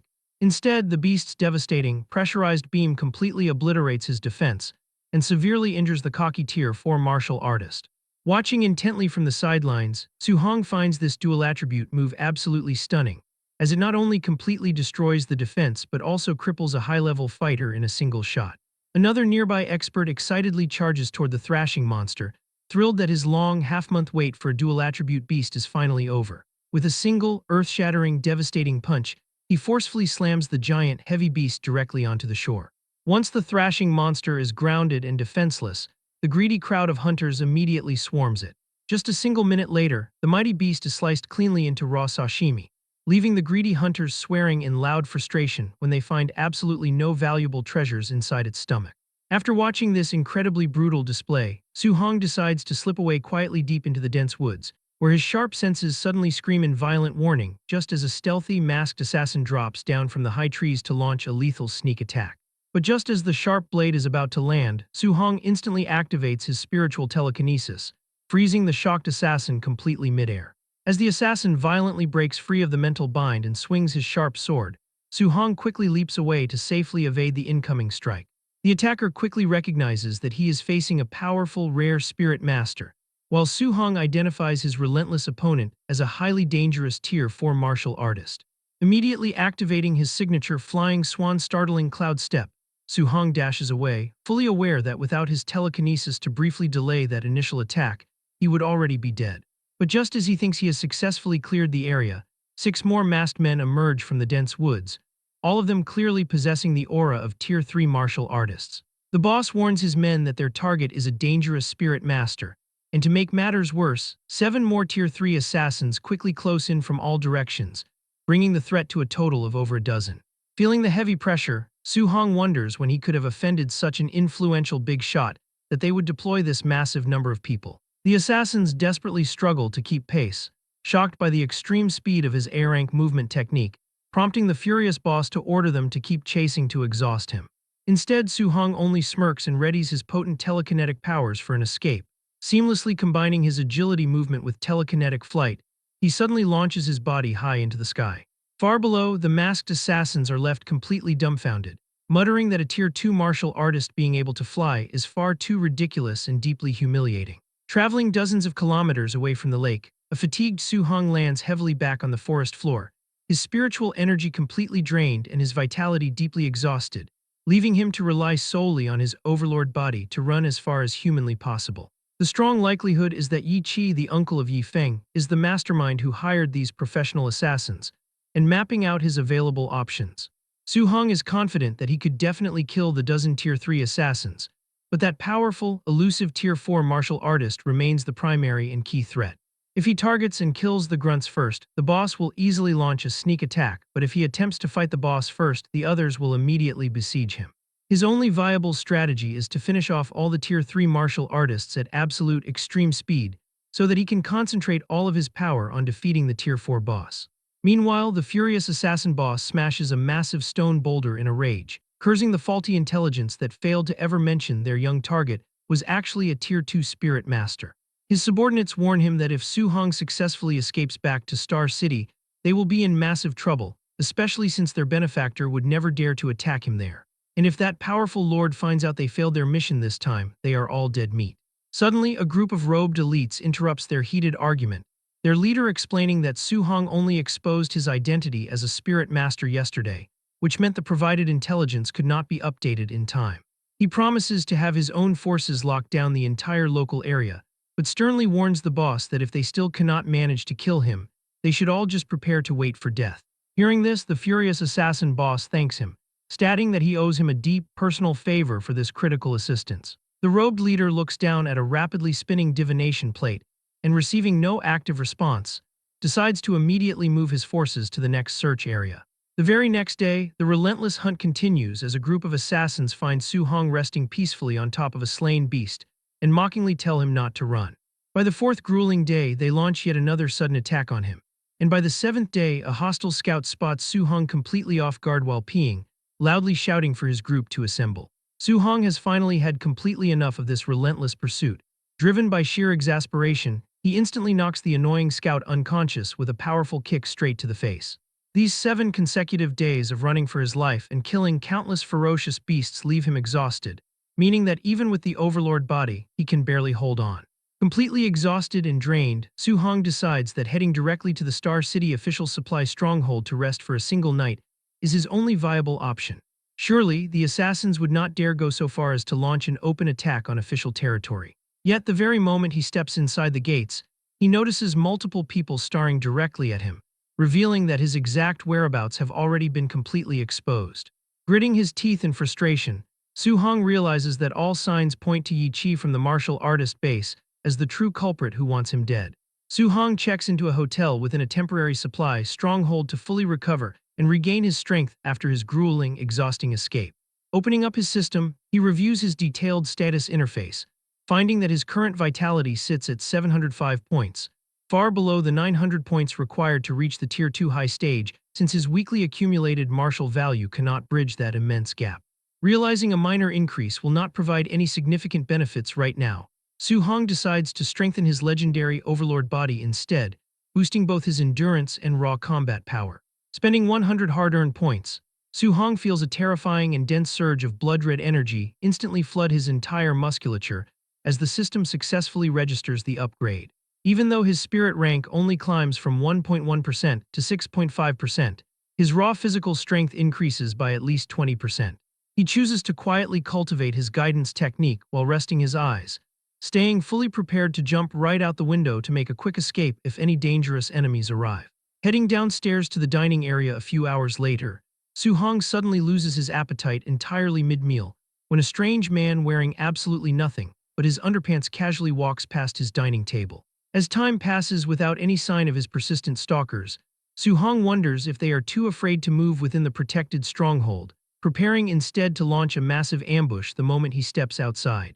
Suddenly, a nearby hunter's loud complaints interrupt his quiet thoughts, revealing that a ruthless group of Tier 4 martial artists recently robbed his squad of a precious, 3-star patterned dark purple bamboo. This particular item is a highly coveted natural treasure comparable to an A-rank resource, with even a basic 1-star bamboo holding 2 separate attributes of spiritual chi. Consequently, a legendary 3-star version can hold 4 elements, making it an invaluable tool for his future 4-attribute fusion. Interjecting into their conversation, Su-hong points out that snatching such treasures from their birthplace is incredibly difficult due to unusual magnetic field laws. The impressed hunter explains that an extremely powerful gravity field guards the plant, warning that the higher the tier of the entering martial artist, the more intense the crushing force becomes. The talkative hunter laughs as he mentions that those arrogant Tier 4 martial artists who robbed his team were instantly crushed into flat meat, paced the very moment they blindly rushed inside. Su-hong wonders if his own newly upgraded overlord body can withstand such a terrifying gravitational force. Suddenly, a massive blood-red energy slash completely shatters the reinforced hotel walls, catching every single patron completely off guard. The destructive strike slices Su Hong's wooden dining table in half, yet he casually leans backward with his remaining food, fully aware that his persistent killers have finally arrived. The heavy-set assassin boss and his fully masked squad step forward through the smoking rubble, mockingly asking why the little rat is not running away to save his life this time. Hiding nearby in absolute terror, the other local hunters question what kind of massive trouble this young boy could have gotten into to have a Tier 4 expert, and over a dozen Tier 3 assassins relentlessly hunting him down. The ruthless assassin boss coldly orders everyone present to get lost, as his loyal subordinates immediately begin clearing out the entire area. Surrounding Su Hong completely, the heavily armed killers ask if he honestly believed they would not dare to launch an open attack inside a protected supply stronghold. Su Hong simply smirks, calmly asking if they would actually believe him if he confessed to waiting right here for their arrival all along. The assassin boss bursts into a loud, mocking laugh, asking if he truly believes he possesses the power to wipe them all out single-handedly. Su Hong firmly grips his heavy spear, as a terrifying, violent aura of pure fire and crackling lightning begins to wrap tightly around the weapon, before he declares that there is no way to know the outcome unless he tries. Seeing that the boy wields 3 distinct attributes simultaneously, the assassin boss panics and frantically screams for his men to scatter and retreat immediately. But the warning comes far too late, as Su Hong instantly flashes directly into the absolute center of their squad, commanding the gathered elemental energy to violently explode in all directions. The entire hotel is instantly engulfed in a colossal, destructive pillar of blinding light and raging fire that brightly illuminates the entire surrounding night sky. Terrified witnesses watching from nearby question why such an unbelievably massive amount of power was unleashed just to kill a seemingly ordinary Tier 2 martial artist. As the thick, heavy smoke slowly clears, the shocked onlookers watch the masked assassins fall lifelessly to the shattered ground one by one. A massive, smoking crater now lies where the hotel once stood, with the injured assassin boss coughing violently amidst the rubble and questioning why the provided intelligence failed to mention that their target is actually a formidable 3-attribute martial artist as well. Having suffered heavy bleeding injuries despite being a Tier 4 expert, the boss is certain that since Su Hong is only a Tier 2, he must definitely be dead at the absolute center of that devastating explosion. He sighs in deep relief, calculating that although their physical casualties are incredibly heavy, the mission can still be considered complete, which is far better than facing a brutal execution by Lord Nabu. But suddenly, a terrifying, highly concentrated blast of pure energy erupts from the center of the crater, forcing the wounded boss to look on in absolute, wide-eyed shock. Su Hong drops down rapidly from directly above, preparing to execute his high-level spear technique. But the assassin boss barely deflects the deadly strike, screaming in terror that the brat is actually still fully alive. Su Hong instantly vanishes from his direct line of sight, forcing the frantic boss to yell out in desperation, demanding to know where he is. Suddenly realizing that he has been completely tricked, the boss screams frantically for his surviving men to wake up and pin the boy down, just as Su Hong quietly appears directly behind a dazed, heavily wounded grunt who weakly asks his boss what he is saying. Su Hong ruthlessly skewers the man straight through the chest with his sharp spear in a fraction of an instant. Even if defeating a powerful Tier 4 martial artist is still too difficult right now, eliminating the weaker Tier 3 grunts under his command is highly achievable. The raw, unstable power of a failed 3-attribute fusion remains absolutely terrifying, meaning that if he had not successfully condensed his protective thick earth armor and upgraded his durable overlord body, he would have been permanently crippled even if he survived. He quietly bids farewell to the remaining grunts as he ruthlessly executes them, leaving the enemy Tier 3 martial artists almost completely wiped out. As long as he can successfully fuse 3 attributes, a real chance exists to kill the Tier 4 boss. The furious assassin boss flares a massive, highly murderous red aura in response, and vows to tear the very corpse of Su Hong into 10,000 bloody pieces. Back at the Star City martial artist base, Lin Xinghe is preparing for a trip, having originally hoped to invite Su Hong to join him at Stargazing Lake, but the kid already headed out 7 days ago. As Wang Tianchuo and Zhao Yan join the conversation, they point out that while they rested for a full 7 days, Su Hong only rested for a single day before returning to training. Agreeing that it is pointless to compare themselves to such a monster, the trio sets off quickly, hopping to run into Su Hong near Stargazing Lake. Meanwhile, a furious Yi smashes a cup in his office, yelling that they are a bunch of trash. He fumes because those assassins not only impersonated martial artists from the base, but they also locked down the area around Stargazing Lake and dared to attack Su Hong directly at the supply stronghold. If Su Hong dies, even a fool will suspect him, and since the city lord values Su-hong so much, he will definitely kill their entire clan in retaliation. Far from the city, in the dark purple bamboo forest, a crushing purple dome called the mysterious gravity field protects the area, instantly flattening anyone who steps inside. Hunters trying to reach the treasure are left groaning on the ground.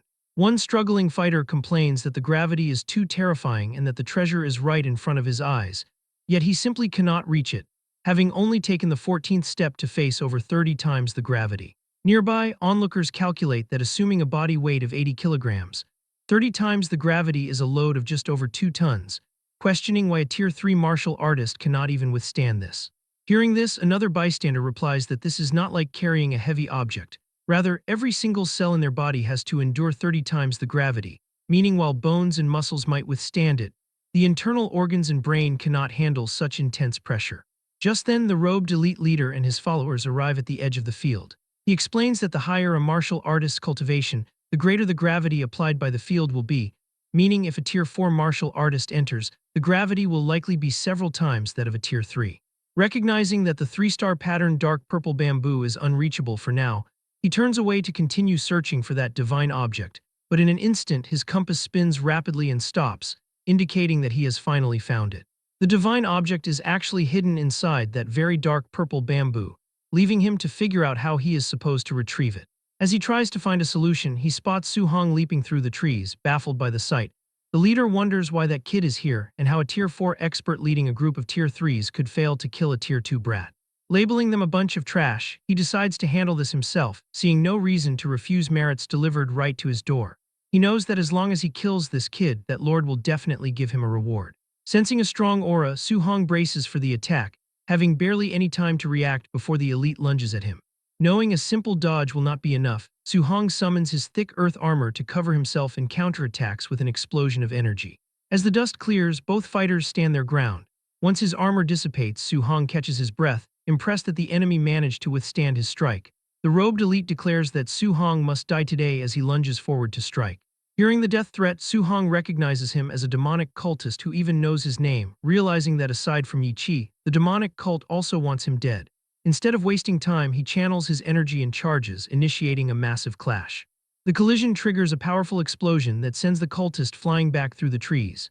Coughing up blood, the Tier 4 fighter is in disbelief, asking how a Tier 2 martial artist can unleash such power, stunned by his sheer strength. Seeing Su-hong move, the cultist orders his squad to stop him. Su-hong finds himself cornered with demonic cultists in front and a Tier 4 martial artist behind, lamenting that this trouble never ends. The cultists consider undergoing a mutated transformation, but foolishly assume Su-hong cannot cast that powerful martial art a second time. One grunt orders everyone to attack with all their strength to stop him, but in an instant Su-hong kills him. Before the rest can react, he executes an instant kill in one move, piercing through the entire group. Terrified, the survivors ask each other how they could have believed he couldn't use it a second time. No matter what, they decide they have to stop him and charge together. In response, Su-hong unleashes his treading sea technique, swinging his spear in a massive arc that incinerates the attackers. Seizing the moment, the robed elite leader leaps into the air and challenges Su-hong to block his strike. Instead of blocking the full-powered strike of a Tier 4 martial artist, Su-hong uses his flying swan startling cloud step to intentionally leap into the gravity field to evade the blow, choosing to bypass the attack completely. The onlookers are stunned as Su-hong covers over 10 paces inside the field in an instant, marveling at how powerful his physical body must be, as if the gravity field does not even exist. Furious, the cultist yells that escaping into the gravity field will not save him before stepping into the dome to give chase. But just as his foot touches down, the gravity already approaches 30 times, making it clear that if a Tier 4 martial artist continues deeper, he will have to endure hundreds of times the gravity. Stranded at the border, he curses the gravity and throws his spear at Su-hong. But before it can even hit him, the spear becomes heavy and falls onto the ground. The boss cultist yells at Su-hong to come out if he has the guts, but Su-hong figures he is temporarily safe and sees the 3-star pattern dark purple bamboo right before his eyes. However, as he gets closer, the gravity becomes stronger, pushing him to his absolute limit due to the lingering injuries on his body. Since the demonic cult cannot cross over anyway, Su-hong decides to sit down and use a healing technique to treat his injuries first. This leaves the surrounding hunters stunned, questioning how he can use a wood attribute healing technique right after utilizing a thunder attribute when he is only 10 steps away from the dark purple bamboo. Seeing him heal, the boss orders his men to notify Lin Chen and the others to join forces to kill Su Hong, knowing that the divine object is very likely inside that dark purple bamboo, and if Su Hong gets it, they are all going to die. Near Stargazing Lake, the trio of Wang Tianchuo, Zhao Yan, and Lin Xing comes across a dead demonic cultist. With the demonic cult blocking off the entire region, they suspect the enemy is targeting Su Hong, prompting them to immediately head back to the martial artist base to inform the authorities. Along the way, the complete silence at the base raises their suspicions, indicating that the base itself might be colluding with the cultists. Deciding not to take any chances, Wang Tianchuo quickly calls his father, the Star City Lord Wang Nai, urging him to send forces to take control of both the base and the lake immediately. At the City Lord's estate, Wang Nai receives the alarming report. Confirming that the cultists are indeed hunting Su Hong, he immediately prepares to lead a rescue team to the lake. Meanwhile, at the edge of the crushing gravity field, the robed elite leader and his followers wait as the battered assassin boss arrives, prompting the leader to demand answers about his missing forces. The assassin boss explains that the tricks used by Su Hong caused heavy casualties and wiped out almost all of his Tier 3 men. But the robed elite leader refuses to believe that a mere Tier 2 kid could wipe out over a dozen superior fighters. The furious assassin boss explains that Su Hong unleashed a powerful 3-attribute fusion martial art omitted from their intel, leaving the leader skeptical since he believed such power was a myth. Yet the evidence reveals that Su Hong indeed possesses 3 attributes. But knowing that failing to kill the kid means their own execution, they continue to watch Su Hong, who remains peacefully meditating right in front of them. 2 hours later, Su Hong finishes his meditation, having fully recovered his health and spiritual chi as expected of an A-rank healing technique. Noticing that the demonic cult is still stubbornly waiting for him to step out, Su Hong knows they will not stop until they kill him, meaning he must immediately escape after securing the treasure. Taking his first steps toward the target, Su Hong feels the gravity of the field drastically increase yet again, gritting his teeth under the immense pressure as he vows to endure the weight and keep pushing forward. Outside the barrier, the robed elite leader and the assassin boss watch in disbelief as Su Hong closes in, pointing out that he is only 5 or 6 steps away from the dark purple bamboo and calling his physical body far too exaggerated. The leader devises a plan, knowing that the moment Su Hong pulls out the treasure, the gravity field rules will completely disappear. This prompts him to order his men to besiege the kid the second the barrier drops, while the assassin boss vows to tear him to pieces. Pushing past his absolute physical limits, a panting and exhausted Su Hong finally reaches his goal. But before harvesting the prize, Su Hong notices something bizarre. Under the terrifying gravity, the pressure crushes solid stones into powder, yet a mysterious fragment on the ground shows not the slightest sign of deformation. Suspecting it might be some kind of treasure, he decides to pick it up. He examines the mysterious black fragment, but cannot tell what the material is or identify anything unusual about it. He uses all his strength to test its durability, but cannot even bend the fragment. In the process, he accidentally cuts his hand on the sharp edge. Before he can even process what is happening, the black fragment liquefies and enters his body through the wound. Suddenly, a colossal surge of energy erupts within him, causing all 7 types of spiritual chi to surge wildly before a system notification informs him that he has officially obtained the 7 Gods Cauldron fragment. Recognizing that the fragment can improve his cultivation, Su Hong immediately sits down and starts cultivating. Seeing this, the cultists outside are completely baffled, questioning why he sat down and what he could have possibly picked up. Su Hong finds to his surprise that his spiritual chi has surged by more than 10 times. While using an A-rank martial art would previously exhaust his energy, he can now cast it continuously dozens of times. On top of that, he directly completes the 3-attribute fusion that had eluded him for so long.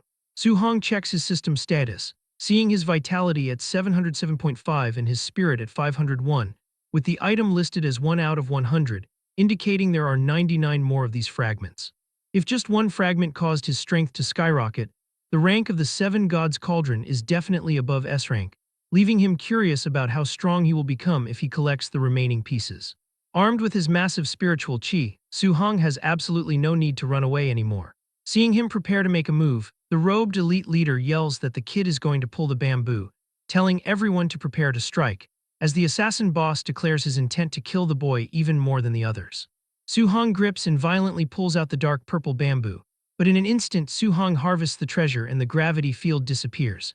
The robed elite leader orders his brothers to charge and kill the brat.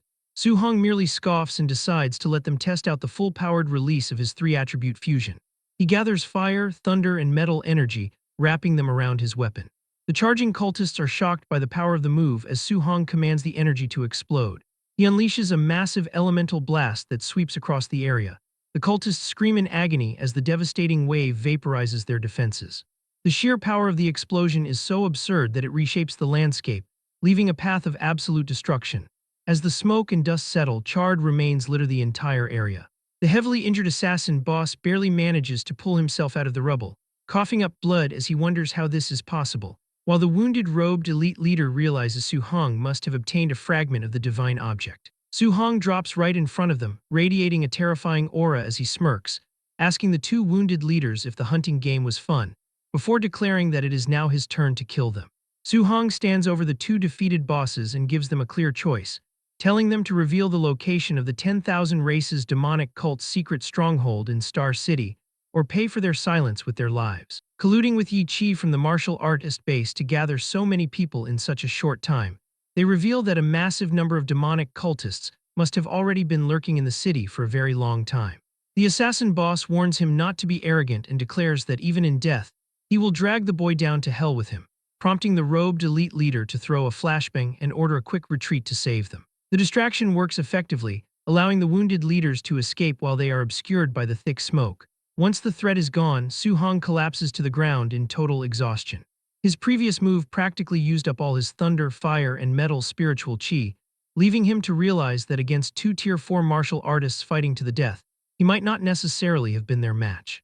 Running on empty, he quickly activates his healing technique to recover his spiritual chi, determined to find that bastard Yi Chi for revenge as soon as possible.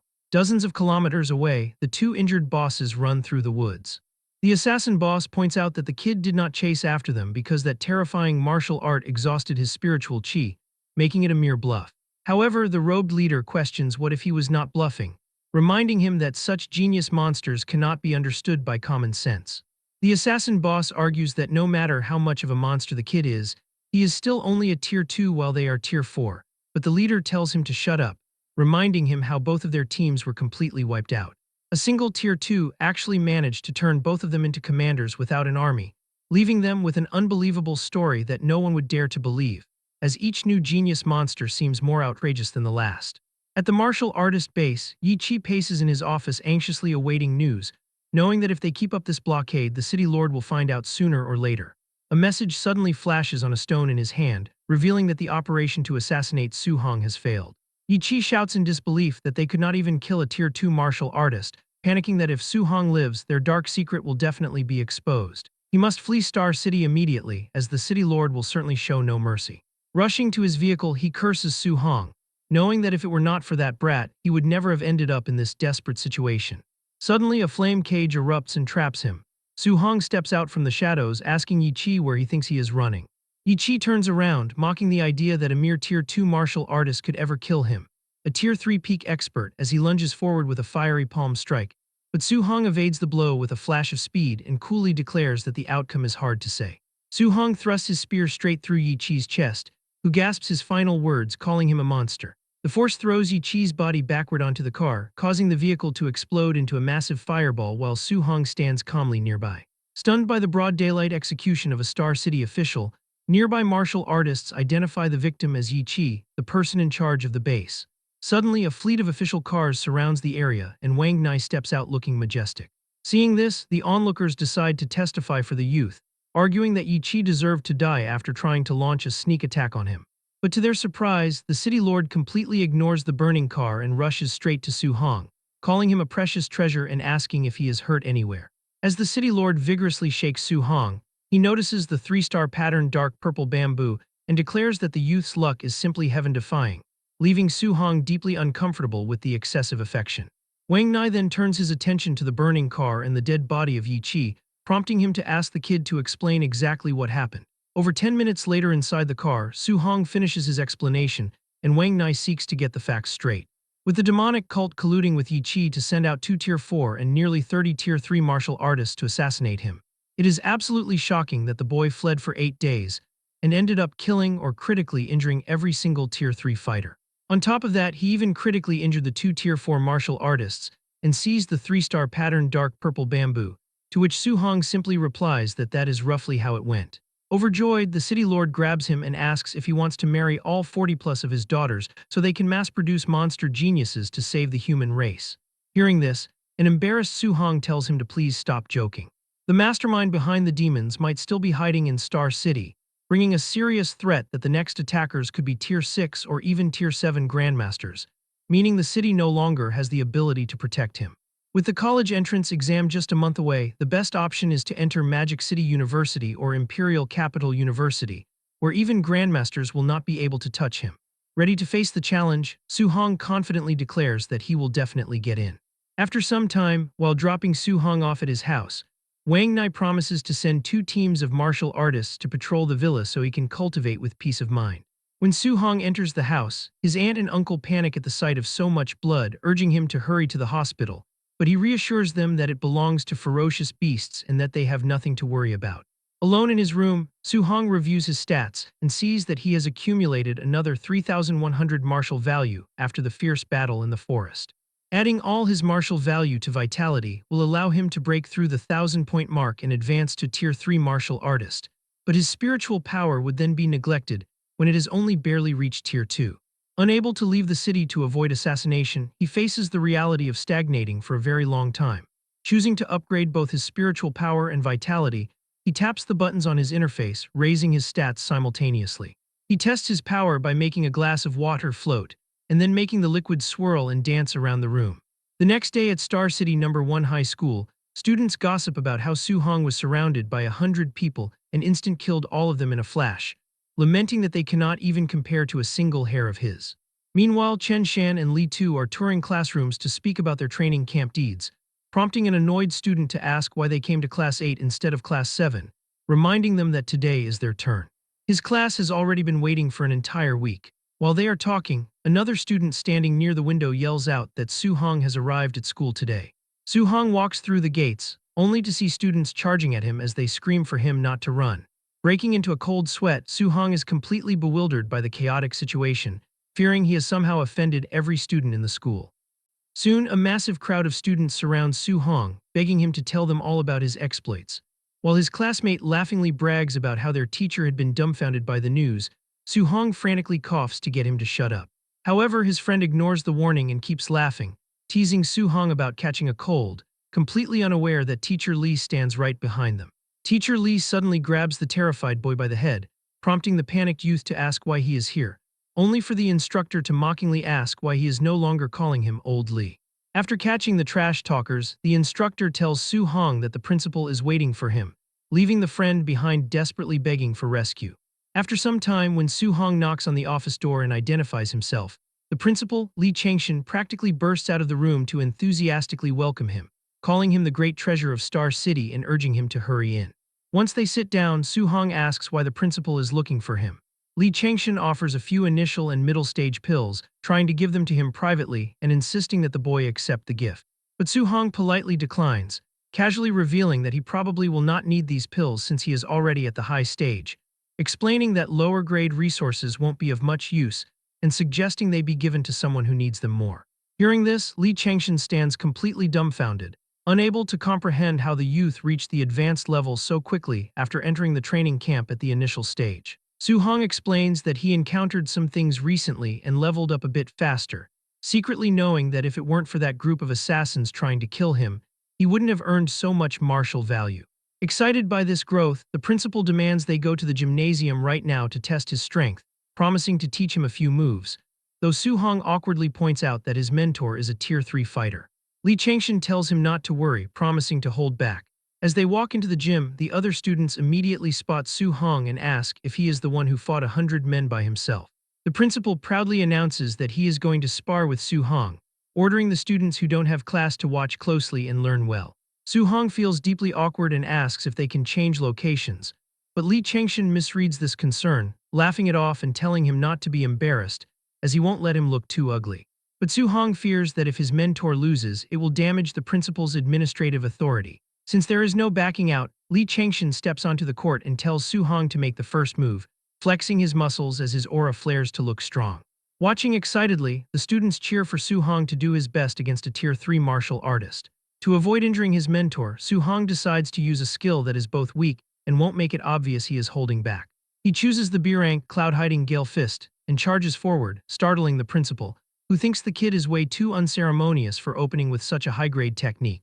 Instantly realizing this power is comparable to Tier 3, Li Changshan quickly gathers rock energy to form his giant rock fist to counter. The two elemental strikes violently collide in the center of the court, unleashing a massive shockwave. Struggling to keep their eyes open, the students marvel at the massive power. They go toe-to-toe, rapidly exchanging a flurry of punches until the force of the collision sends both fighters sliding back.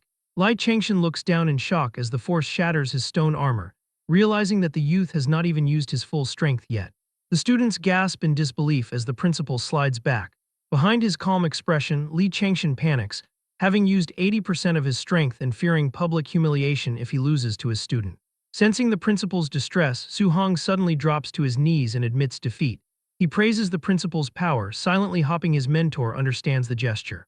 At first, Li Changshan does not understand the sudden surrender, but upon realizing the truth, he feels deeply moved that the boy is honoring him, appreciating the youth's quick thinking. The principal tells the crowd that Su Hong is indeed the most outstanding student of number 1 high school, for possessing power comparable to Tier 3 high stage, while only at Tier 2.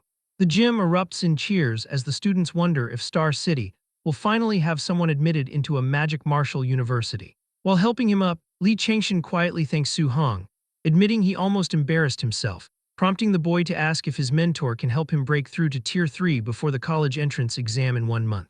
Li Changshan is taken aback but agrees to be his sparring partner. After that, Su Hong establishes a routine of sparring with the principal during the day and cultivating guidance techniques at home at night. Before long, his stamina wears out the principal, prompting the old man to bring his old comrade, Chen Tian, to accompany Su Hong so the principal can rest for a day. Within a few weeks, both Li Changshan and Chen Tian look hollowed out. They eventually contact Wu Lingxian and leave the kid in her care. Wu Lingxian is a Tier 5 martial artist who hits without any sense of restraint, standing over the beaten boy to tell him there is no resting and to continue. Just like that, 1 month passes, and with only 5 days remaining until the exam, a battered Su Hong tells her he feels a breakthrough coming. Wu Lingxian asks if he is trying to slack off, but Su Hong declines, stating that he has a clear premonition that he will advance. Wu Lingxian asks if his premonition is real, and when he nods, she stands stunned, demanding to know if his vitality truly surged from 900 to 1,000 in under a month. Once Su Hong confirms the incredible feat, she quickly orders 2 bottles of Tier 3 advancement pills to be delivered to the training room, telling Su Hong he can execute his breakthrough right there as she leaves the room. Sitting cross-legged as his injuries heal, Su Hong activates his energy, finally ready to become a Tier 3 martial artist. Inside the first floor of the Martial Dao Association, President Wu Lingxian happily hums and skips down the hallway, and her cheerful mood leaves the nearby staff watching her in complete shock. She is completely lost in her own world, thrilled that Su Hong might break through to Tier 3 and secure a massive amount of resources for the association from the province. Daydreaming about how these cultivation resources will cause their local association to take off, she happily raises her arms to celebrate. This unusually cheerful behavior leaves everyone confused. Gossiping among themselves, the staff whisper that the usually serious president must finally be in love, wondering who would be crazy enough to date such a tomboy. When Li Changshan and Chen Tian arrive and head to the backyard to find her, the gossiping staff hilariously assume she is dating both old men. Meanwhile, deep inside the training room, Su Hong trains intensely, releasing a fiery red aura to begin his breakthrough. He grits his teeth as a brutal wave of raw energy expands, putting an intense strain on his entire body. Exhausted and out of breath, Su Hong watches his first breakthrough attempt end in failure. Determined not to give up, he channels the deep gratitude he feels for his mentors into a fueled resolve, igniting his aura for a second try. After half an hour of pure pain, he finally tames the violent energy and compresses the berserk vitality deep inside his body. Gritting his teeth for one final push to break the barrier, Su Hong forces his power to break through, triggering an explosion of raw strength that shreds the clothes right off his body. Once the dust settles, the massive upgrades to his physical stats leave him in awe as he experiences the incredible feeling of Tier 3. To test his new limits, he executes a vitality externalization punch, shooting a massive fist of pure energy straight across the room. Unlike martial artists below Tier 3 who must rely on martial arts to launch ranged attacks, a Tier 3 martial artist can easily achieve vitality externalization at will. His system screen shows his vitality has reached 1,000. Excited by this crazy power-up, Su Hong prepares to leave and share the good news with President Wu, completely forgetting that he is currently naked. But before he can even step out, the door opens as Wu Lingxian asks if he is trying to be a hooligan, while Li Changshan and Chen Tian take photos. While a deeply embarrassed Su Hong curls up on the floor, Wu calls the city lord to share the news, joking that they need to hold a parent-teacher meeting for him. Meanwhile, over at the city lord's manor, Wang Tianchuo bursts into his father's room, proudly bragging that he has broken through to the Tier 2 middle stage. Expecting high praise, the boy is shocked when his father barely reacts and only tells him to keep it up. This cold reaction prompts him to complain, pointing out that he is only 18 and has already achieved a Tier 2 middle stage breakthrough. Instead of responding, Wang Nai grabs his coat and runs out, explaining that President Wu called to say Su Hong has broken through to Tier 3. Soon after, the city's top leaders gather at the Martial Dao Association, staring at an awkward Su Hong, who is wearing a borrowed, incredibly tight cartoon crop top. Getting straight to business, Wang Nai hands him a secret folder, warning him to watch out for the high-level martial artists who recently visited Star City, as keeping an eye on these names will keep him safe. Looking through the pages, Su Hong frowns as he reads nearly 100 strong names, including Grandmaster Chen Budu, the imperial capital's Lin family, and Wang Dao of the Magic City's Wang family. As Su Hong admits he does not recognize a single name, Wang Nai explains that even among the higher-ups of the human race, traitors exist who will stop at nothing to eliminate a genius like him. With the stakes suddenly raised, he realizes that while he expected to be hunted by the 10,000 races, he never anticipated facing assassinations from human traitors. Wu Lingxian tells him not to worry, explaining that once he gets into Magic City Martial Artist University, those traitors won't dare to touch him. Hearing this, Su Hong asks if Imperial Capital Martial Artist University is unsafe. Wu explains that the students at Imperial Capital are either rich or noble, where a randomly thrown brick would hit a descendant of the top 100 families or an heir to a Tier 8 powerhouse. Without a family background, they simply will not value him. Wang Nai and Li Changshan agree, admitting they did not look at the status of the schools properly when they first advised him. Wu Lingxian adds that Magic City Martial Artist University is all-inclusive and only cares about talent and strength, where no one will intentionally suppress him. Convinced by her words, Su Hong happily decides to choose Magic City Martial Artist University to protect himself. Wang Nai warns that while the school ethos at Magic City is incredibly wild, their principal is extremely protective of his students. Yet when Su Hong claims he never takes the initiative to cause trouble, his mentors stare at him blankly, asking who killed Yi Chi from the martial artist base and defeated dozens of demonic cult assassins. Li Changshan and Chen Tian join in, pointing out that he also challenged 6 cities and defeated all the students in the training camp, which leaves him laughing nervously. Changing the subject, Wang Nai gently points up and asks if his taste in clothes is a bit strange. Wu Lingxian proudly speaks up, claiming her taste is absolutely wonderful and explaining she specially lent him her own clothes since his were shattered by his vitality. Not wanting to offend her, Wang Nai quickly lies and praises the outfit, while Su Hong awkwardly thanks them both. A few days later at the Star City airport, the city lord welcomes the official college entrance exam examiner, a sharp Tier 5 martial artist named Wang Lindao. As they shake hands, the examiner sighs that his teacher suddenly issued an absolute order, asking him to come to Star City to oversee the exam, and even told him to lower his status to actively befriend talented students. Wang Lindao complains that as a Tier 5 martial artist, taking the initiative to befriend a student hurts his pride, especially since the city hasn't even had a single Tier 2 examinee in past years. Wang Nai asks if an 18-year-old Tier 3 genius is worth his befriending. Hearing this, the shocked examiner demands to know where the boy is so he can see him right now. At the Star City Martial Arts exam venue, stadium officials busy themselves setting up the vitality and combat power testers to kick off the big day. President Wu Lingxian repeatedly checks her phone, waiting for the designated examiner to return with their star student. Seeing her worry, City Lord Wang Nai points into the stadium crowd to show her exactly where the guy is hiding. It turns out the examiner, Wang Lindao, has completely abandoned his professional dignity, throwing his arm around Su Hong to force a cute selfie while begging the genius for a smile. Watching this embarrassing display, Wu Lingxian and Wang Nai cringe in disbelief at the examiner's sheer shamelessness. Shortly after, the speakers blare to officially kick off the Martial Dao assessment, announcing that this year's process is the same as previous years. With priority given to the vitality test, the announcer explains that students at Tier 2 and above must take a special train to the provincial capital for centralized testing, while students below Tier 2 will continue testing combat power and other subjects locally. Su Hong grumbles that absolutely nobody had bothered to tell him about the travel requirement, which prompts Li Changshan, Wu Lingxian, and Lin Zi to laugh awkwardly and admit they had completely forgotten. While they chat, the trio of Lin Xinghe, Wang Tianchuo, and Zhao Yan catch up.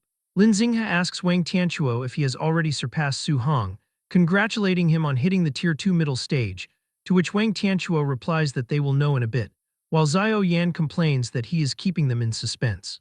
Together, they observe the massive crowd gathered around, curious to see Su Hong's actual tier. The crowd gossips about whether Su Hong has reached the Tier 2 middle stage, with one spectator betting that he has already hit the Tier 2 high stage. Su Hong starts his test and unleashes a massive, terrifying surge of red energy. Lin Xing and Xiao Yan are left sweating in shock, wondering how this is possible. The machine rings up an incredible score of 1005, confirming Su Hong has already reached Tier 3. Suddenly, Lin Xing and Xiao Yan scream in disbelief, demanding to know if Wang Tianchuo already knew. Wang Tianchuo can only laugh, admitting they will never surpass Su Hong in this lifetime. The entire stadium erupts in chaos over Su Hong's incredible vitality score of 1005. The crowd gossips that a Tier 3 examinee has never appeared in Star City's history, directly comparing his strength to that of their principal. Seizing the spotlight, Lu Long proudly brags to the crowd that he's Su Hong's close friend and personal sparring partner, which leaves the onlookers green with envy. Watching from the VIP room, the fathers of Lin Xing and Xiao Yan lose their minds. Lin Xing's father hilariously laments that he wishes his son were a girl, while Xiao Yan's father immediately resolves to have his daughter dress up nicely to secure the young prodigy as his son-in-law. Up on the main stage, Wang Nai and Wu Lingxian trade smug congratulations, thrilled that Su Hong's rise will launch both the city and their association to unprecedented heights. Watching the crowd, examiner Wang Lindao, a seasoned coordinator used to overseeing exams across the province, knows that a low-ranked city like Star City normally struggles to produce even a single Tier 2 student. Yet because the gap in cultivation resources between small and large cities is just too big, Su Hong's growth into a Tier 3 martial artist under these resource-starved conditions is an extremely terrifying achievement. Had Su Hong possessed the elite training conditions of Magic City or the Imperial Capital, he would likely be Tier 4 already, cementing the teen as the most incredible talent the examiner has ever encountered. Back on the field, rabid fans start screaming their love, which leaves an embarrassed Su Hong feeling highly uncomfortable under the sudden spotlight. With the local testing finalized, only Star City's top 4 elites, Su Hong, and the Tier 2 trio of Wang Tianchuo, Xiao Yan, and Lin Xing, prepare for the next phase. After packing their bags, the 4 of them board the special high-speed train to head to the provincial capital.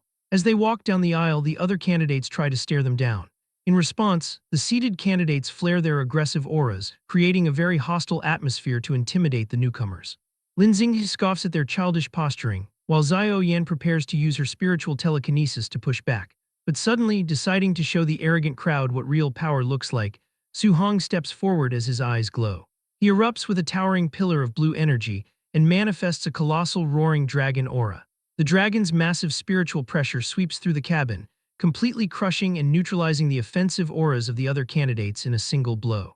The once arrogant candidates sweat in terror, horrified to discover that a rural place like Star City actually produced a Tier 3 martial artist. Even Wang Tianchuo and his companions are left speechless, finding the spiritual pressure easily on par with a Tier 3 middle stage. Su Hong casually walks down the aisle, mocking the candidates by telling them that this is what happens when they provoke others without even greeting them first. The cowed candidates tremble in their seats, instantly resolving that if they encounter him during the assessment, they must run without hesitation. As the high-speed train races toward their destination, Lin Xinghe asks Su Hong whether he is going to test for Magic City or Imperial Capital University. Su Hong asks about their own plans, which prompts Lin Xinghe to declare that the goal for the 3 of them is Magic City Martial Artist University. Su Hong smiles and reveals that he is also preparing to go to Magic City, adding that in the future when they enter the All Heavens battlefield, they will be comrades in arms.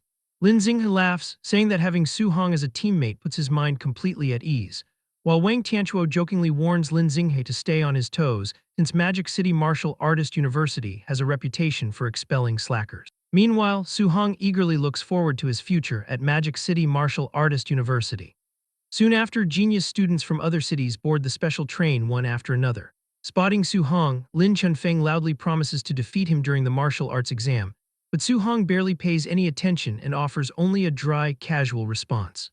Lin Chunfeng asks if Su Hong already knows people from Yang City, which prompts Su Hong to explain that Grandmaster Qin Tianli previously took him there for sparring sessions. Another challenger points at Su Hong and confidently boasts that she will be the winner this time, but he shrugs her off with the same unbothered, dry response.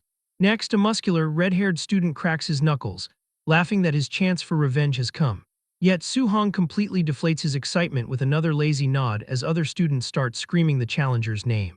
Nearby, onlookers gossip about Su Hong, completely baffled by rumors that he beat up all the geniuses from every major city. Hearing the gossip, Xiao Yan asks if the Grandmaster took him on a provincial tour to beat up everyone, but Su Hong quickly downplays the rumor, saying it was not to that extent. The train arrives at the massive Hang City Plaza, where a sea of people is waiting and a giant celestial device looms over the crowd. Excited students gossip about the Heavenly Star secret realm, as they are thrilled by rumors of the rare treasures waiting inside the space. The local Hang City trio that Su Hong previously saved stands in the crowd, including an axe-wielding giant. When one companion complains about having to wait for out-of-towners, the giant tells him to shut up and treat it as welcoming their savior. Another bus pulls up and Wen City's top genius Chen Tianyan steps out. The crowd murmurs in awe of his talent, recalling his arrogant promise to crush every student in Hang City. Chen Tianyan leads his elite squad straight toward the center of the plaza to make a grand entrance. To establish his dominance, Chen Tianyan unleashes a massive flaming aura and demands that Hang City's top three geniuses, Chen Su, Kong Lei, and Luo Dao, step forward so he can meet them. Feeling this terrifying pressure, the crowd panics and scrambles back, shocked to discover that they are looking at a powerful Tier 3 martial artist. The axe-wielding student from Hang City releases his own aura, mocking the genius for showing off when they are both Tier 3, while his companions dismiss Chen Tianyan as a total nobody. Chen Tianyan charges a glowing ball of spiritual energy, declaring his plans to wipe them all out the moment they enter the secret realm. The trio laughs in his face, asking if he thinks he is Su Hong. They warn him to keep a low profile, pointing out that the real monster they know could obliterate Tier 3 demonic cultists with a single punch. Chen Tianyan scoffs at this, confidently dismissing Su Hong as nothing more than a Tier 2 piece of trash. Amused by his arrogance, the trio sarcastically agrees with his assessment before pointing out that the very person he is calling trash has just arrived. Su Hong calmly steps off the bus holding his new spear, while his Star City companions follow close behind. Wang Tianchuo notices the intense glare and warns Su Hong that the genius is looking at him. Standing in front of his disciplined followers, Chen Tianyan gives the Star City prodigy a smug, challenging smirk. Confused by the hostility, Wang Tianchuo and Lin Xinghe ask Su Hong if he has beaten this guy up too, but Su Hong admits he has absolutely no memory of him. Watching from high above, Lin Beixing, the Tier 7 Grandmaster and Chief Exam Supervisor, peers down at Su Hong, finding that the boy looks completely average. Lin Beixing complains to Qin Tianli that after all the insane hype, he had expected the kid to have 3 heads and 6 arms. Qin Tianli smugly fires back, bragging that while Su Hong lacks extra limbs, his 100% compatibility with all 7 attributes is genuine, which leaves the supervisor eager to see the kid's upcoming performance. As they descend from the sky, the crowd murmurs in anticipation, with some complaining about Chen Tianyan's arrogance while others simply complain about being hungry. Demanding absolute silence, Lin Beixing unleashes a suffocating wave of Grandmaster-level pressure. The immense spiritual weight instantly crushes the crowd's energy, forcing even Su Hong to reflect that the coercion of a Grandmaster is truly shocking. Lin Beixing announces that the assessment will take place inside the Heavenly Star secret realm, where students must hunt down ferocious beasts to earn corresponding points for 7 days. Hunting beasts will yield map fragments that reveal high-value targets, including a 10,000-point bounty for anyone who can slay the Tier 4 barbarian dragon lurking in the center of the secret realm. Hearing this, Su Hong looks at the massive prize with glowing eyes, knowing that a beast with a dragon bloodline would fight far above its actual rank, likely being stronger than a Tier 4 middle-stage beast. Lin Beixing flashes a savage grin as he delivers the final rule, stating that by defeating other candidates, they can plunder half of their points. Hearing this, Su Hong knows that the candidates are going to fight tooth and nail. Once the crushing pressure vanishes, point-tracking bracelets materialize before every candidate, allowing them to monitor the live rankings. Holding a glowing green key, the chief examiner officially starts the exam and opens the massive portal, ordering the candidates to enter the secret realm. Eager to grab an early lead, Chen Tianyan immediately leaps into the portal. His sudden move triggers a chaotic stampede as the other candidates desperately scramble to follow him. As the crowd rushes the gate, Lin Xinghe urges Su Hong to move. Instead of rushing, Su Hong tells his squad to head in first without him. Predicting his plan, Xiao Yan uses her spiritual telekinesis to drag Lin Xinghe into the portal, yelling back that Su Hong is a menace who only wants to enter late to rob other candidates. Left alone, Su Hong smugly waves them off, fully planning to let everyone else do the hard work before he casually beats them up to rob their points. While the other candidates rush through the portal, Qin Tianli invites Su Hong over for a cup of tea. Su Hong politely accepts the offer to relax with the 2 grandmasters. Watching them delay, a grumpy Lin Beixing complains that both the old master and the kid are full of bad intentions, but Su-hong smoothly counters that he is simply following the supervisor's exact rules and has not broken any. Lin Beixing points out that there are several other Tier 3 candidates in this exam and asks if Su-hong is really that confident, which prompts a humble shrug from the boy. Qin Tianli laughs and slaps Su-hong's back, calling him too modest, and reveals to Lin Beixing that the kid recently survived a demonic cult assassination, killing over 20 Tier 3 cultists and heavily injuring 2 Tier 4 commanders. This revelation leaves Lin Beixing completely shocked. Su-hong tries to downplay the feat, saying it is not as exaggerated as the Grandmaster claims. This makes Lin Beixing sigh in relief as he assumes the old master was exaggerating, muttering that Tier 3 demonic cultists are not easily beaten like simple cabbages. But Su-hong casually clarifies that he actually had to run for 8 days and fight to the absolute death to kill them, which leaves Lin Beixing sweating in disbelief at the kid's ridiculous combat prowess. Several hours later inside the Heavenly Star secret realm, a massive Tier 3 bear and a giant white tiger face off in a fierce battle, while Su-hong watches them calmly from the cliffs above. He is quite lucky to run into 2 Tier 3 initial stage ferocious beasts so soon after entering. As the bear strikes the tiger with its heavy claws and slams it against the rocks, Su-hong sits back to enjoy the free show. Moments later, the beaten white tiger collapses to the ground in complete defeat. Seeing its chance to end the fight, the giant bear roars loudly and lunges forward to finish off its rival. However, Su-hong smirks and dives down to intercept the beast, piercing the bear's chest with a powerful lightning strike and killing it instantly. He lands on his feet, standing on top of the massive beast's body. Next, he turns to the injured white tiger and tells the beast that its turn has come. Terrified by his strength, the tiger tries to climb the rocky cliff to escape. But it is no use, as Su-hong uses his telekinesis to float in front of it, asking if it really thinks it can run away. He prepares the third stance of his 9 heaven-breaking spears to finish the beast. However, he is suddenly stopped when the giant tiger drops to its knees and starts whimpering like a cat, and this unexpected reaction freezes Su-hong in the middle of his attack, which leaves him completely confused. Hopping to avoid striking the submissive beast, he quickly redirects his explosive attack to the side and cuts a deep trench into the ground while leaving the tiger untouched. The giant tiger then rolls onto its back and starts purring, which leaves Su-hong amazed that a fierce monster would act cute to save its own life. He agrees to spare its life as long as it leads him to other humans and high-level ferocious beasts. However, he is left speechless when the tiger barks like a dog to agree. With their agreement made, Su-hong rides the white tiger as they dash off to find the strongest beasts. Before long, they spot a giant ape carrying a tree trunk. Su-hong stares at the threat, assessing whether it is a Tier 3 high-stage giant ape. It stands over 30 meters tall, which is twice the size of giant apes outside the secret realm. Suddenly, the giant ape turns around and throws the huge tree trunk right at them. Su-hong remains completely calm, and before the attack can hit them, he uses his telekinesis to jump into the air to dodge. While in midair, he tells the tiger to run far away and find a place to wait for him, warning the beast that if it dares to run, it is dead. The crying tiger falls safely into the forest below. Su-hong runs up the massive tree trunk, knowing that even though the ape is huge, it is still just a Tier 3 ferocious beast. He launches himself forward, flying directly toward the roaring ape's face. But just as he does, the ape opens its mouth and roars, forcing Su-hong to complain that the monster's breath stinks as he warns the beast not to breathe on him. Su-hong powers up his 9 heaven-breaking spears and drives a lightning strike into the ape's mouth. The blow shatters the giant fangs, sending them crashing to the forest floor. The attack is so powerful that the giant ape collapses backward into the trees. Su-hong then looks at the massive log and estimates it is over 40 meters long, weighing around 70 tons. He digs his fingers into the wood, since lifting it is absolutely not a problem for someone who has broken through to Tier 3. He easily lifts the log and decides to cover it with spiritual power so it does not break. Using his telekinesis, he floats the massive log and gets ready to swing it like a giant bat. Calling the monster a stinking monkey and telling it to eat his cudgel, Su-hong swings the 70-ton log with immense force, slamming it directly into the giant ape's face and completely shattering its jaw.